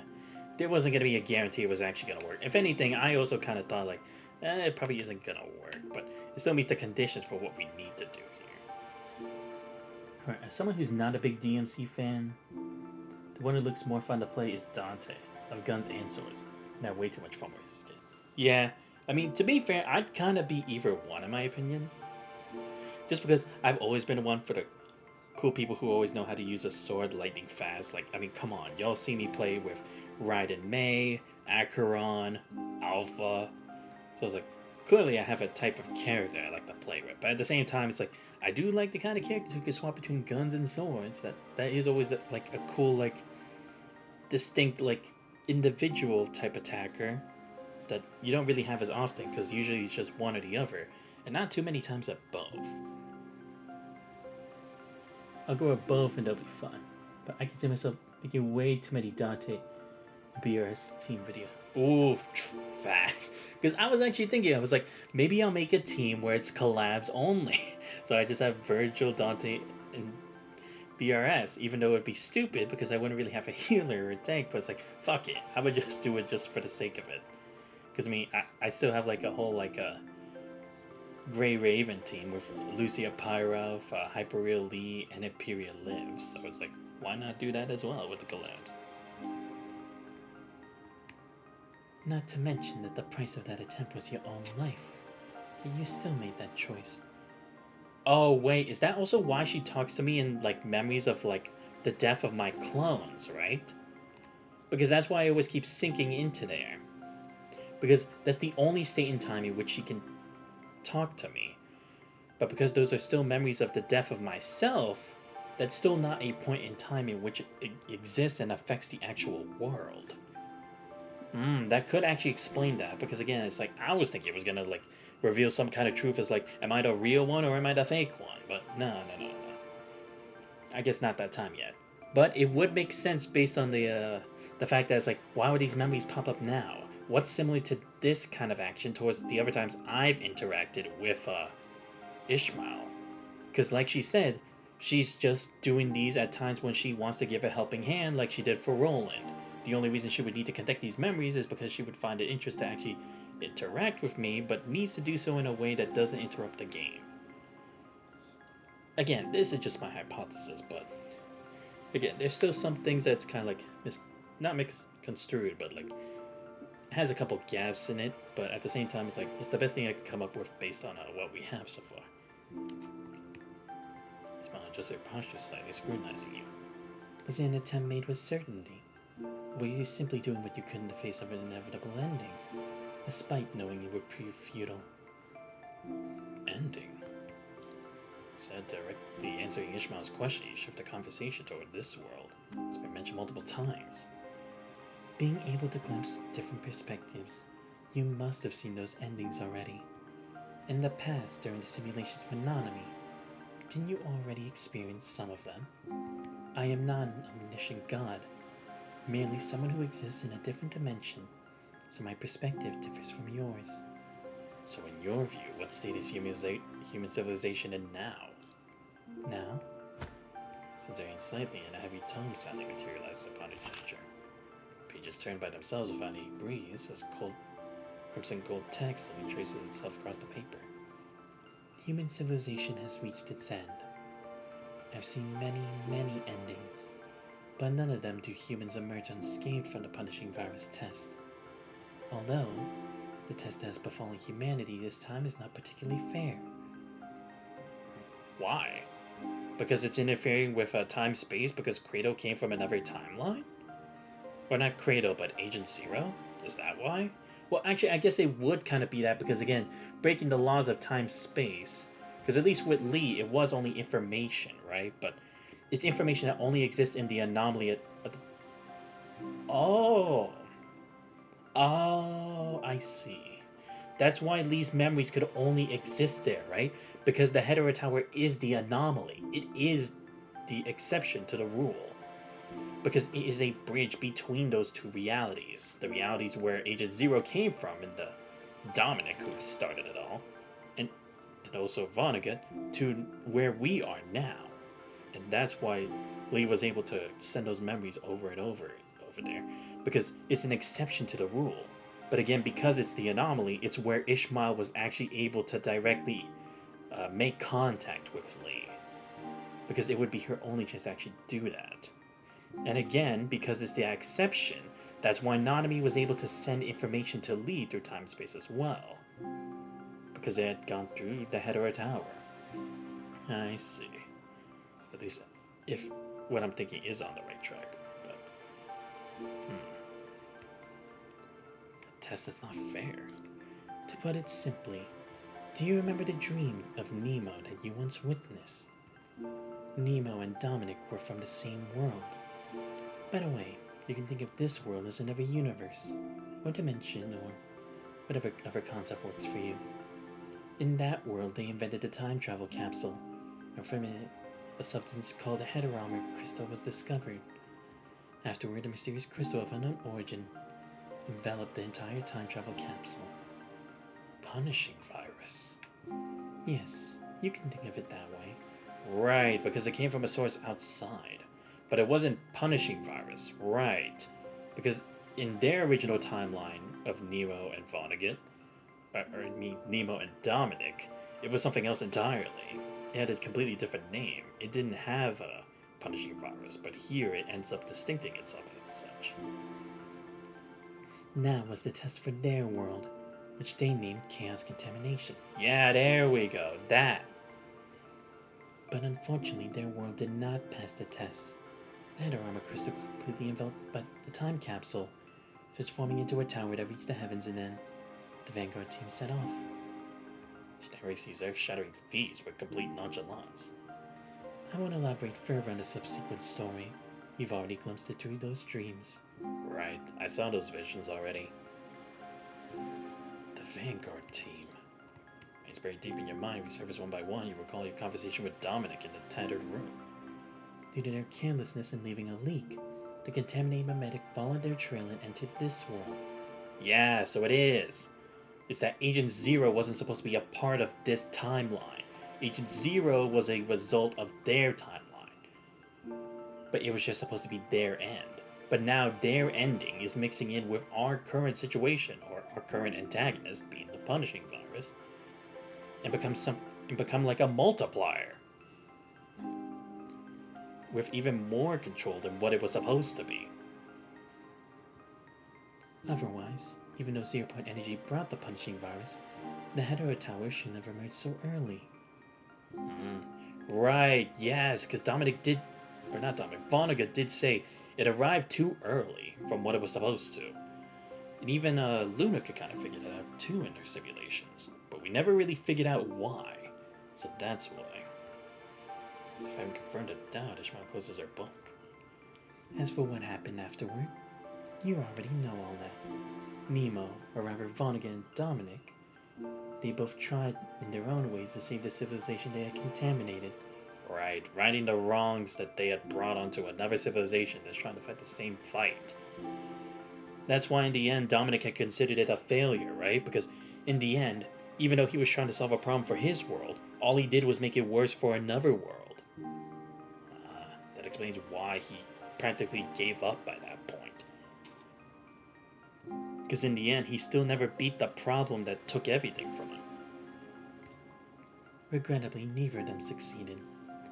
Whether by trying to find a successor to seal it through their own sacrifice, or attempting to coexist with the punishing virus, neither approach could lead to the ending you had all hoped for. Yeah. True, because in the end, I decided not to become the successor, but that also brought about a new hope that wouldn't have existed otherwise. Because just because you have Dominic doesn't mean the world would have been saved. The world had Dominic in another timeline, that didn't save him. It just gave a bit of preparation, but it still also made the situation even worse in the long run. And yeah, coexisting with the punishing virus, even though it did give Vonnegut the means to change stuff, he couldn't actually find the means to defeat Agent Zero in the end. That's why it's like, even with the creation of chaos, that doesn't mean he won. The Red Tide, the punishing virus, will never be satisfied. Its only mission is recycling. Even if Agent Zero's authority remains forever in the hands of a controllable consciousness, that consciousness is bound to be gradually replaced by a newborn one bred from the Red Tide. Like the current Agent Zero. Right. Ishmael takes a small sip of tea from her cup and looks down from the mountain. It says the Red Tide still runs its way just outside the perimeter of Aerospace City. The newborn Agent Zero will gradually seize Chaos's consciousness and authority. When it's fully hatched, Chaos will completely cease to exist. This is a virtually unsolvable situation. So can you answer my very first question now? What were you thinking when you chose this ending? Ishmael, among all these endings you've seen, has there ever been a savior? So you chose this course of action because of everything that happened along your journey. You've caused all the variables so far, so you chose to enter the Red Tide with such blind faith. My appearance has solidified this perception of yours. No. Save the thoughts in your mind, figures flash through your memories, smile involuntarily. I never considered myself particularly special. It's just that I still want the power, why not act on it? This isn't a choice, but a responsibility. If there's no way out in this ending, then I'll fight for more possibilities for others to exist, or by becoming cancer within the Red Tide, or using myself as bait to lure out another entity. After all, you did show up, didn't you? I made the right bet. Especially has already given the answer you want to hear. A risky choice. After pondering for a moment, Ishmael speaks softly. In a sense, you have indeed made the right bet. I can offer you another option besides merging with the Red Tide.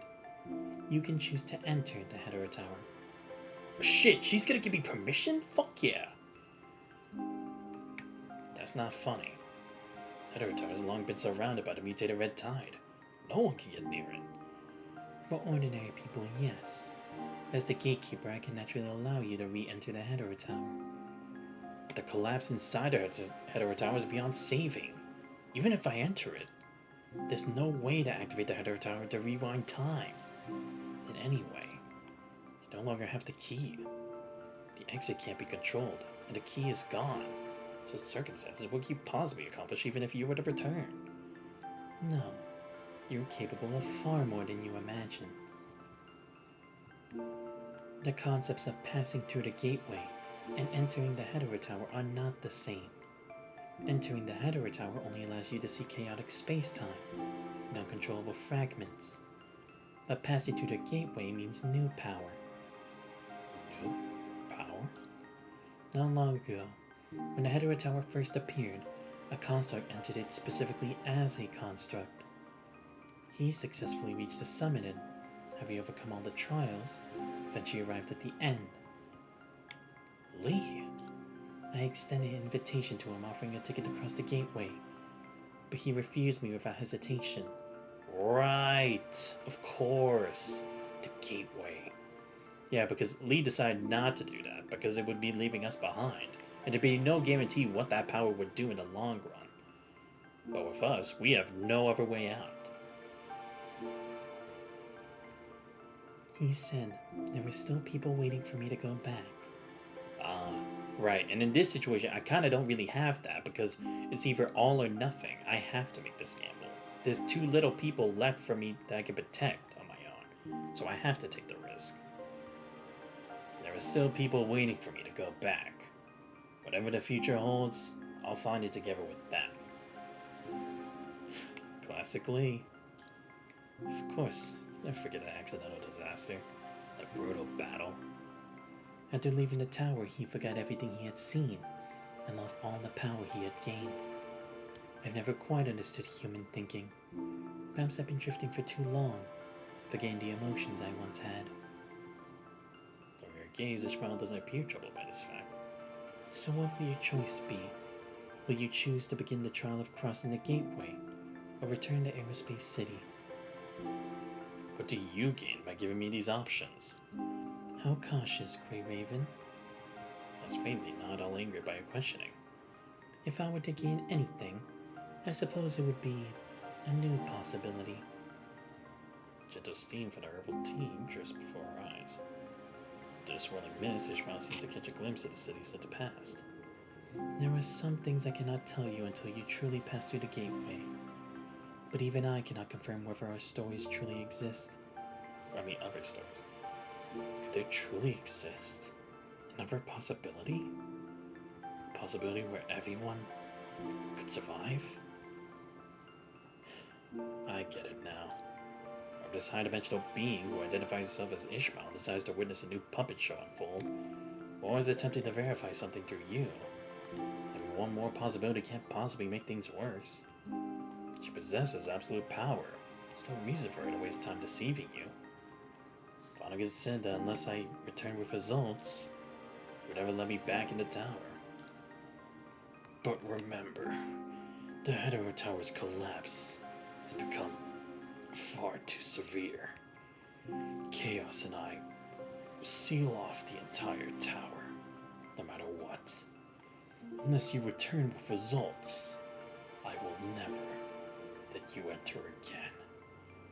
Maybe by bringing Ishmael with me, right? Because it proves it's like I'm worthy to be at the side of the Merciful one. Even if he's still inside the Hetero Tower, he has no authority to prevent a trial from beginning. He has already merged with chaos. I haven't tracked their movements since.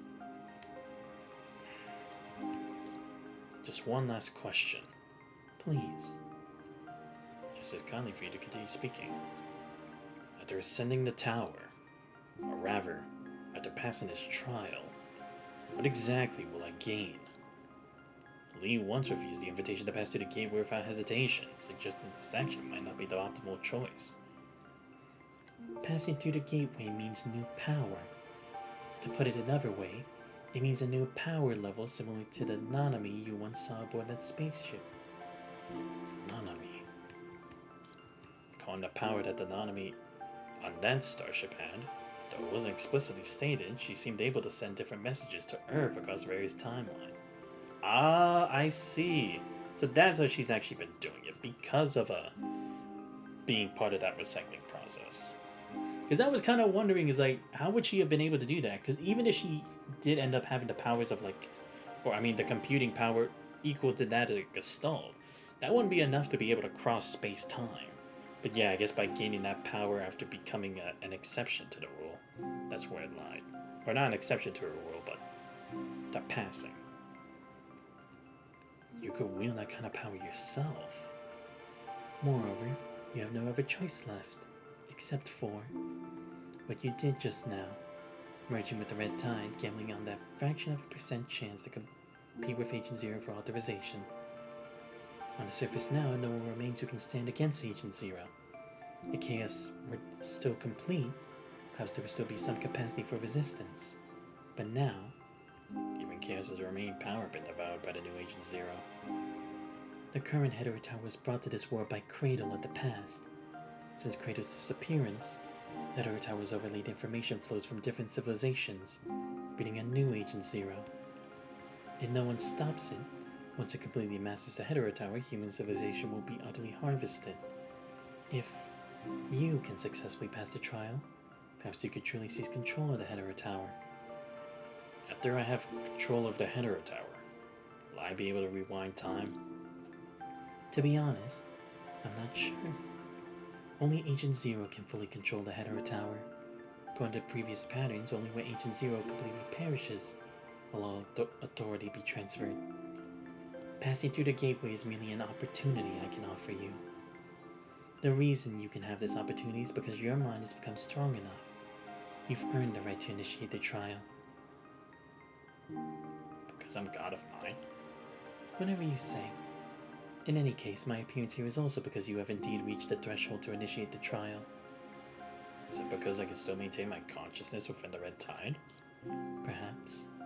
Of course she doesn't want to tell me what exactly it is. Doesn't offer direct confirmation. As the gatekeeper, only the back door I can open for you is letting you enter the tower directly without having to find a way past Agent Zero. For everything else, you must forge ahead on your own. Whether you take this opportunity or not, shows a slight smile and takes another sip. And it's your own choice to make. Damn! That is crazy, but finally insists on the kind of being Ishmael is. I mean, I did think that she was like an observer, considering it's like she seems to know a lot about what's going on here without being directly present everywhere else. But damn, now her actions finally make more sense, especially some of the stuff going on, like the stuff with Vonnegut, Agent Zero, Nanami. It's like now it's all even more clear. And I guess now I actually understand why there aren't that many fighting sections, because it's like I'm on my own. This is a test for me. I am the representative of humanity. It can't be anyone but me to solve the problem. I will. Alright, let's do this. Wonder old man Vonnegut's gonna scream at me again for entering.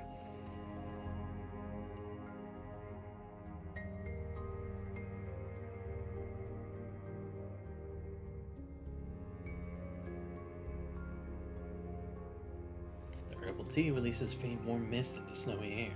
The high-dimensional being who identifies herself as Ishmael sits quietly across from you, hoping in no wish to receive an answer. You see the slowly rising sun in the distance, your thoughts are involuntarily carried to a place higher and farther by the chilling wind. Should you choose to enter the Red Tide and compete with the newborn Agent Zero for authority? Or choose to re-enter the Hetero Tower and attempt to pass through the gateway? The former seems to offer humanity a concrete way to survive stably for a longer period. If you could truly pass through the gateway and obtain a higher level of power Ishmael mentioned, could that mean the chance for everything to return to how it was before? Time stands still in this moment. Sunlight frozen on the tips of the pine trees, even the cold wind no longer blowing. So, have you made your choice? Wait, what? There are two? Okay, I guess we'll try this, see how it goes. She may indeed harbor no hostility toward humanity, but she still is a human herself. Someone once saw her standing with Vonnegut, so you cannot fully trust her words either. however, promising sound overly abstract. These new choices seem like castles built on thin air. May I ask what kind of trial I'll face if I enter the Hetero Tower? I'm not sure. The trials given by the Gateway are not always the same, and I cannot influence its will. In other words, my chances of passing this trial are unknown. I suppose you can call it that. I see. Compared to the unknown outcomes, perhaps you should stay more grounded in reality. After all, when you entered the Red Tide before, beyond the excruciating pain that words cannot describe, you did touch Chaos's consciousness that not yet fully dissipated. Not yet. The time. While dissolving into water, your consciousness seemed to merge seamlessly with Chaos without any reservation. In that moment, or perhaps longer, countless fragmented memories flashed through your mind. Memories. All that belonged to Chaos. Vonnegut, Ishmael, and countless days and nights in the Hetero Tower. How does Billy Pilgrim sound? Well, I guess his name suits you better now, doesn't it?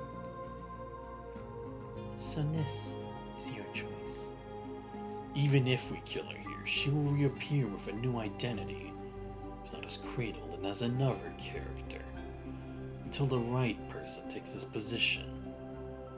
Exactly. But there's even one approach we haven't tried. I know you never agreed to let that commandant act as bait, right?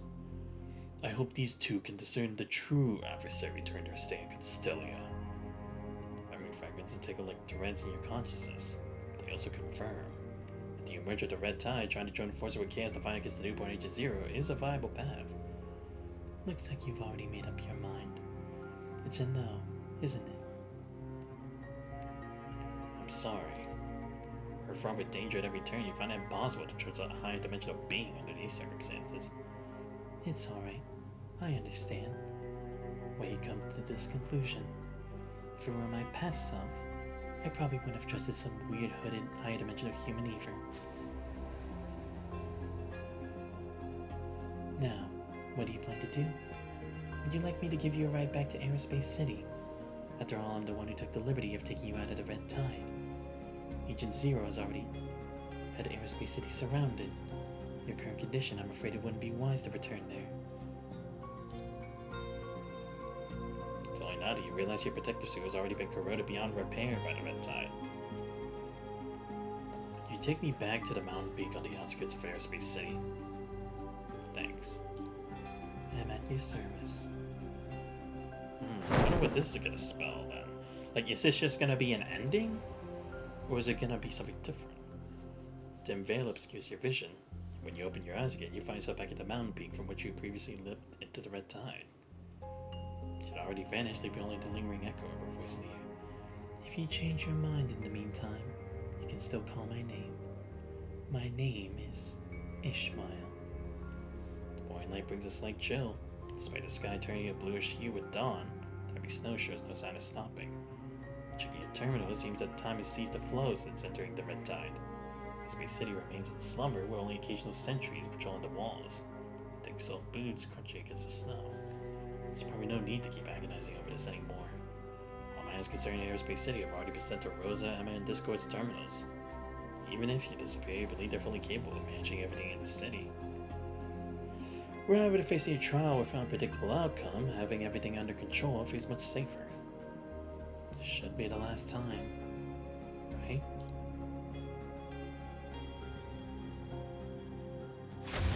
Red Tide engulfs your vision, corroding your flesh and pupils.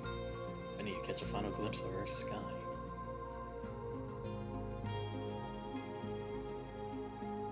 The snow continues to fall.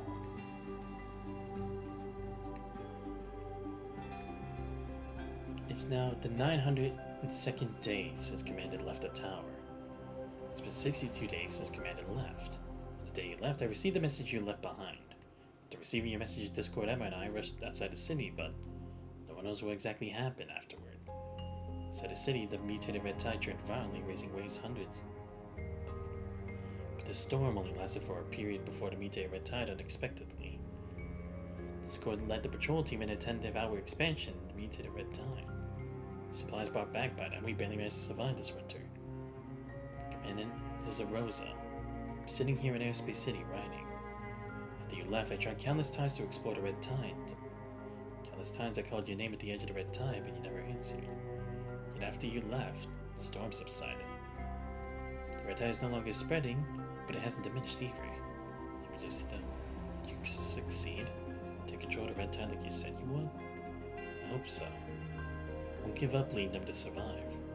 I won't waste this precious time you fought. Cast this letter into the red tide, hoping you'll receive it. We all believe that someday you'll return. The flame of humanity never die. Before writing's complete, the ink has already run low. I engraved the last few words to make them clear as it folds the letter paper into a small boat. Outside Aerospace City, the snow remains unchanged. The red tide lies dormant outside Aerospace City, not actively attacking, yet never showing signs of frailty. These activities are restricted to a narrow area around Aerospace City, like those who can only glimpse a fragment of the sky just from below a well.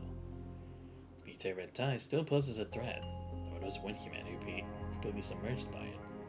Might be today, or perhaps tomorrow. Humanity's ending. High wall. Here, human civilization stagnates. Wait, what? Oh, so I had to go with this? I guess? Cause seeing one ending and now I know about the other, right? Good luck, Great. Okay. The blinding light sees painful trails across your retinas as the spiral tower replaces its horrifying movements and slow motion. But when you step into the head of the tower, countless bizarre information floods in like a bursting dam, overwhelming your mind's protective barriers. Its pain strikes your brain as if high voltage electricity is coursing from head to toe. Oh, I guess so, like, if I didn't experience that, I wouldn't have been able to actually take the trial, or I probably would have failed in the first step, right? I don't know why, but sure. Tower grows from crystals standing within a hetero tower. Deteriorating, contorting, and warping, cast one distorted shadow after another. Within your consciousness, colossal waves surge, like storms in the depths. The earth trembles incessantly, orchestrating a symphony of sorrowful waves. Blood trickles between your clenched teeth as the punch of ice concentration spikes uncontrollably. You see your legs start to give way. Finally, you feel a pair of familiar gentle hands upon your back.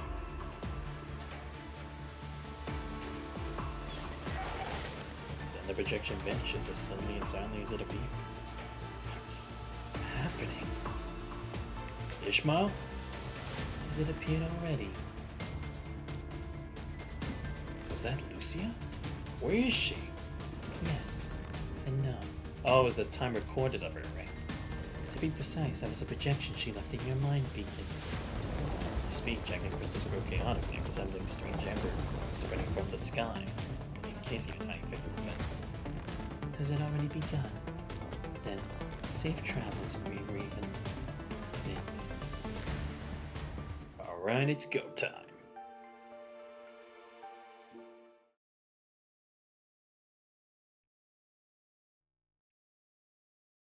Time to save a timeline. But let me first get a drink of water.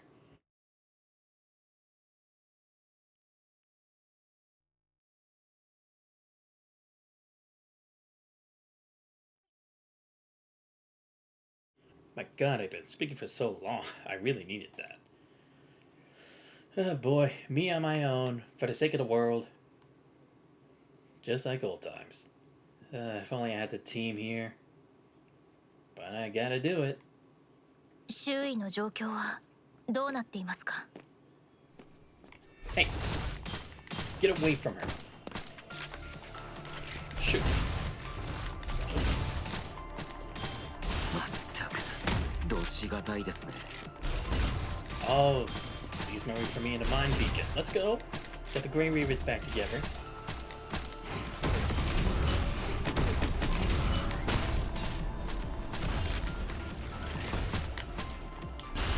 I should. Come on.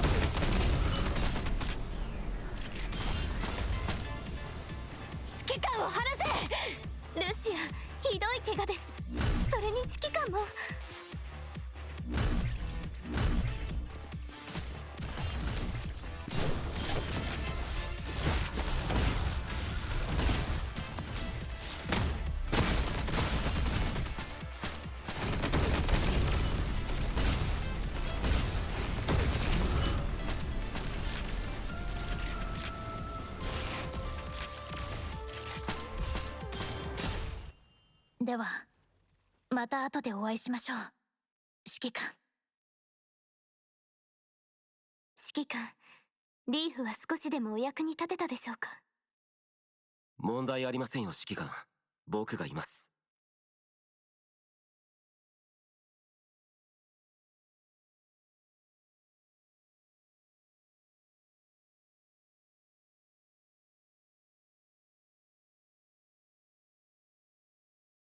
一緒に戦いましょう指揮官。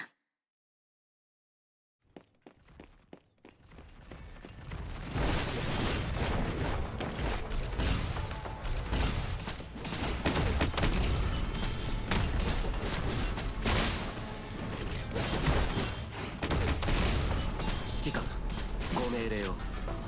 Oh, now we got the second forms. We got Dawn, we got Entropy. Will everyone be Luminous or will it be the Lightning? Okay. That one's gotta be one. Ah, shit. 支援モード Yeah, に入 okay, り it ます。 is the second one.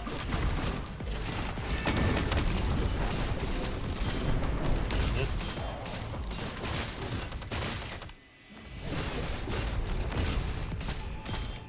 There we go. Ah, boy. 指揮官、心配はいりません。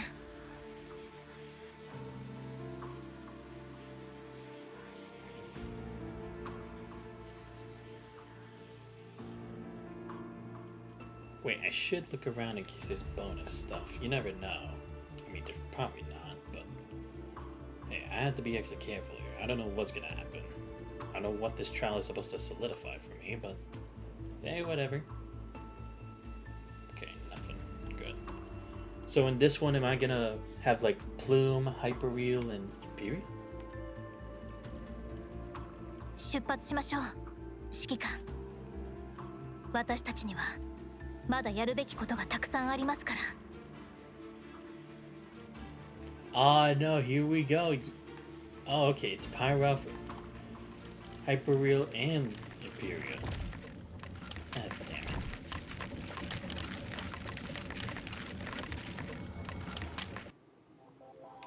Ah. Okay.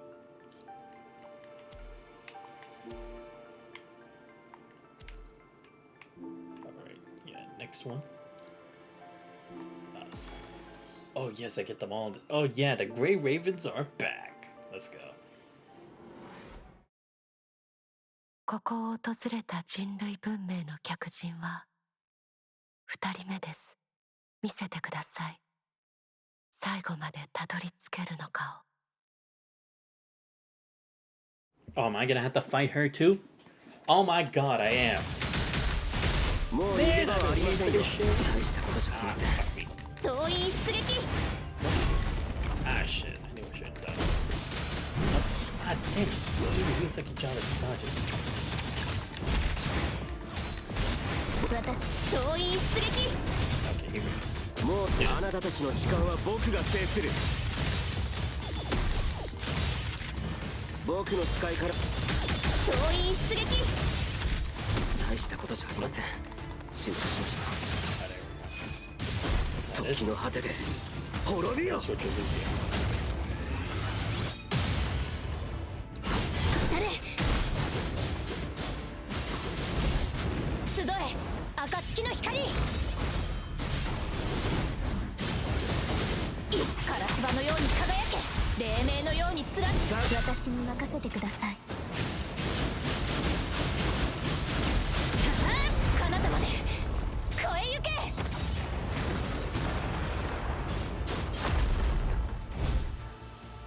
Ah, 先に boy. 下がってください。 Here we go again. 最悪。私、総員出撃。 Ah, shit, I messed up. I didn't mean to press it. もう逃げ場はありませんよ。大したことじゃあり Ah, ませ shit. ん。集中しましょう。あなたたちの時間は僕が制する。私に任せてください。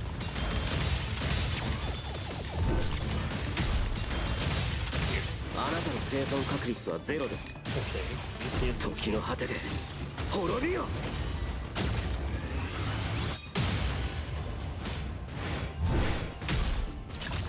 僕の視界からは逃れられませんよ。大したことじゃありません。集中しましょう。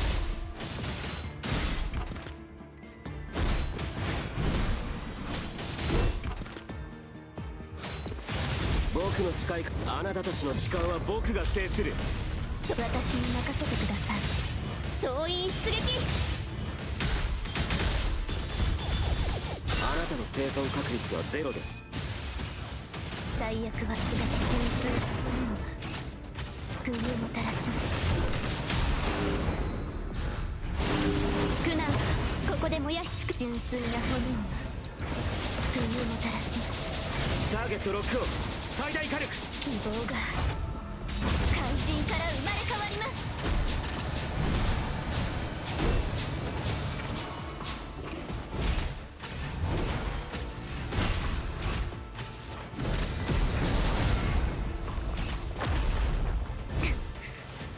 まだ終わらせるわけにはいきません。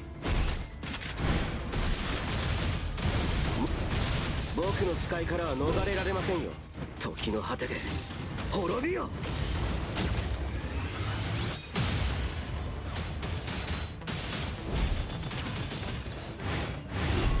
大したことじゃありません。慎重しましょう。私総員出撃。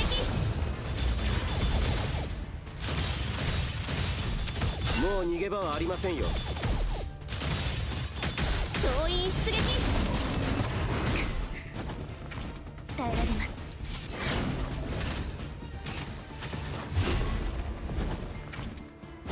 純粋な骨苦難はここで燃やし尽くします。もうできるようになりました。ターゲットロックオン、最大火力。希望が肝心から生まれ変わります。集え暁の光。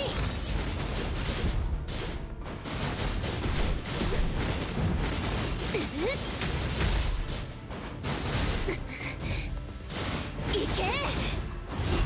それ。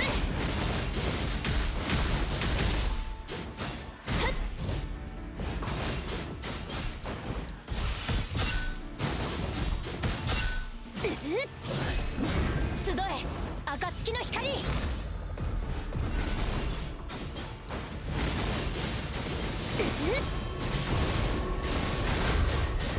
当たれ。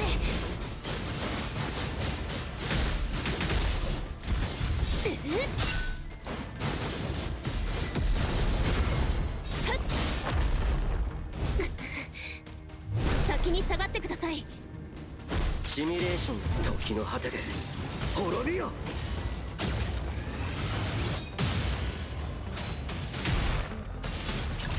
僕の視界からは逃れられ、大したことじゃありません。集中しましょう。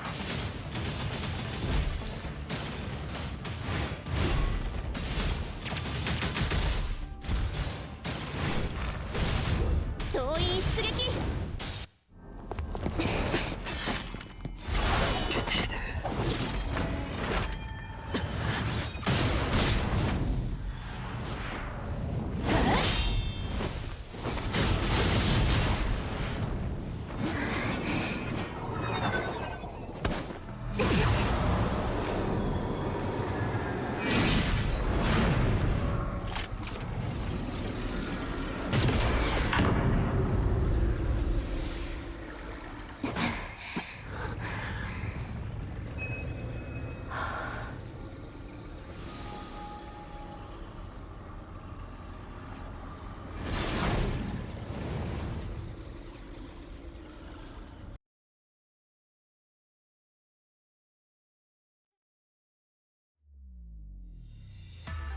Space crumbles in an instant. Space blend into disordered rhythms, alternating through chaotic tracks to create a symphony without structure. Every light spin the disrupted shapes as your dimensional perception gradually blurs. No one can discern how long the battle has lasted. 1 second? 10,000 years. Standing alone facing the vast cosmic domain, yet showing no trace of fear.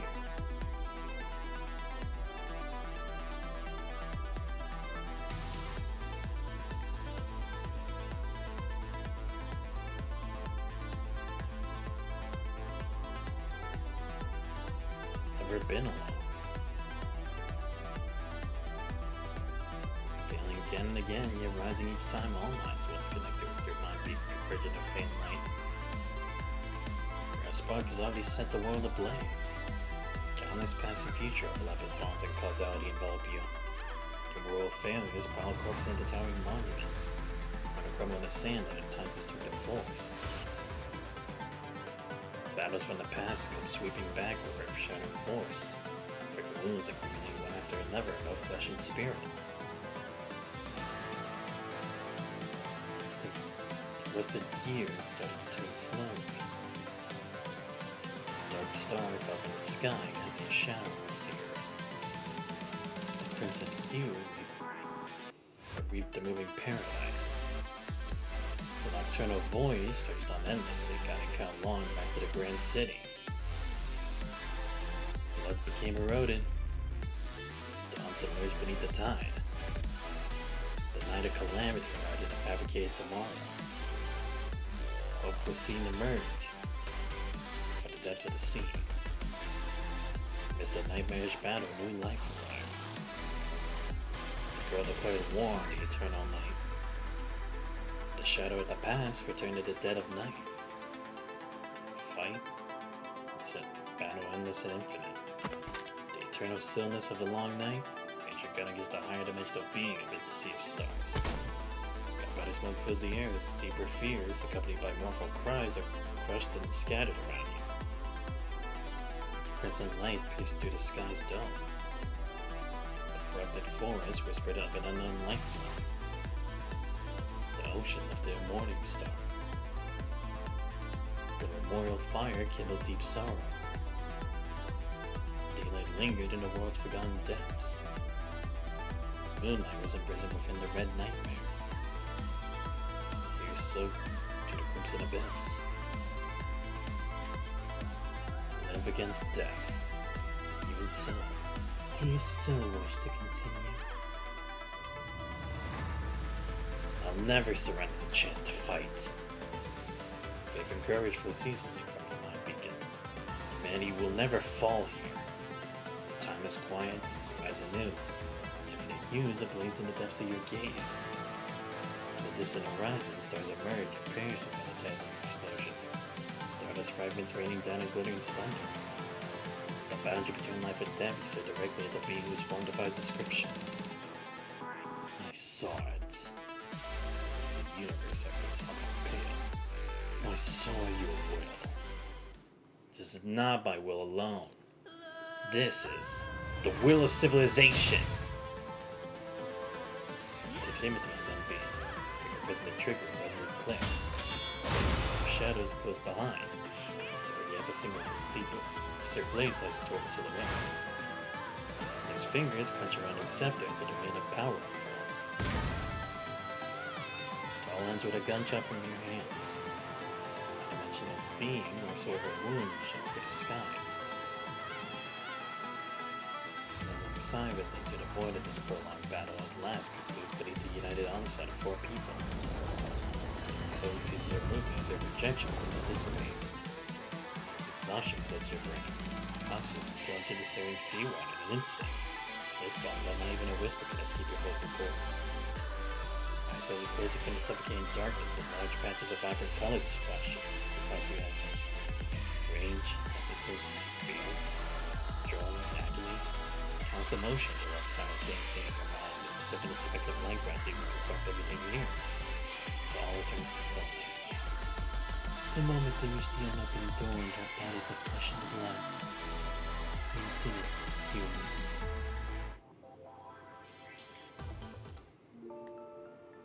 Alright, I think we'll at least do this one. That should be a good place to end the stream for today. Because I've already gone for like 4 hours. As a mist gradually disperses, the grotesque crystals fade away. Slowly open your eyes. Overlapping wounds from the infinite battle etched on your body have been tenderly smoothed away. Eternal darkness at night dissipates. The Hydra Tower reverts to its peculiar former state, shrouded in dense white fog. Something has certainly changed. A familiar language and excessive information flood your mind incessantly. As time and space appear to solidify into a tome, granting you the freedom to explore its pages. Tea-gritted creek echoes through the air as the Hydra Tower slowly transforms. Crystals recede, stairs rearrange, but in moments the entire surroundings assume a whole new guise. A crack slowly forms at the edge of space. A pale woman appears in silence. This is the higher dimensional power. It's getting you tough to feel the interior of the Hetero Tower. Compelling desire urges you, demanding you to use the Hetero Tower to reverse the features submerged by the punishing virus. However, devoid of its core, the Hetero Tower trembles, unable to respond to your commands. The core of the Hetero Tower has already been taken outside by you. Even if you could understand the underlying logic of the Hetero Tower, you cannot reverse its rules. Lead the Hetero Tower now and bring back its core. Are you certain that you can land at the precise point in time? Vonnegut lacked the authority to mend the fissures and collapses within the Hetero Tower. Under his and Kratos' reckless actions, the tower crumbled long before. Now, all pathways have fallen into chaos, making it impossible to precisely locate a time for landing. Why can you? Because I don't belong to your world, nor does the civilization where the Hetero Tower exists. Can you take me back? I'm sorry. Then can I return to the previous layer? Agent Zero still exists at the time where you entered the tower, and the core isn't inside the tower, so... Are you fooling me? So that's flow, you've begun reading this battered book. Fractures surround the Hetero Tower with time in complete disarray. As a result, the Hetero Tower goes infinitely upward, speeding out beyond reach. This continues, the Hetero Tower will eventually collapse completely. When that happens, all the fragments within, including human civilization and the remnants of other civilizations drawn into it, vanish beyond the gateway. You could somehow forcibly reclaim Agent Zero's authority. What then? The Hetero Tower, having lost most of its power, truly still rewind time back to the correct future. I'm not fooling you. You truly have gained power from a higher dimension. But the Hetero Tower is unusable. Everything I've done is pointless. This Hetero Tower, you can't even ensure the human civilization in that final timeline will survive. A strange skylight seeps through a fissure in the wall as the mutated red tide suddenly spreads. Then to breach the Hetero Tower, corrupt time into the outside world. The main light abruptly extinguishes. Red tide crashed against the wall, finding no way through it. Selfishly retreats back into the crystal. Able to return to correct timeline with no way to use the Hetero Tower's power. Does it mean that for the remaining time to come, you'd simply stay trapped here in the tower? Imagine the Hetero Tower's fissures while waiting for its inevitable demise? You tricked me. This emotional turmoil, when you found power, responds instinctively to your thoughts, giving a sharp crystal to stroke to take care of the woman aside. She manages to respond, and when she appears again, she's moved to a higher area. Calm down. This isn't like you. Offer no response. Eyes closed, you silently draw back the power, attempting to suppress the churning emotions. However, the bridge across streams has already been demolished. There's no going back. Isn't everything meant to be progressing toward a brighter outcome? Were you supposed to find a way to rewind time after passing through the gateway? Already gained a higher power, already learned to manipulate time at a higher level, but why? Why is it still impossible to return to the correct path? As you're suffering, and the red tide below surges violently, stirring up a frenzied maelstrom. Calm down. Fishes in the Hetero Tower are growing. Your step gently taps the void, which might seem about to take action, only to suddenly stop in its tracks. Compose yourself already. Despite being the one just threatened moments ago, Wishbone displays no anger, so she smiles as she decides to face you again. You're quite fast and adapted to your newfound power, Grey Raven. Tell me, what must I do to ensure human civilization survives? So asking every ounce of will and enduring countless sufferings of battles, all you seek is simply to spark a human civilization to burn eternally among the sea of stars.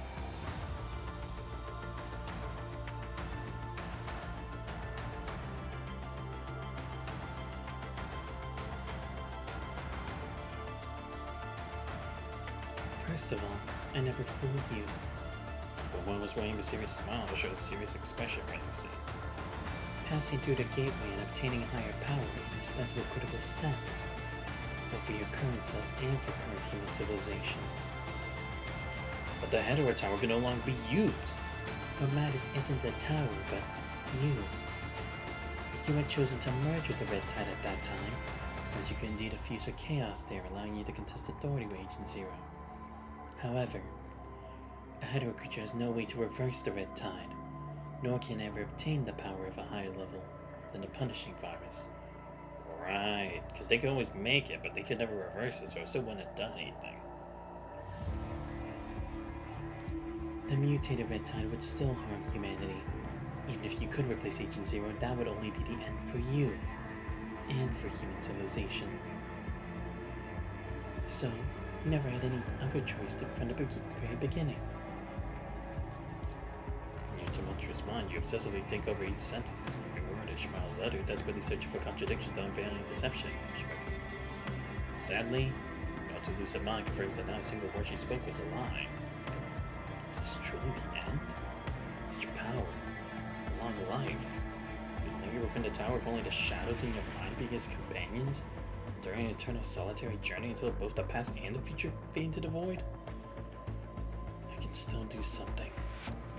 Because out of the Hetero Tower, you let out a sorrowful cry. You could also join me in becoming a high-dimensional observer.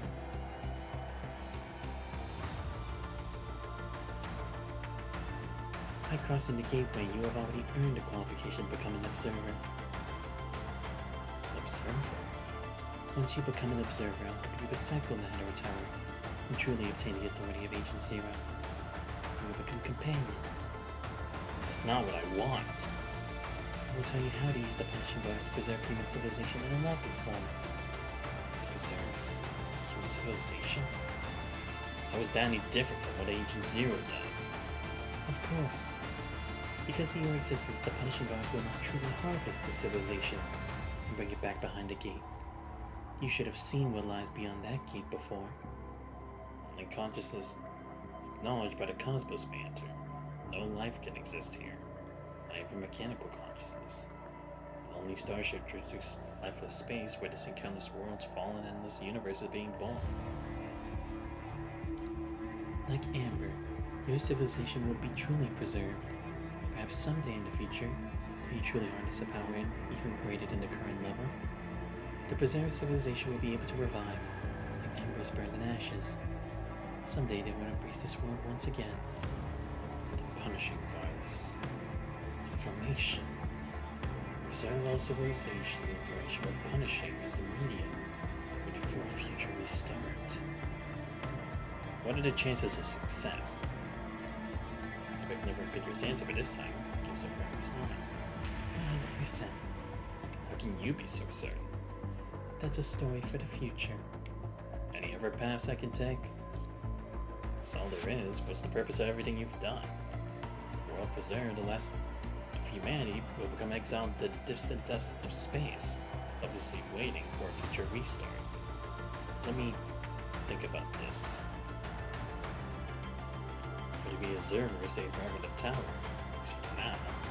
But he wants a moment of rest.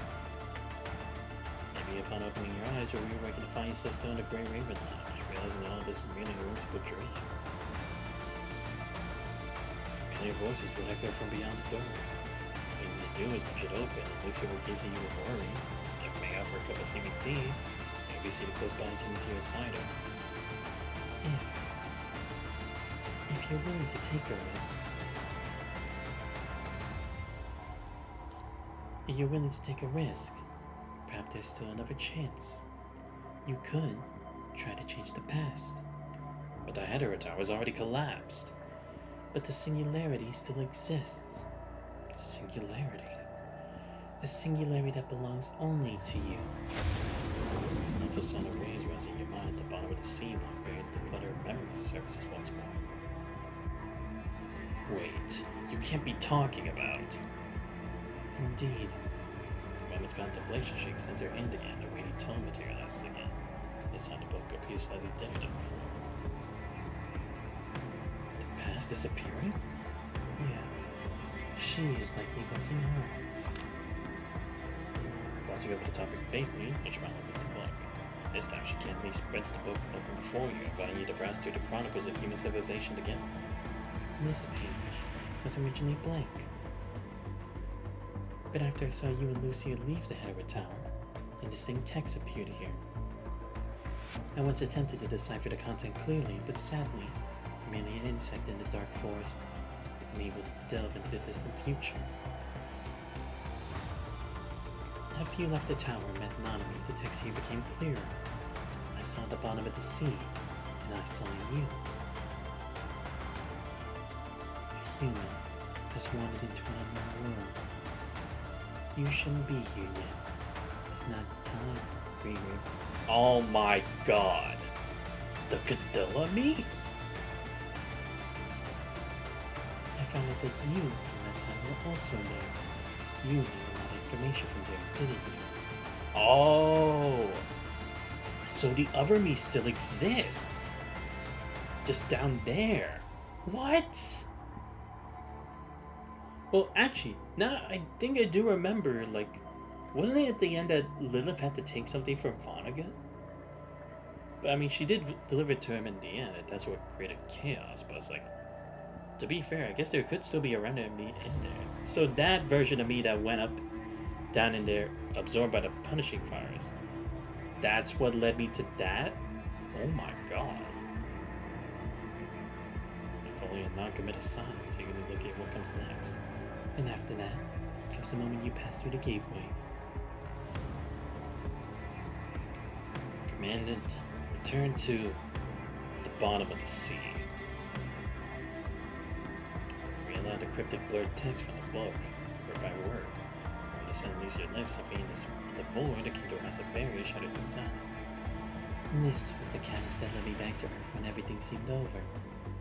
It's also a miracle that belongs only to your kind. It's Lucia. It's Nanami. It's the persistence of everyone with a shared heart and mind. They brewed fear and forged hope. Their voices emerged rekindling the embers of civilization, sparking fiery flames within the galaxy of historical archives, bridging illusions of time and space, seizing the signpost that points the way to the future. But this is no different from what Vonnegut asked me to do. Of course it's different. What he wanted was for you to become his qualified key.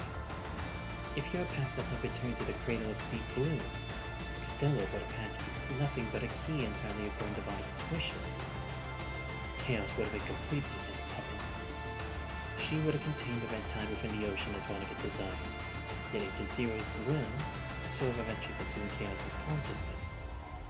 Oh, so that's why even then Chaos still had like different kind of feelings to me. Like, it still made her somewhat like human and not just a tool. I see. So because it wasn't completed at that moment, and then that change had happened. This isn't fundamentally different from what you could accomplish by jumping into the red tide at the time. 3 years later. But now, it's the time. And your current self would have returned to that undersea cradle. Cadilla could hatch chaos in her complete form. Oh, I could get a chance to equal the playing field. A complete chaos would possess absolute power, capable of defeating Cradle. And you could fully control the Hetero Tower before it becomes damaged. Perhaps you could truly fulfill the wish you've been hoping for. Pull the timeline back to the day before the Hetero Tower's arrival. Oh. Wow, that is so much to think about. Holy shit. Yeah, because true, it's like, by me being in control of it, and by it actually being like completely formed, it wouldn't lose necessarily to it. Wow, okay. And to think, that's why the version of myself down there is just as important. It was a possibility created from failure. No, you know what? I'm too invested. We're doing one last one, and then that's the end of the stream. Pull the timeline back to the day before the Hetero Tower's arrival. All fades into significance as a single fragment of knowledge session indelibly into your consciousness. Is that true? As if a person in prolonged drought spawning an oasis, conflicting emotions of exhilaration and apprehension around the intelligent thoughts. Thrilled by the new possibility, yet deep in fear simultaneously. It is truly achievable? I have no reason to fool you. But what will happen after the timelines pull back? What do you mean? Those born during these past 30 years, what will become of them? Those destined to meet will naturally find each other, and those destined to be born will naturally come into existence. They won't be born into a time of pure darkness, without light, without hope, but with suffering and the sorrow of separation. And you succeed, they will be born under the warmth of sunlight, perhaps becoming a valiant soldier of Babylonia, or perhaps working at a conservation area. They deserve a better tomorrow. What is destined will not change, but all of that solely relies on your success. Even at a time like this, you're still concerned about people who have nothing to do with you. This is indeed a new story I wish to witness. Still, are you truly willing to take such a risk? Impulsive surge of determination gradually cools, and an inexplicable chill creeps in back to your bones, forming crystals of doubt. There's no such thing as a free lunch, and certainly no benefits without cost. If I choose this path, what price will I have to pay? Is it I who must pay the price, or is humanity bear an even greater cost? To be precise, the risks are manifold, and the price won't be yours alone to pay. I never witnessed such a possibility before, so I cannot predict what consequences this action might bring. As a friend, I would not advise you to take such a gamble. It is an extremely risky option. One small misstep and you'll become the commander who truly died at the bottom of the sea. Oh my god. Okay, so then we are confirming that the other one wasn't Claude. But this time it'll be me? What the fuck? Shit. The commander who died at the bottom of the sea. 931206. Does that ring a bell? You told me about this. Well, another you, that is. One of the clones of the Great Commander died in the accident. Never you imagined a day when the one who died would become your true self. It is true, Death. I see. So I'd be merging with that one. That is a pretty big gamble, because that means the true copy of me could die. I mean, the true version. If Chaos fails to be hatched successfully, you will truly die in this incident.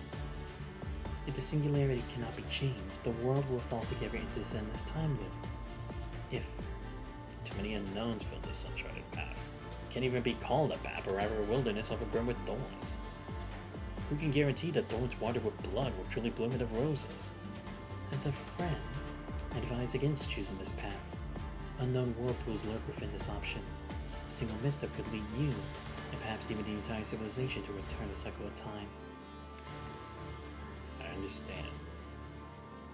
I expect to surge wildly through the crevices of your bones, growing in tumultuous formations. Give hope only to shatter it again. What could be more cool than this? Bright red apple hangs high on a precariously fragile branch, while starving curses is right beneath. It's forever unable to grasp its succulent promise. I still hope you can join me. Join me and become a high-dimensional observer. But your civilization, right? Don't agree with a familiar symbol at the open door before you. Bizarre. Unworldly curves form streams of colored buildings, but also sculptures stand the city's heart. The skyline extends infinitely. But your planets and stars arrange a peculiar constellation with dark sun suspended at the center of the sky. This is my civilization. Amber. City's time seems frozen at a specific moment. Yes, Amber. I sealed them within this space with my own hands. One day they will embrace this world again. At least they won't be easily eliminated by higher dimensional beings like other harvested civilizations. Ah, I see. So she was a human given the choice, and she made that choice. Or at least a mortal. The vision lasts only a moment before dispersing like grains of sand. Observer, greater risk. Should the human civilization congeal in place to await salvation in the distant future? Or choose a desperate struggle for a new possibility? I truly make such a choice in humanity's stead? You end up choosing the greater risk and return to the bottom of the sea, a single misstep could plunge all human civilization to a vortex of time. This trembling uncontrollably, and a cold sense of isolation crawls up your spine. There's no need to be so anxious. This may not be much comfort, but If you choose nothing and just sit here, it won't change anything. You've already seen it, the ending of it all. The expansive corridor, her voice carries a certain enchantment, serving your frayed nerves in a gentle yet peculiar manner. Human civilization has been branded with the punishing virus. Whether you choose me or to return to the sea, nothing could be worse than it is now. Or rather, having this thread of hope now, or these choices at all, is already the fruit of your efforts. Thanks. As your taut nerves momentarily unwind, your brain begins rapidly processing plots. The PV has already marked human civilization, and no matter what action you take, it's already the optimal solution to sending it will do. Before I make my choice, I'd like to ask a favor of you. Please go ahead. No matter which path I choose, you take all the research data from Aerospace City, but before I enter the tower, give it all to that anatomy in deep space. You want me to give all of Aerospace City's research data to the administrator behind the gate? That's right. Nanami. She'll certainly understand your intention. Even if you end up trapped at a time loop when she sees your last will and the analytical data that Hetero Tower's core, Nanami will surely know what you want to do. Another little contingency plan from Grey Raven, I suppose? It's just a precaution. Can you make those happen? Of course. This isn't a particularly difficult thing to do. And then, have you made your decision? Yeah. Whichever ending you choose, I'll spare no effort done. This is my promise. Go ahead. What's your decision? Ah, okay. So this is gonna be like just an ending, and then this is gonna be the continued part. I knew you would make this choice. This is the best ending. Is being an observer truly the final destination of the cosmos? Of course not. The sea of stars is immeasurably vast. I am but an insect in the dark forest. In a finite life, one cannot explore an infinite future. Opting to be an observer marks just the first step in ascending the staircase. Once you take the first step, the gate of the stellar sea will open for you. Repeatedly hammered or forged, your will rapidly expands. Our pathways stretching in all directions, developing the Hetero Tower like a spider's web spreading beyond its confines. Piercing shriek echoes throughout the mud-mired Babylonia.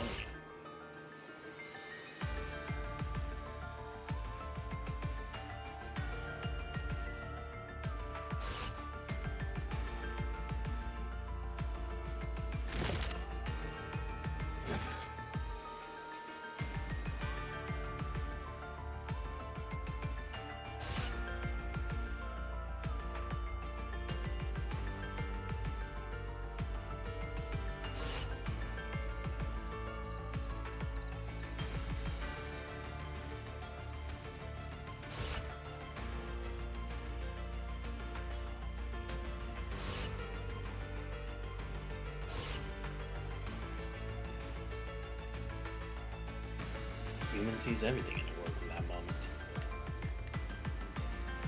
Be careful. You've just received the knowledge. Your power might go haywire. What did you see? I saw death. In that moment, you saw Babylonia wander through the distant depths of space until after countless days and nights, the punishing fires finally caught up to them. High-dimensional beings never spare any civilization that should be recycled. In that moment, you saw humanity struggle desperately on the surface and above from New Agent Zero. Humanity huddled within Aerospace City, development stagnant, and turned into the Red Tide's paradise. In that moment, you saw countless endings for Earth, countless endings for human civilization. Those are the endings they have predetermined. They? Can you know a specific word? They are higher level beings who monitor the laws of the stellar sea, establish the rules that govern existence. Everything is predetermined. There's our palm calling for a key staff for the Rand. The white fog within the Hetero Tower slowly disperses, veiling a vast and dark universe beyond limitless space. They administer tests, establish rules, and filter out civilizations they deem correct. Only by passing their test can one obtain a ticket to journey into the stellar sea. Eerie nebulae flicker both within and beyond the Edward Tower's numerous eyeballs look behind dead star clusters, silently watching over this realm. Do you see it now? I cannot help you restart your civilization, and this is the most fundamental reason. So, even as a observer, I had no way to use higher dimensional power to directly solve Earth's problems. Right. Even as an observer, you still lack the necessary authority and power to initiate a full restart. The Edward Tower now spans from heaven to earth. The slightest misstep would cause an irreversible collapse. Voice remains calm and rational, as if she's experienced the same scenario countless times before. All you can do is hide your civilization away from their sight. Just like Amber, seal away the entire civilization using the punishing virus and sadly wait for life to be revitalized once more. What exactly is the punishing virus? The punishing virus is the greatest deception of all. I was naive to believe that mastering it alone would suffice to pass the test. Yet, while flames break light, they can also scorch all to ashes, becoming doom. Whether it's right or wrong, and who should be the one defining it all? If it can't be them, why not us? Indescribable fire ignites up in Kieran's eyes. Come, join me. Countless threads emerge from within and beyond the Edward Tower, slowly intertwined to form a massive cocoon. The world gradually loses its original form as all information becomes entangled in all assigned concepts are stripped away. The world reveals its primordial form. The cocoon smolders slowly as the magma of Earth's core throbs like a beating heart, usually ceasing to breathe. Everybody sinks into everlasting stasis. Is this what your civilization is like? The sky, molten lava, coats everything that exists as the punishing virus seals all information within. Takes all information within the heart. With your own hands. Zag, you can still sense the faint trace of life persisting within. Small and all human civilizations reduced to a lone person. They will exist forever. Now, leave everything to the future. Someday. When we can rewrite the rules. We can reshape time. When we stand in a higher future. The sealed amber will awaken once more. The embers hidden in the hearth will eventually burn again. But before that, we're pursuing a mirage whose location remains elusive. The observer shall drift amid the expanse of stars and deep cosmos, endlessly searching for that unknown future. Humanity's ending. Gravekeeper civilization. Here, many civilizations stalls. Wow. Okay. Yeah, so it is. It's like, this is like just the ending, and I was like, if I just choose to keep going forward. Damn! Well, I think this is a good place to stop, because I've already done it for a while. My toe is fucking sore from doing all this. God damn. It's been like 5 fucking hours too, and I'm only halfway done. Damn. But alright, shit. Alright, that was a lot more than I was expecting to actually get so far with what I've been doing, but hey, it's been pretty good, honestly. I really do like it. And I like how for Ishmael, it's like, she's kind of like someone who can contemplate us as well. She's not being too emotional with her, standing and her support of us, but she's not also being like too by the books that it's like she's not gonna do anything. It's like she is sparking a hope, but again, it's like she's being like, I'm be honest with you, it is risky, you could fuck it up and everything could end. But yeah, it does seem like Ishmael was also given a chance to be an observer, like she was someone who also passed the test to be an observer to maintain or sustain her civilization. Kind of reminds me of what Durandal did for the world that she and Rita ended up in, because the imaginary space. I don't know if you guys remember that from Hawkeye Back 3rd, but it's like Durandal was encasing the world or universe that they were thrown into to keep it safe I don't remember if it was within the Abyss Flower or within herself, like her own existence or whatever. But it seems kind of similar to that in a way, like putting in stasis and keeping it away from any harm that any otherworldly force would try to ensue on them. But yeah, this was really cool. Dude, Rip Vanessa, dude. Come on. Oh, and Rip Luna. How could I obviously forget? Like, they gave everything for humanity. Luna and Vanessa for 30 years since we've been gone. I had nothing but respect for them. Like, for real. And just this whole thing about, like, understanding the laws of the world, where everything had started. How the part of me that was under the sea is actually gonna involve what's going on now. I was like, thank God, because it's like, I thought it was just gonna be the question of, like, which one's the real me or something like that. But it's like, it went even further beyond that. And I love the way they did it too, because it's like, now all those events, all those flashes, all those interactions with Ishmael now make more sense when you think about, like, okay, what rules can be, like, can you slip through, but what things can you absolutely not do that would involve, like, having influence on the world, especially considering she is just an observer for their game or for their tests or simulations or however we want to call it yet. We don't know who they are yet, but I could take a kind of guess, a vague guess, but yeah. But it was really cool, honestly. And seeing Ishmael kind of be, like, pretty neutral about all this, like, just the way her tone and everything, and, like, trying to be more accepting of us only because we're now in the same shoes as her. So she's, like, trying to be, like, more of a good middleman, but slightly more to, like, the friendlier side than it is to, like, the distant side. But it's not so much that it's really breaking her character. She's automatically like, oh, I just felt bad for you, you know? It's not something just that simple. And again, now everything's starting to take shape where we can make a possible future, and we're understanding more, like, why is this situation way worse, and also an explanation for why the situation happened so early. But yeah, and now it also explains more of, like, Nemo and Vonnegut's, like, their persistence to end this thing with Agent Zero, because it's a situation that they had dumped onto another world, even though it should have only been their world's problem, and their world had already ended or been saved, or whatever it was. I don't remember what the solution was to that whole thing about the world they came from.